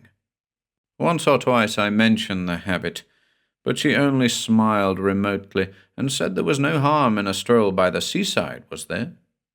I had no answer. I could not tell her of the cold, unprofessional, unreasoning fear that had begun to haunt me. We went on with our repairs of Heath House, and gradually, brightened by chintzes and restored tapestries filled with usable period furniture, it became livable. We had finished all of it, save the library. It was our plan to make this into a study, in which I might work on the book I planned to do on brain surgery. We never remodeled the library. I saw the inside of that abhorred chamber only once, after the night Cassandra locked the panel door and made me promise not to ask for the key. I wish I had never seen it at all. That evening, a bulwark of leaden cloud swung ponderously inland from the sea. A chilled, late October wind sifted beneath the imminent storm, swirling the sand in tiny puffs along Kalesmouth Beach. By the tang of salt in the air and the reticent anger of the surf, the northeast was going to blow us a big one. I quickened my pace, walking home from the store. A dearth of incident had lulled me into uncertain forgetfulness, and at that moment I was almost pleased with the prospect of the evening ahead of me. Early in the afternoon, I had told Cassie tonight might be as good a time as any to go over the library, gleaning the useless chaff from the hit-and-miss collection that had been her father's. Now, with a storm brewing, The idea of going through the books and effects of my mysterious father-in-law fascinated me. The biting wind and glowering ceiling of sky seemed to me a final atmospheric touch. I wondered if the spell of Heath House had begun to claim me as well. The moment I saw her, I knew that something had gone wrong. There was a strange, jade-like pallor under Cassandra's skin, and her eyes wouldn't meet mine. Once or twice during our quiet dinner, she laughed, but the laughter echoed hollowly. Thunder had begun to shudder malignantly far out at sea. A finger of lightning shattered the darkness, and our storage battery lights pulsed anxiously. I saw Cassandra start and tip over her wine glass, the port spread like an oozing bloodstain on the Madeira linen. I looked at my plate, pretending not to notice her extraordinary nervousness. "I've been looking forward to tonight," I said. "Looking forward, darling?" That false, brittle smile was in Cassandra's voice. "Yes, I've always wanted to go through those fabulous books." The clatter of metal against china brought me about with a start. Cassie had dropped her fork from fingers that seemed suddenly paralyzed. She stared at me with unseeing eyes, and one slim hand raised in a futile gesture of protest. Her colorless lips trembled. "No, you mustn't." A gnawing fear sprang into the emptiness of her gaze. She made as if to rise, and, in an instant, all life seemed to flood from her body. She slid soundlessly to the floor. What I did then was done with the unconscious habit of a medical man. Training overshadowed the sick, watery weakness of my legs. Somehow, I got Cassandra to our bedchamber on the second floor. Her exquisite face had a whiteness that whispered of death, but breath came in uneasy, whimpering shudders. I chafed her wrists, an agony of doubt whirling in my brain. Thunder slithered across the sky, crashing insanely over Heath House. The storm broke. Dark eyes were suddenly wide in Cassie's pale face. Her hand clutched mine so violently that her nails bit into the flesh. "You can't go in there. Nobody can go in there ever again. You hear? Nobody. Ever again." "It's all right, darling. Try to relax. Tell me what's frightened you." Her head shook dully. "I can't. I can never tell you. You've got to trust me. You can't ever go into that room. Don't ever try. I've locked the door. You mustn't ask me for the key. Please. Promise me you won't. Please." 4. I promised. I heard myself saying the words over and over in a thick monotone. They seemed not to reach her. Her lips hung loosely, fear twisting the beauty from her face, leaving nothing but unreasoning hysteria. She went on pleading, unable to hear my reassurances. The sedative I gave her was not a weak one. My hand shook as I prepared it. I had to work in the dark. Our storage batteries had given out. There was nothing but pitch blackness and the babbling fury of the elements chewing at Heath House mercilessly. Perhaps it was only my nerves. Once I could have sworn that there, in the pulsing gloom, an overpowering stench, an effluvium that was almost tangible, brushed against me. At length, Cassandra's whimpering died away. She sank into a deep, fitful sleep. Lightning crashed maniacal brightness into the room. For an instant it washed Cassie's face and throat.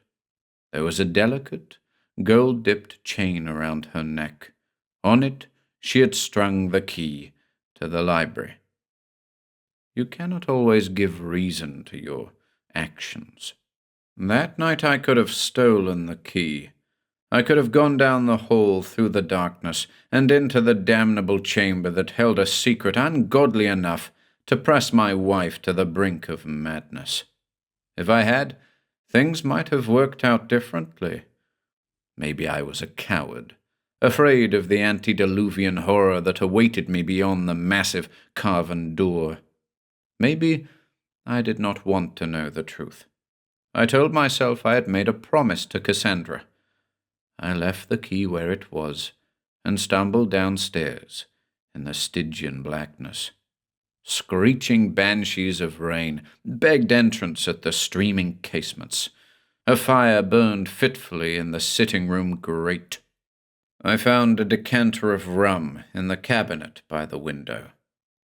I do not remember how long I paced the floor, torturing myself with doubt and fear, trying to believe that Cassie was sane, wondering what puling monstrosity lay hidden in Lazarus Heath's bookroom. I sank into an armchair and swallowed another mouthful of rum. The storm seemed to have drawn far away from me. The rum bottle tinkled against the glass as I poured. I drank. I lay my head back. Lightning pulsed through my optic nerves, but sound was only a blurred, pungent, rum-soaked whirlpool. Then there was only darkness. I slept. It was the dull, angry thumping that woke me. Consciousness seeped through the ragged slit it made in the forgetfulness of sleep. I got unsteadily to my feet and stood in the center of the room until the whirling darkness righted itself. Something new had sifted into the room. The fire still sputtered doggedly, and yet there was a dampness it could not dispel. A chilled whisper of sea air sighed along the floor. I went into the foyer. Coldness washed over me in a tidal wave. The front door flapped back and forth on its heavy hinges. Rain pelted in a drooling puddle in the hallway. I swore and slammed the door, throwing the dead latch. Then I stood very still. Cassie. The name blazed like a neon sign in my brain. I think I knew in that moment that she was gone. The search was something careening from a dream gone mad, a terrifying nightmare in which the geometry has gone all wrong. I wanted to scream or cry, but dry fear clamped my throat. Everything twisted crazily in my head. Cassie's empty bed, the heart-like drumming of the open front door, myself stumbling through the brutal onslaught of a northeaster, calling her name again and again, finally reaching Linda's place and getting half the people of the Strand out of sane beds to wander the hellish night in search of Cassandra. It must have gone on for hours. I cannot remember except in vague snatches. There was a stolid, grey-faced fisherman who muttered something about the sea claiming its own. At dreamlike intervals, Solly Joe wandered in and out of the rain. Linda's sister made coffee for me and got me to change my drenched clothes. She kept telling me it would be all right. The men, with Dr. Ambler leading them, had been over every inch of the Strand and found nothing. Miss Linda kept right on saying it would work out all right. At 3:30, a kid came in, dripping with rain. He said they'd found Cassandra in the cove behind Heath House. She wasn't dead. When I reached the house, Ambler had her in bed, covered with numberless blankets. Her clothes lay in a sopping lump on the floor. Ambler poured me a drink, and I think I cried. He waited until I had got it out of my system. I kept watching, to see if Cassie was breathing. She looked pale and dead. I can't figure it, Ambler said quietly after a while. We went over that cove so many times, I'd swear it was impossible for anything or anyone to be there. Then Linda came across her, lying at the water's edge on her father's grave. She was all matted with seaweed, He stared at me. The numbing horror that froze my insides must have shone in my eyes. "What's the matter, man?" "Seaweed," I choked. I didn't hear any more of what he said. I went to the bed and looked at Cassandra closely, for the first time. Her skin shone faintly in the uncertain substitute of candlelight, as though it were covered with flaky, gossamer scales. On either side of her throat, I made out 2 pale, bluish streaks. My head spun. I felt as if I were going to be sick. Rising insidiously from the mucky pile of clothing on the floor, a vile, decadent stench flooded the chamber. From a tremendous distance, a voice whispered gently, "I come, O Yoth-Kalla. Your bride has heard your call. Through night and storm I come." The voice was Cassandra's. "It's nothing to worry about, man," Ambler was saying kindly. "Just a case of exposure. She'll be all right." "Yes," I nodded dully. "She'll be all right." The last hope of happiness drained from me. I felt weak and lost in a plummeting void of unspeakable horror. There were times, in the days that followed, when I had the sensation of living in an alien, frightening world, a world in which lay hidden the blasphemous secrets of death and the grave, a world that sang with the strange, blood-craving incantations of lost and murderous cults. There was nothing human in the terror that held me prisoner. You can fight evil if it is concrete. This was something that could not be touched or seen, yet something always at my heels, its stinking, flesh-rotting breath burning against my neck.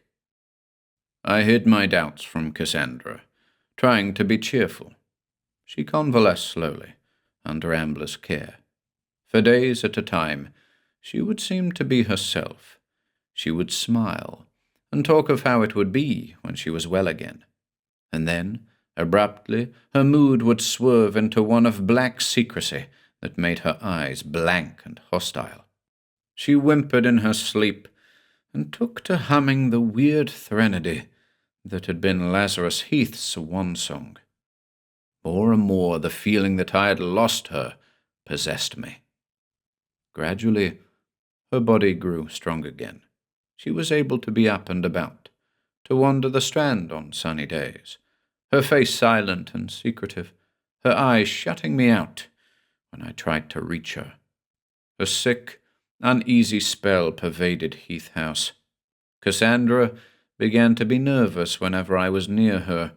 She resented my intrusion on her solitary walks. It was as though she looked upon me as a jailer, and on Heath House as a prison from which she must somehow escape. She spoke coldly and shuddered when I touched her. But, at rare moments, some of her old gentleness would return. You could see puzzlement and fear in her face. She would touch my hand and kiss me. She would tell me I was wonderfully kind. For an instant, we were together again, and then, without warning, the barrier chilled between us.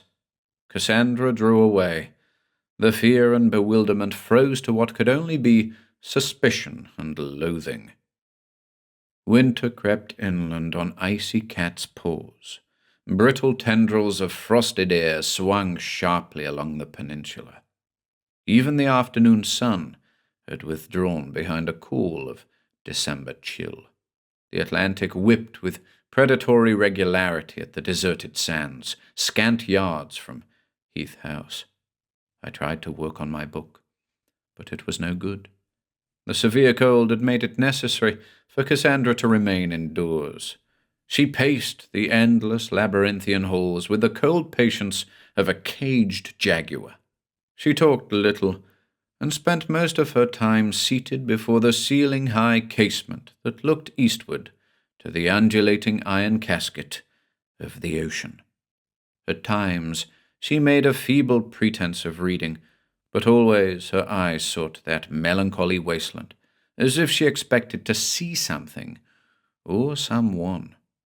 My head ached constantly, the tempestuous evil problem of Cassie throbbing at my temples with hellish persistence.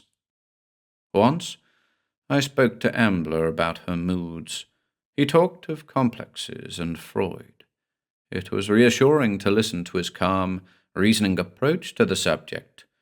But even as he spoke, I knew there was something torturing Cassie that no psychoanalyst could hope to explain.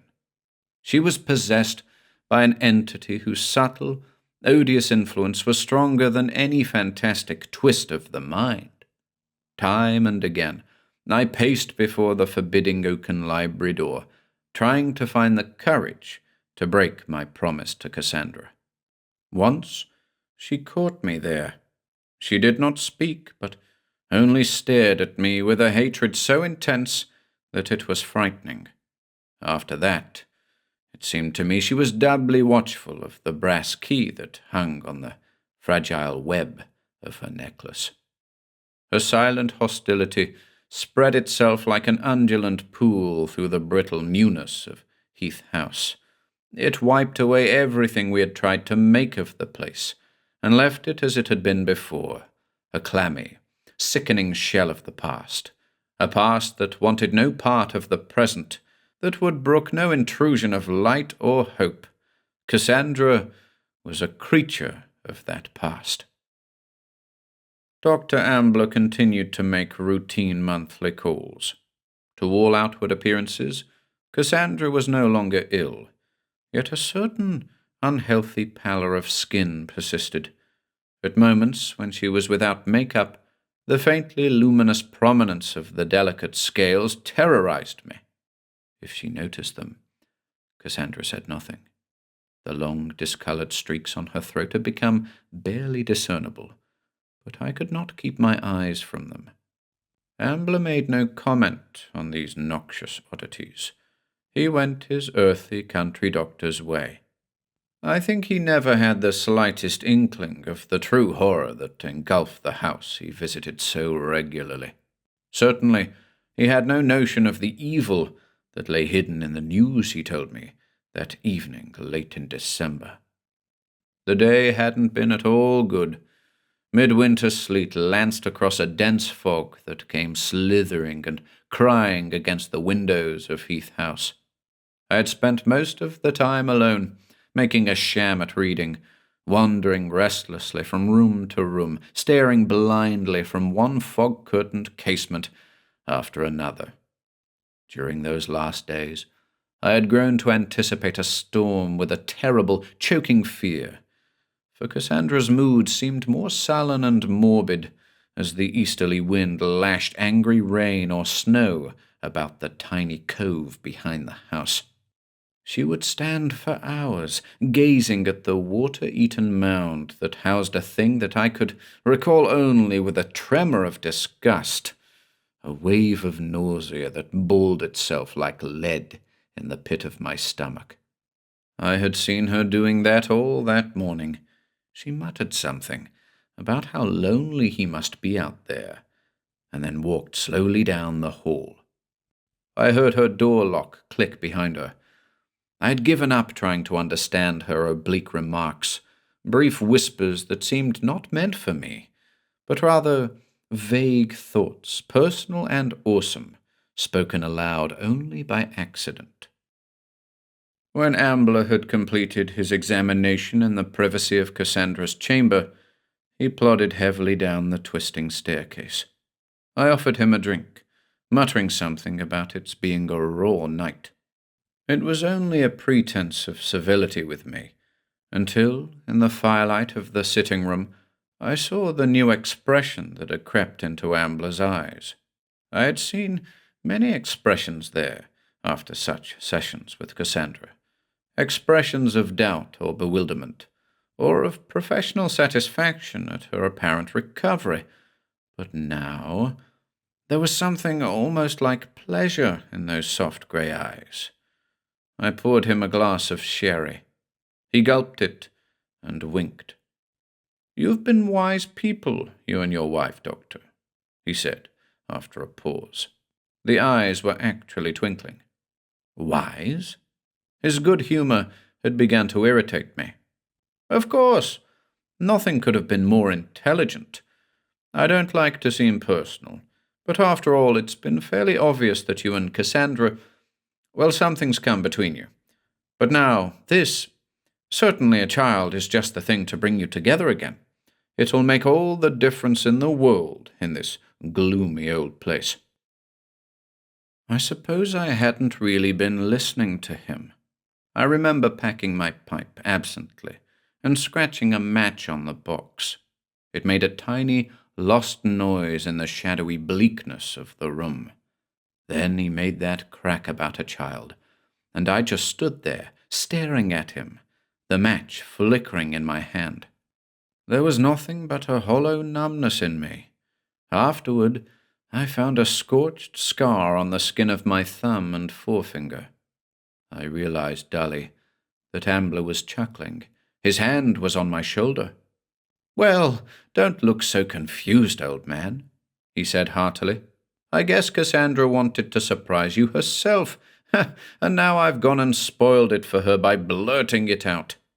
She never said a word. Ambler laughed, and I think I managed a watery grin. He gave me that line about the husband always being the last to know. We had another glass of sherry. I tried to act natural. The wine spread hazily through my puzzlement. A warmth swirled in my head as I saw Ambler to the door, a vague, unreasonable anger. I was hurt at the silent wall Cassandra had erected between us. It seemed impossible, almost inhuman, that she could have known such a thing and deliberately kept it hidden from me. When Ambler had disappeared into the maw of the storm, I bolted the door. Our lights had given out again, and I walked unsteadily. The anger throbbed in my temples now. It kept time with the flickering of the candelabra light as I slowly climbed the winding staircase to Cassandra's room. 5. The door was locked. My shadow cast a dark blot against its panels, a ghost that wavered drunkenly into the half-light. My hand was perspiring. The candelabrum kept slipping in my grasp. I knocked, listening to the leaden echo it made in the subterranean catacombs of the house. There was no answer. I called, "Hasse!" My tongue felt thick and dry. I waited. "I'm lying down, darling. I've a headache." Cassie's voice was brittly light, controlled with an effort. "I want to talk to you." Anger cut through my tone. For a long moment, there was nothing but the spectral whisper of the waxed candle wicks as they sputtered anxiously. Then a murmur of footsteps beyond, and the key turned in its socket. I let myself in, closing the door behind me. Cassandra was standing by the fireplace. The instant I saw her, anger ebbed from my mind. There was something terribly small and frightened about her lovely, small body in the gossamer softness of a negligee. I set the candelabrum on a table and went to her. My hands trembled at the warmth of her shoulders. She did not draw away. She did not move at all. "Ambler told me about the baby," I said gently. It was then that she turned. She was smiling, and in that moment all the falseness had gone out of her face. A quiet warmth touched it. She traced my lips with her fingertips. "I wanted to tell you myself." I did not realize then that the taut sham was still in her voice. I kissed her. I told her it was wonderful. I said all the foolish things a man has a right to say at such a time. And then, suddenly as I had begun, I stopped. Her mask had slipped. The warm tenderness was gone. A wall of nothingness blotted out the walls of her eyes. Cassandra twisted violently from me. "It's no good," she whispered hoarsely. "It's no good." "Cassie, I don't understand. She spun to face me. Blurred stains of tears streaked the sallowness of her cheeks. In the jaundiced candle glow, her eyes were abnormally bright. "Can't you see? Do you have to be told?" Trembling lips twisted in a coarse sneer. Her small, even teeth seemed somehow vicious. "You're not wanted here. Just go away and let me be. I never want to see you again." The hard grin widened, and unstable laughter bubbled hysterically in her throat. "Your child? Do you think I'd bear your child? Can't you see I've changed? Don't you know you've lost me? That I belong to him now. Ever since that night I went to the cove, to the abyss, I'll always belong to him. Always, always. The bride of Yoth-Kalla." The maniacal laughter cracked off as I gripped her shoulders. My fingers chewed into her flesh. I could feel her breath against my face, hot and sobbing. "Cut it out," I snapped. "Stop it, Cassie." She stood there for an eternity, staring at me. The mood whirled and twisted, and childlike, bewildered fear was in her eyes again. She began to cry, her slight frame shuddering pitifully. "It's true, I tell you," she gasped. "It's not your child. You don't believe me. You think I'm crazy. You needn't believe me. Just go away, before he comes for me. He said he would come. I don't want him to hurt you. I don't want them to make you like me, like my father." She was babbling senselessly, the words tumbling from her lips. "Yoth-Kalla will come. I hear his voice. He sings. You hear? Calling me, his bride, the mother of his child. I come, O husband of the green-forehead. I come." It wasn't easy to hold her.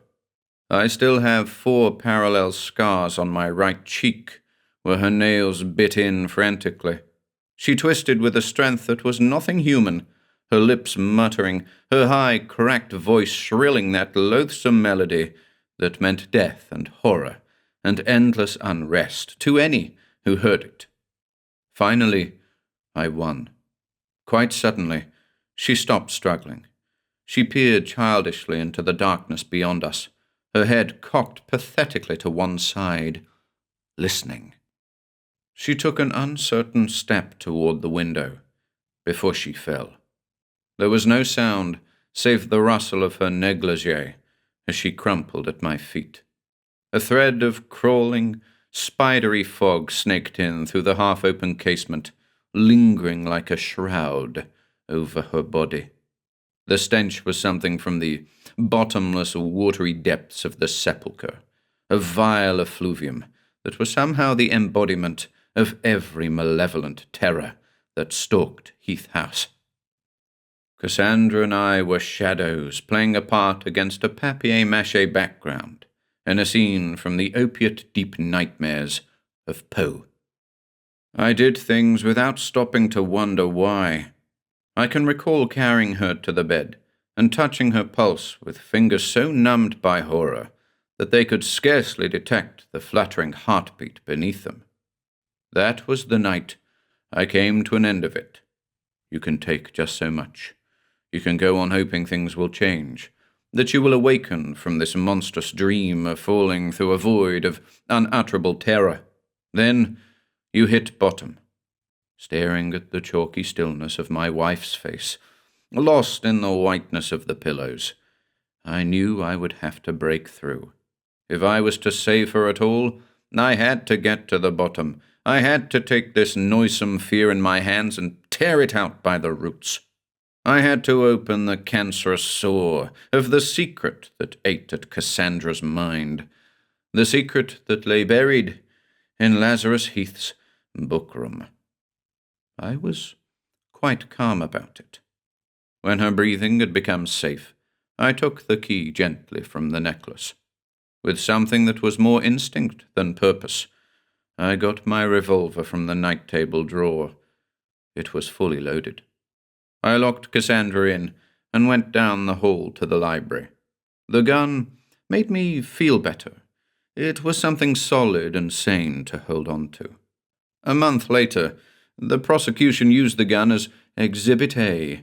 They called it the murder weapon.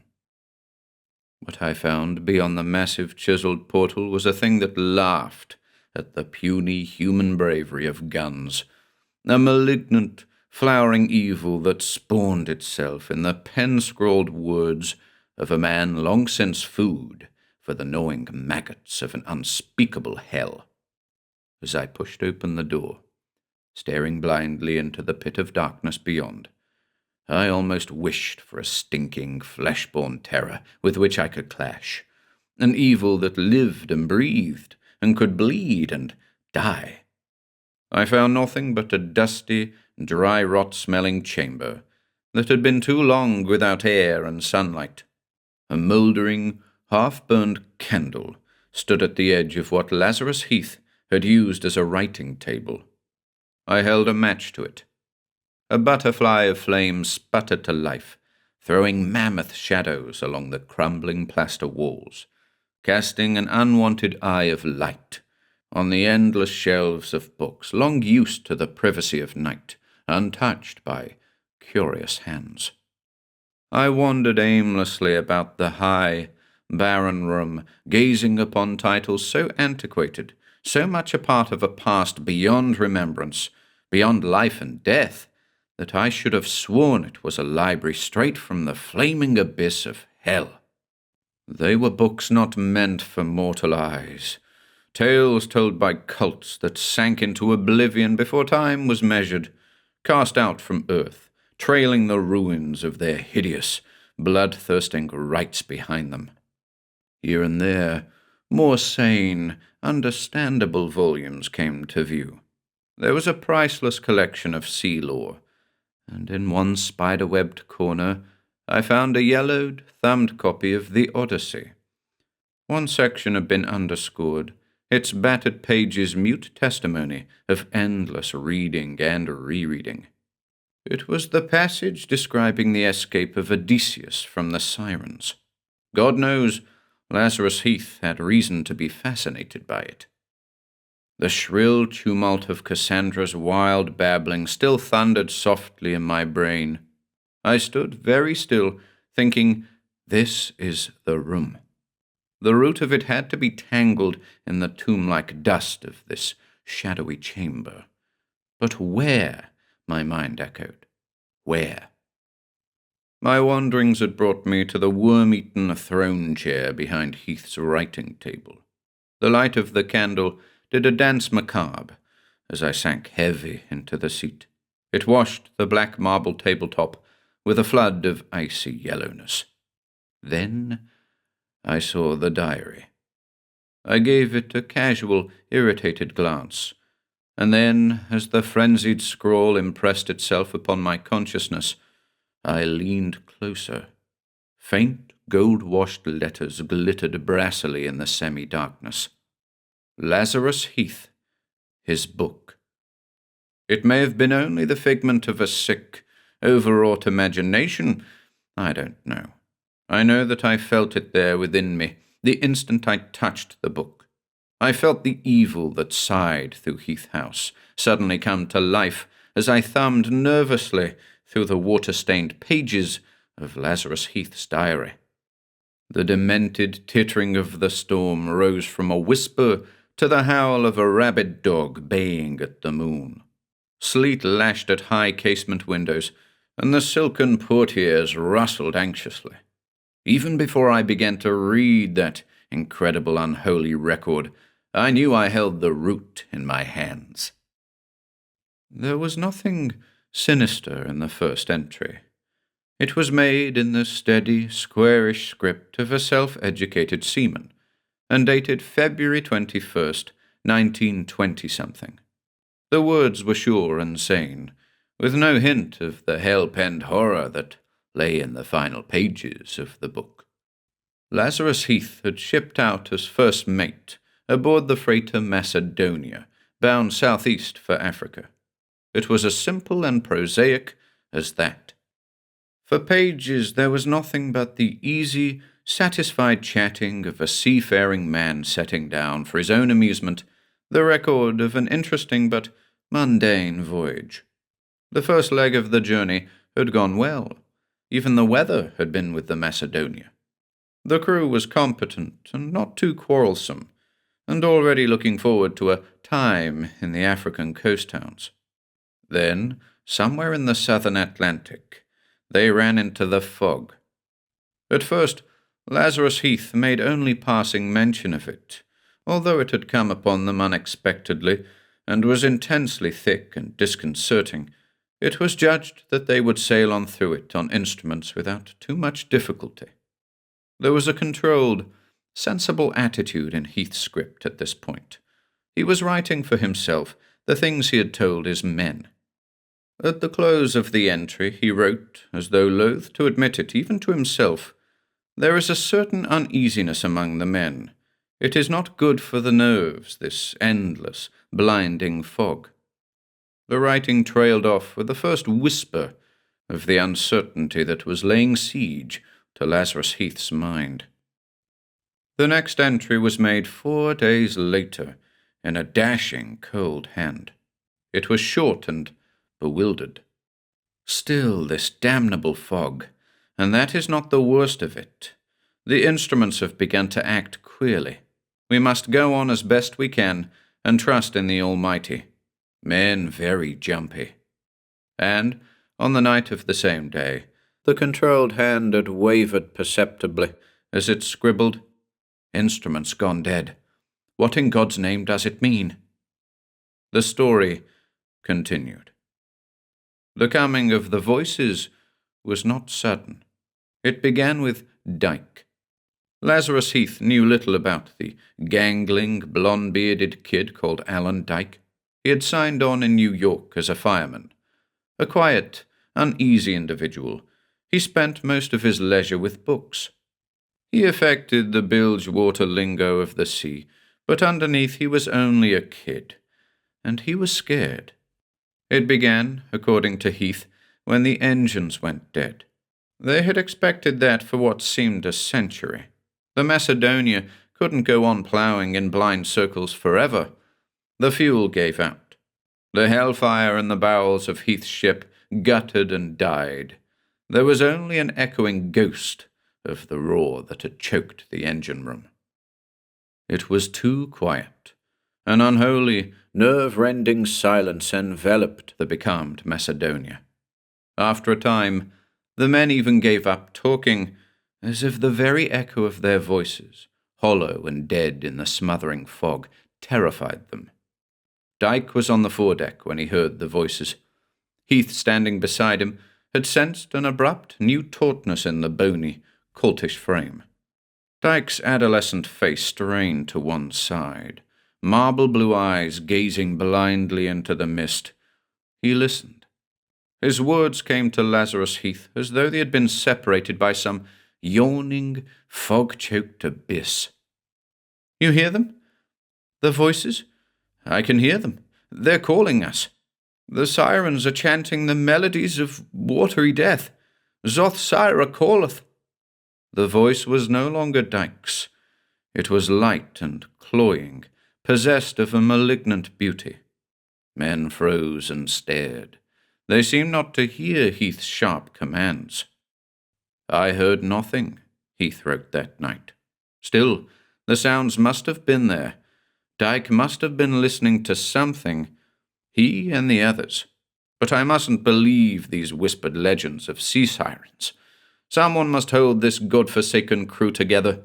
If only I have the strength. If only I can keep from hearing the voices. That was the prayer of Lazarus Heath, the night the Macedonia ran aground and sank off the ghostly shores of a lost, uncharted island. Little space separated the next entry from those last frantic words, scribbled unevenly across a water-streaked, foul-smelling page of the diary. Yet, reading on, I had the sensation of an endless spinning through some dark, watery nothingness. I lived the nightmare of which Lazarus Heath wrote with the calm sadness of a completely sane man. The end of the Macedonia had been sudden and strange. By the hour, they had known it must be noon in that outer world with which they had lost all hope of contact. Their own existence had become a perpetual fog-swarming night. The monstrous ticking of the ship's clocks only taunted them. The bells of the Macedonia ricocheted mockingly into the boundless darkness of the mist. They had been chiming when the end came. Lazarus Heath had spent most of his life on the water. He had survived more than one shipwreck. Panic and the smashing fury of the sea were nothing new to him. It was the quiet that terrified the Macedonia's first mate. The crew seemed not to understand. His lashing, bitter orders fell on deafened ears. The swirling Atlantic sucked thirstily at their feet, and they did not move. Officers and men alike, they stood or sat in a speechless, apathetic stupor, unmindful of the death that swirled and lapped on every side. Each face held the same rapt, hypnotized expression. One would have said they were listening. Heath steeled himself. He mustn't listen. He mustn't let himself hear what they could hear. He wanted to live. He stalked the length of the bridge angrily, bawling harsh commands. Only the fog and the sea listened and echoed. The Macedonia groaned mournfully and listed to port. Water, thick and brine-tangled, flooded her hold. No one moved. She was going fast. He had to do something, make them hear him, bring them back to life. Inky wetness washed against him, whirling him blindly in a stinking, bottomless pit. His lungs would burst. They must. Air. And then he was on the surface. In the near distance of the fog, the grey mass of his ship loomed balefully. It foundered and upended. There were no cries of terror or pain, only cold, death-spawned silence. The Macedonia went down. There was nothing but a dull phosphorescence on the surface, and the frozen, black expanse of sea and fog. 6. Heath was never quite certain about the island. It seemed probable that the Macedonia had run aground on the pinpoint of land that rose like a monstrous Medusa from the mauve-green depths of the sea, yet Heath had never been aware of the existence of such an island. It was marked on none of the charts drawn by human hands. At a moment's notice, it had seemed to rear itself into the cotton-wool fog off the port bow of the ship. The water, lapping at its fungus-clotted shores, gurgled insanely as it swallowed the last of the Macedonia. Oil-stained brine tangled Lazarus Heath's limbs. Swimming was next to impossible. He never knew how long he was lost in the whirling eddies that licked about the island. It seemed an eternity. In the limitless, time-killing darkness of the fog, he struggled hopelessly, until finally his feet touched bottom. He slithered ashore, lashed on by the incoming tide. Salt burned his lips and eyes. He was between choking and crying. In the lee of a gigantic finger of rock, he toppled to his knees and sank forward, face down, into a thoughtless stupor. The fog never lifted. When Heath's mind crawled upward from the soundless depths of unconsciousness, he had no way of knowing how long he had lain, senseless, with the mossy, damp soil of the island clinging to him, as if it had some power of physical possessiveness.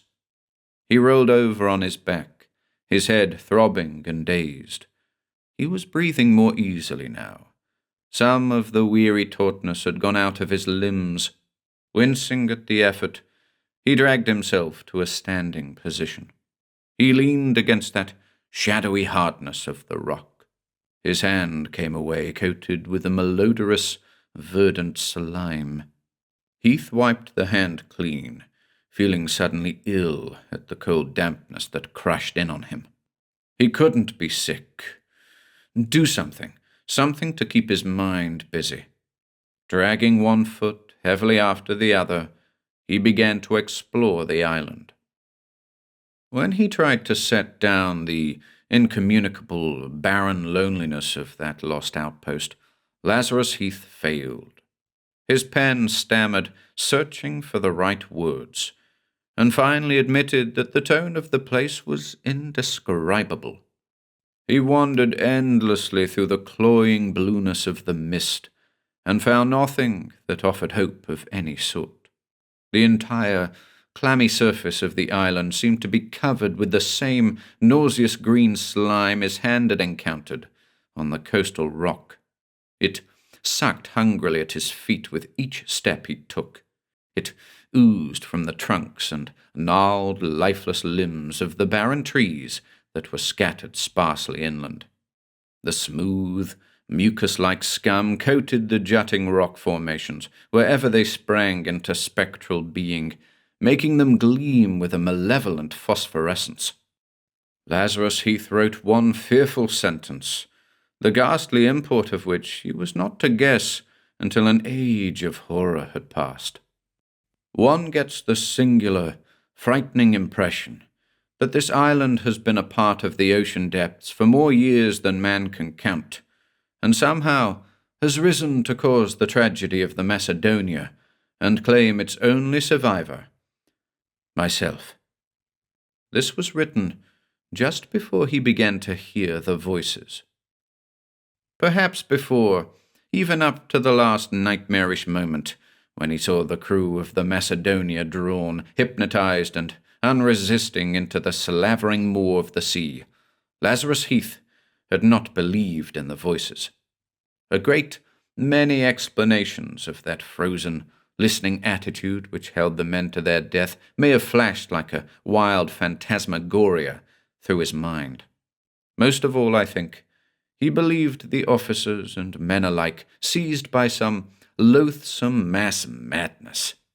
The sounds to which they listened so intently must be the figment of some malady of the mind. But there, in the clammy mists of the lost, slime-coated island, he suddenly knew that the voices were very real. They were not ordinary sounds. They were soft, cloying cadences that caught and held consciousness in a spider-web of evil beauty.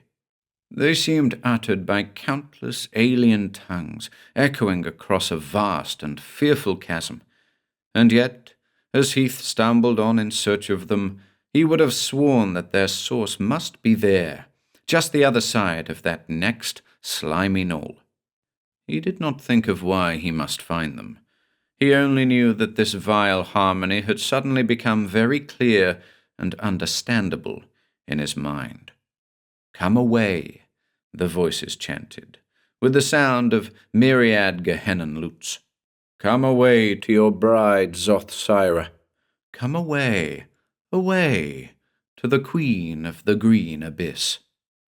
I staggered blindly onward, Heath wrote in his diary. The words themselves staggered crazily across the water-ruined pages, a mute reflection of the precipitous, hellish compulsion of his quest for the voices. I knew not where I was going, nor why. I fell time and again. My hands and knees bled with scrambling among the slippery, treacherous rocks. I came to the beach. Somehow the fog there seemed to lift, growing less dense, and I found myself on the brink of the ocean.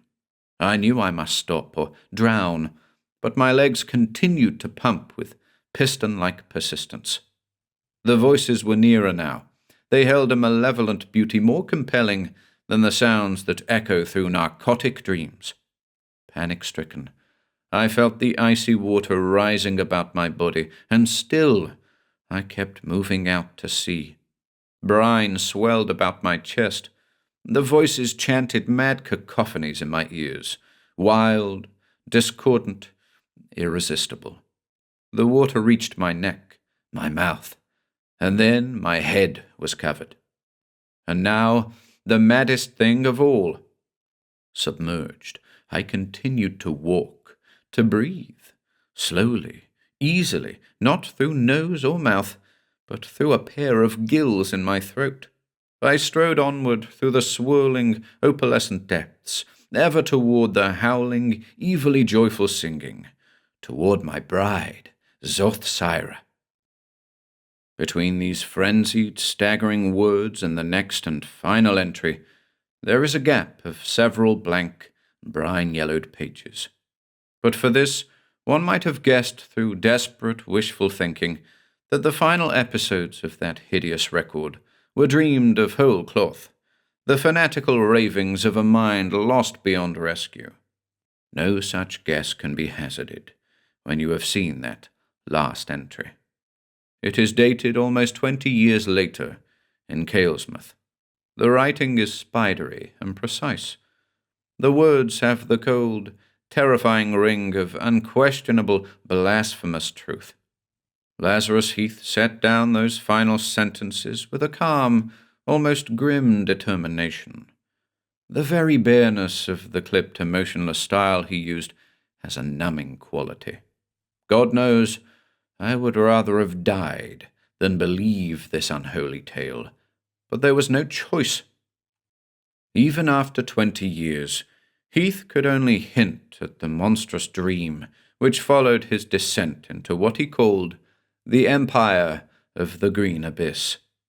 His tight, controlled words whisper of a world unknown to mortals, a submarine, slime-choked empire of strange geometrical dimensions, a city whose architecture was somehow all wrong. Entering it, Lazarus Heath was seized with an unutterable nausea, a repulsion that made him want to return, to go back somehow, and die as normal men would in such circumstances. But he went on.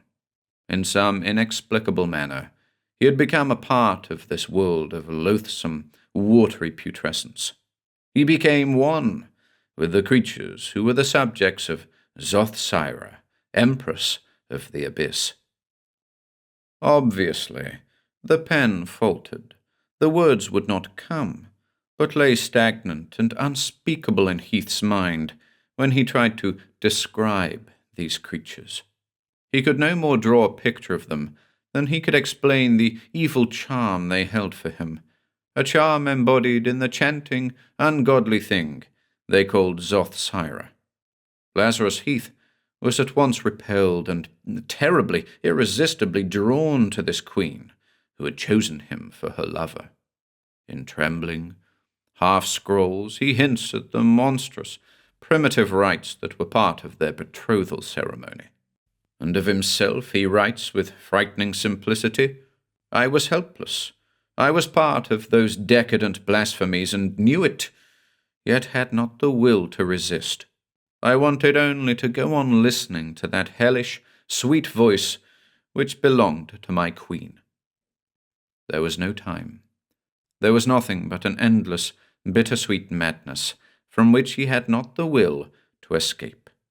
He became to the creatures of the abyss Yoth-Zara, the chosen one, and reigning beside the indescribable evil beauty Zothsaira, he became conscious of a ceaseless murmuring of restless voices that echoed sibilantly in the song of his queen.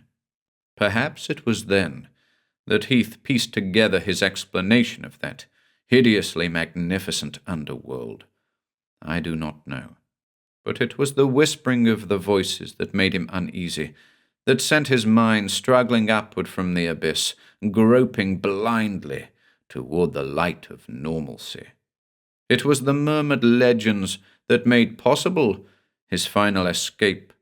The horror of them gave him a strength he needed. They deafened his ears to the song of Zothsaira. And when the Empress of the Abyss bore Lazarus Heath a child in his image, he fled with the baby, wildly, insanely, rising through the undulant shadows of a mad dream. More than a year and a half after the disappearance of the Macedonia, Lazarus Heath was found, more dead than alive, on an uncharted island in the Atlantic. Some aboard the rescue ship wondered about the strange blue marks on Heath's throat. They asked each other how a man could survive for nearly 20 months when there was no sign of shelter or vegetation on the island. They questioned him about the baby girl who was rescued along with him. Heath said her name was Cassandra.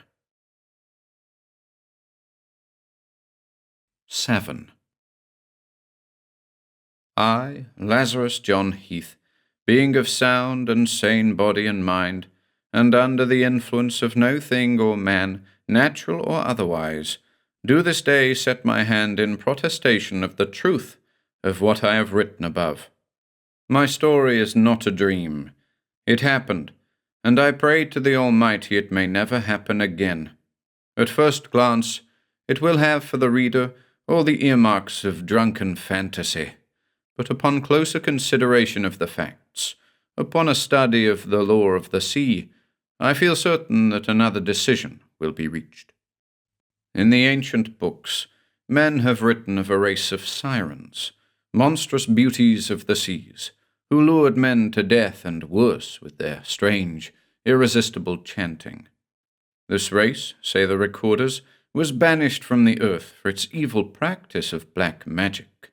The sirens were turned into the rocky, treacherous shoals of the ocean, turned into stone.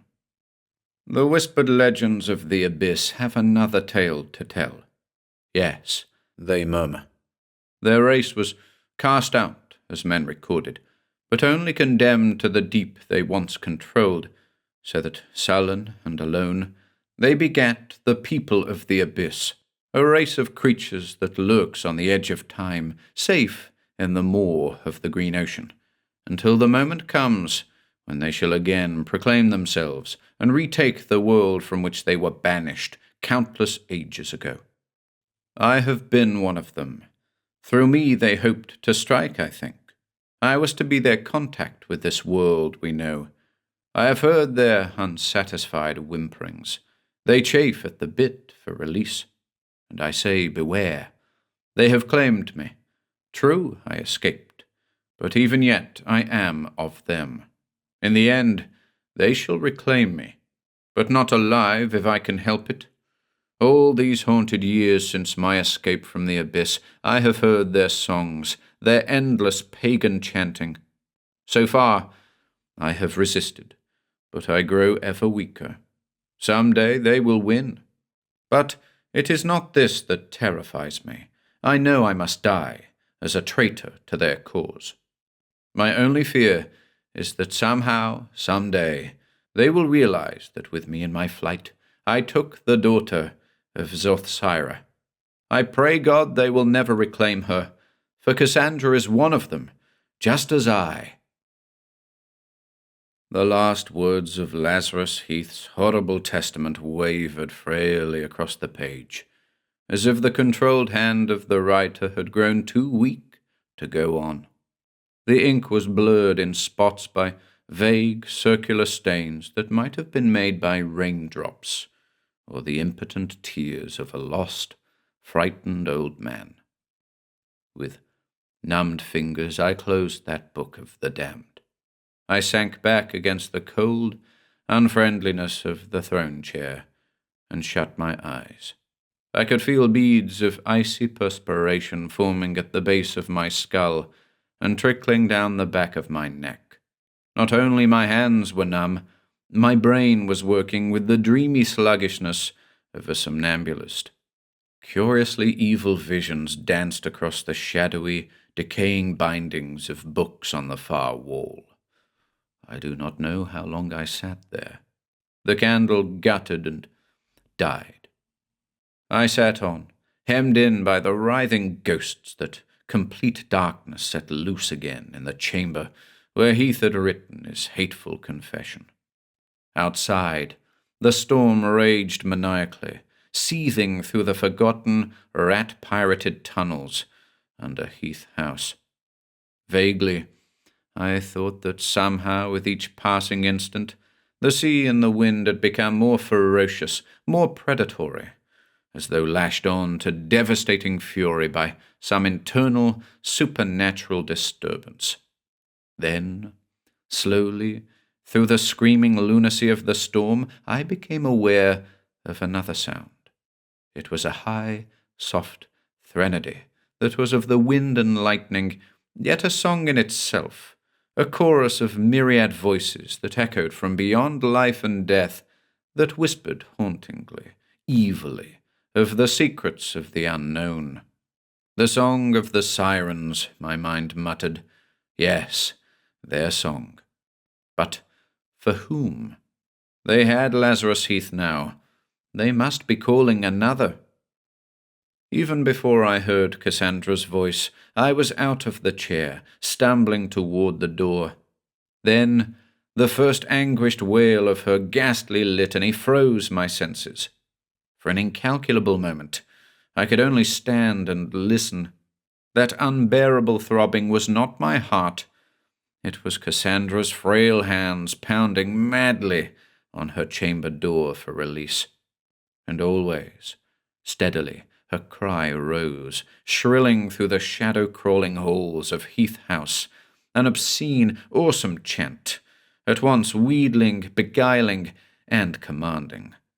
Slowly, painfully, I made out the words. I have heard you call, O Yoth-Kalla, my betrothed. I have seen the spirits of the abyss grown wild as presage of your coming. Their rejoicing has set loose the sea that is their empire. It echoes in the thunder, the black wind, and lightning. Come then, my husband and father of my child, claim your bride. Come to me through the cove of Yoth-Zara, my father. I wait. Come, come. The silence in which that last unholy plea died away was an eternity of horror for me, yet it must have endured only an instant. It was a strange, pregnant silence, fraught with impending terror. I realized dully that those countless voices that had risen a moment before above the howling wind had just as suddenly been quieted. Now, in their stead, another voice, single and terrifying in the very loneliness of its sound, rose from a murmur to a sharp nasal chant that sliced through the violence of the storm, as if it were a mere unruly zephyr. Someone, something very near, yet outside, was calling Cassandra's name. The cove, my mind repeated mechanically. Come to me through the cove of Yoth-Zara, my father. I staggered through the blinding darkness toward the single tall window of Heath's study. I felt the skin of my ankle torn as I stumbled over some vague, edged object. I swore and righted myself. My hand caught at the drape, and its dusty velvet strength supported me. I peered through the smeary, leaded panes into the streaming maw of the storm. Cassandra, that hell-spawned voice echoed. I come, O Cassandra, my bride. I do not know how I looked, standing there that night in the evil-sodden gloom, but I know what I saw.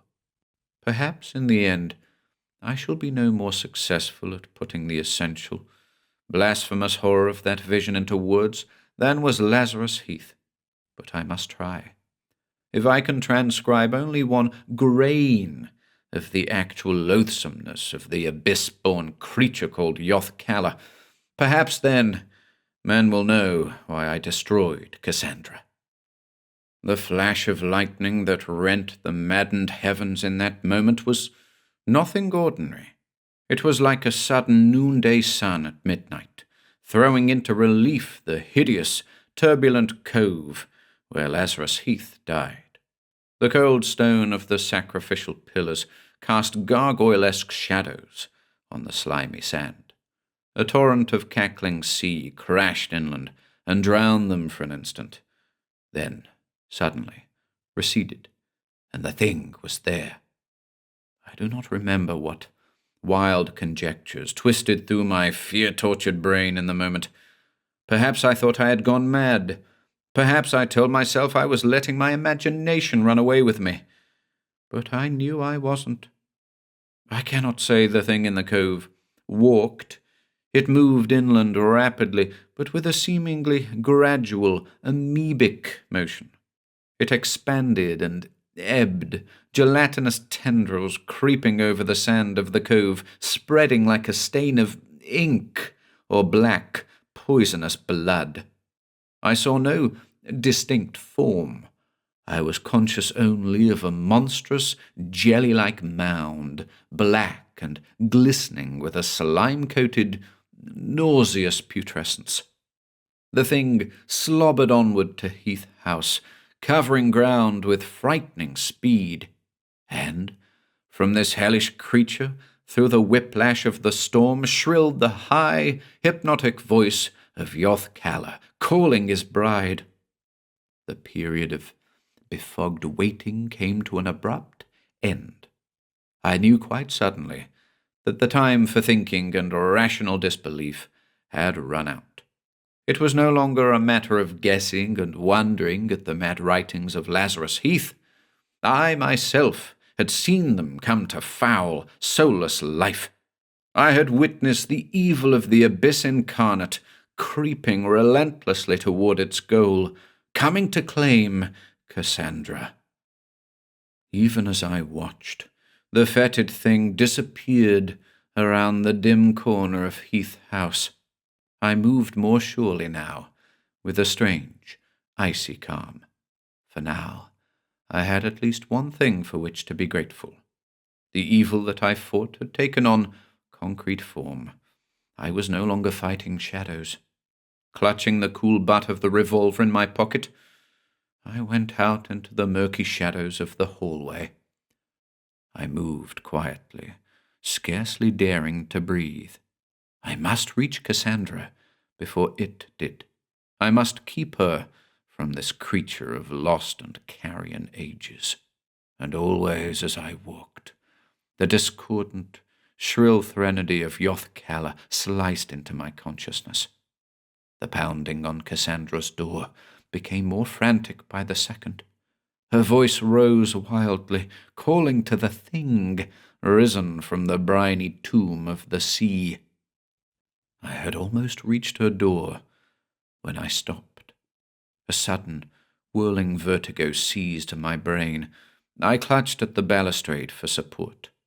Rising from the well of the foyer, a reeking effluvia reached out to every corner of the shadow-ridden house.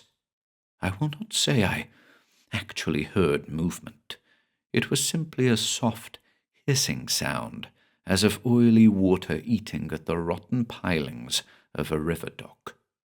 I stared down the long staircase, trying to focus my eyes, and then, abruptly, the thing was there, moving quickly up the stairs.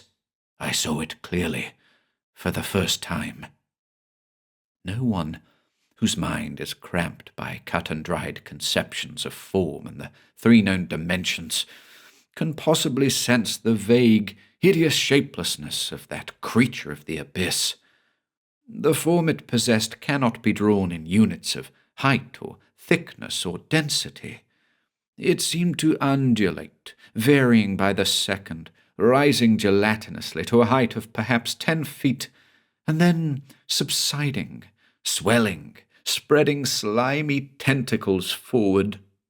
The whole of the rubbery outer skin was coated with a foul ichor, a tarry stickiness that seemed secreted from monstrous, leathery pores.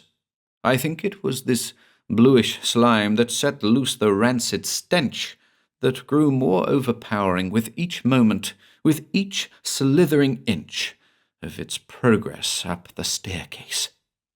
At the approximate center of this putrid blue-black mass, a raw, slobbering hole, which seemed to be a rudimentary mouth, sucked in and out with obscene rhythm. It was from this opening in the reticulated reptilian hide that the cloying, mucus-choked chant of Yoth-Kalla emanated. Actually, there was no face, but nearly a foot above the wound-like mouth, there was a single serpentine tentacle that writhed from side to side, sensing rather than seeing, looking like some flesh-made periscope shot up from hell. At the end of the tentacle, I made out what might have been an eye, the squamous, dusty, expressionless orb of a snake. And now, as the thing crawled upward, the eye tentacle suddenly grew rigid, turning toward me. For a second, the huge, gelatinous form hesitated, then moved forward again, this time directly for me. Mechanically, sick with the putrid vileness of the odor the thing cast off, I staggered backward, away from oncoming horror. The eye tentacle wavered and followed me. The forerunning cilia of black, tarry stickiness flowed across the hall only a few feet from me. The stench was unbearable. It seemed to me that the pagan song of Yoth-Kalla had taken on a high, evilly humorous note. The slobbering mouth-hole spread in what could only be a hideous, anticipatory grin. Now, my back was against the wall. I could still hear Cassandra thumping on the panels of her door, crying her invitation to this loathsome lover of hers. But I was no longer thinking of her. I could think only of the long, jelly-like feeler sent out from the black, viscid mass, curling slowly about my waist, crushing. Perhaps I screamed or swore. I do not know. I remember plunging my hand into pocket and squeezing the trigger of that revolver. There was a smell of seared cloth as the bullet burnt through my coat. And then, sharply, a cry, almost human, of furious pain. A slitted, ugly wound opened in the feeler, and bluish, stinking slime spewed over my hand and waist. This was the foul, putrid blood of the creature of the abyss, a thick, nauseous ichor that spurted like oil from the bullet wound. The feeler uncoiled in a tremendous reflex of agony, and I stumbled away, down the hall, fumbling in my pocket for the key to Cassandra's door. I slammed the heavy portal behind me and leaned against it, sobbing hysterically. The first thing I became conscious of was the sudden silence. It fell like a spidery call over Heath House. I realized dully that, for a moment, Yoth-Kalla's song had been stopped.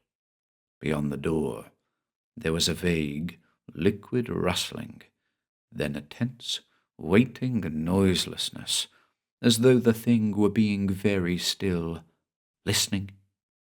And here, in Cassandra's room, there was another silence. Before me in the shadows, the pallid oval of Cassandra's face wavered phantom-like, staring at me. The darkly brilliant eyes were tortured with a surprisingly sane fear. Abruptly, as though the silencing of that blasphemous incantation had momentarily released her to sanity, Cassie was in my arms, crying softly. "Don't let him get me, darling. You mustn't let him get me. Promise you won't. Please. I'm all right now. It's only when I hear his voice that I can't refuse him." "It's all right," I said thickly. "We'll get out of here somehow. We'll go away where he can never touch you." No, I can't escape him that way." "We can, Cassie. We must." "No, believe me, I know. There's only one escape. You've got to kill me." "Cassie." "It's true. It's the only way out. If you don't care about me, think about the child. My child by him." "Stop talking crazy. I tell you we'll get away." "Think of the child," Cassandra insisted hoarsely. "I am the daughter of Zoth-Syra. My father was a human. I was born in the image of that father. But think of the child I must bear. Suppose he is born in the image of his father, of that thing out there.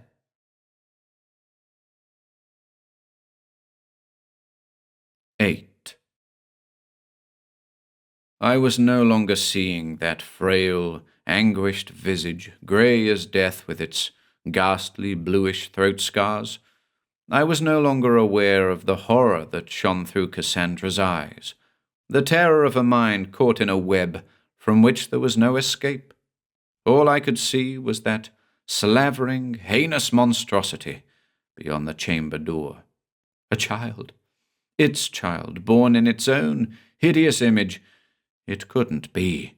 It must never happen. This lost, decadent race of evil encroaching upon the earth, getting its hellish fruit upon humans, and in the end overwhelming, conquering, reclaiming, as Lazarus Heath had prophesied. Cassandra, O my bride, princess of the abyss I call, Yoth-Kalla calls. Beneath my hands, I felt Cassandra's fragile body turn rigid. Her flesh suddenly burned against mine. Those dark eyes glazed and protruded horribly, and at her throat the bluish lines pulsed obscenely, like the gills of a fish, like the nauseous mouth of the thing in the hole. I tried to hold her, but as the chant of Yoth-Kalla rose wildly, her clawed hands beat insanely at my face, their nails bit into the flesh. With a species of supernatural strength, Cassandra tore herself loose. She thrust me to one side, and was at the door, tearing frantically at the latch, shrilling a nasal, hypnotic reply to her mate. Now, staring at the door itself, I saw the massive panels sag and warp, as if from tremendous pressure from without. A fetid, black feeler oozed through the crevice at the bottom of the door. It circled obscenely possessive about Cassandra's ankles, evil, caressing. The storm throbbed at the blackened casements. There was no lightning now, only endless, abysmal blackness, and rising through it, all the myriad hateful voices of the green abyss howling in chorus to the incantations of Yoth-Kalla and his bride. What I did then was done with the sure, unthinking calm of a man who has reached his final decision. I walked slowly to Cassandra's side. She was no longer conscious of my existence. She tore so maniacally at the door to freedom that her frail fingers bled. The revolver felt cool in my sweat-soaked grip. I brought the neat, business-like muzzle within a few inches of Cassandra's temple. I knew now that she was right. There was only one escape. I pulled the trigger. I waited for death. You must understand that. I fully expected to die. I had no idea of running. I saw Cassandra slump forward against the door. As she slid to the floor, her fingers clutched convulsively at the dark wood. The nails dug 4 parallel streaks the length of the panels. She lay very still. In that instant, as the crashing echo of the shot withered to silence through the catacombs of Heath House, a great, terrified wail soared insanely above the onslaught of the storm, a scream of pain and unanswerable anger. The huge door bent beneath superhuman pressure. Then, slowly, as I waited for loathsome, foul-smelling death in the grip of Yoth-Kalla, a death I did not intend to fight, the weird chanting from without died away. There was silence, a strange, utterly peaceful silence such as Heath House had not known for countless years. I saw the black, stinking tentacle withdrawn from the room. Outside, in the hallway, a sickly hissing sound echoed mournfully. It moved down the staircase that creaked beneath its retreating weight. I walked unsteadily to the casement window and gazed out through a strangely abated storm. A sudden, peaceful moon had crept from behind dull clouds, and across the cold moonlit strand into the cove, once again to be swallowed by the sightless depths of the green abyss, slithered the hideous, hell-spawned thing no other living man has ever seen. Yoth-Kalla was gone. I know now why it happened that way. I have thought about it a great deal in these last lonely hours, and I believe I have found the answer. I had waited for the vengeance of Yoth-Kalla. I had expected to die as the destroyer of his bride. But Yoth-Kalla could not reach me. As Lazarus Heath had been before her, Cassandra was an instrument. She was the key in the grip of the people of the Abyss, their only contact with this world that had cast them out ages since, the only one through whom they could regain a foothold in that world, on whom they could beget the race that would one day reclaim all that they had lost. When I killed Cassandra, I cut off that contact. Yoth-Kalla and his hideous breed were once more consigned to the bonded anonymity of the Abyss. This time, at least, the world had escaped their vengeance. I walked back to where Cassandra lay, calm and at peace. I sat down beside her and smoothed her soft, warm hair gently. I think I cried. The storm whispered a lost protest and died. I sat there with Cassandra until late the next evening, when Dr. Ambler came to call and found us. Only another half hour until dawn. The cell block has been very quiet most of the night. Outside, in the greyish half-light, there is a sound of distant business that seems ghostly coming in through the bars on the cold early morning air. There is a creaking of wood, and then a sudden thud. This is repeated several times. They are testing the spring trap of my gallows. They say that prayers help. If you have come this far, if you think you understand the story of Cassandra Heath, you might try it. Make it a very special sort of prayer. Not for Cassandra and me. All our prayers were said a long time since. We are at peace. This prayer must be for you and all the others who must be left behind, who cannot walk with me up that final flight of wooden stairs to peace and escape, who must go on living in the shadow of a monstrous evil of which they are not even aware, and so can never destroy. You may need those prayers. Somewhere beyond the edge of the last lone lip of land, beyond the rim of reality, sunken beneath the slime and weed of innumerable centuries, the creatures of the abyss live on.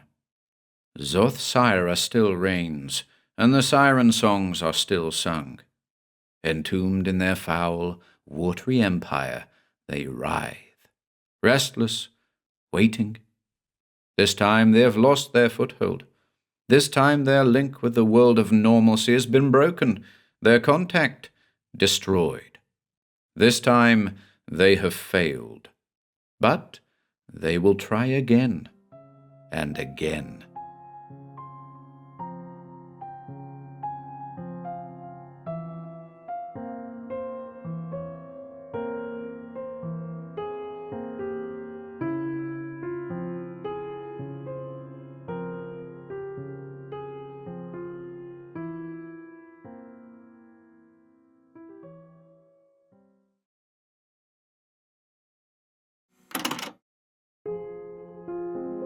If you enjoyed listening today, be sure to subscribe to the channel by hitting the red subscribe button below. After doing so, click the bell icon next to the subscribe button to receive new content notifications. If you'd like to support our work and receive exclusive perks, consider becoming a channel member by clicking the join button below. To support us in other ways, see the video description for links to our Bandcamp and Patreon pages, our merch store over at Teespring, and further information relating to our releases on Audible, iTunes, and Spotify. And until next time,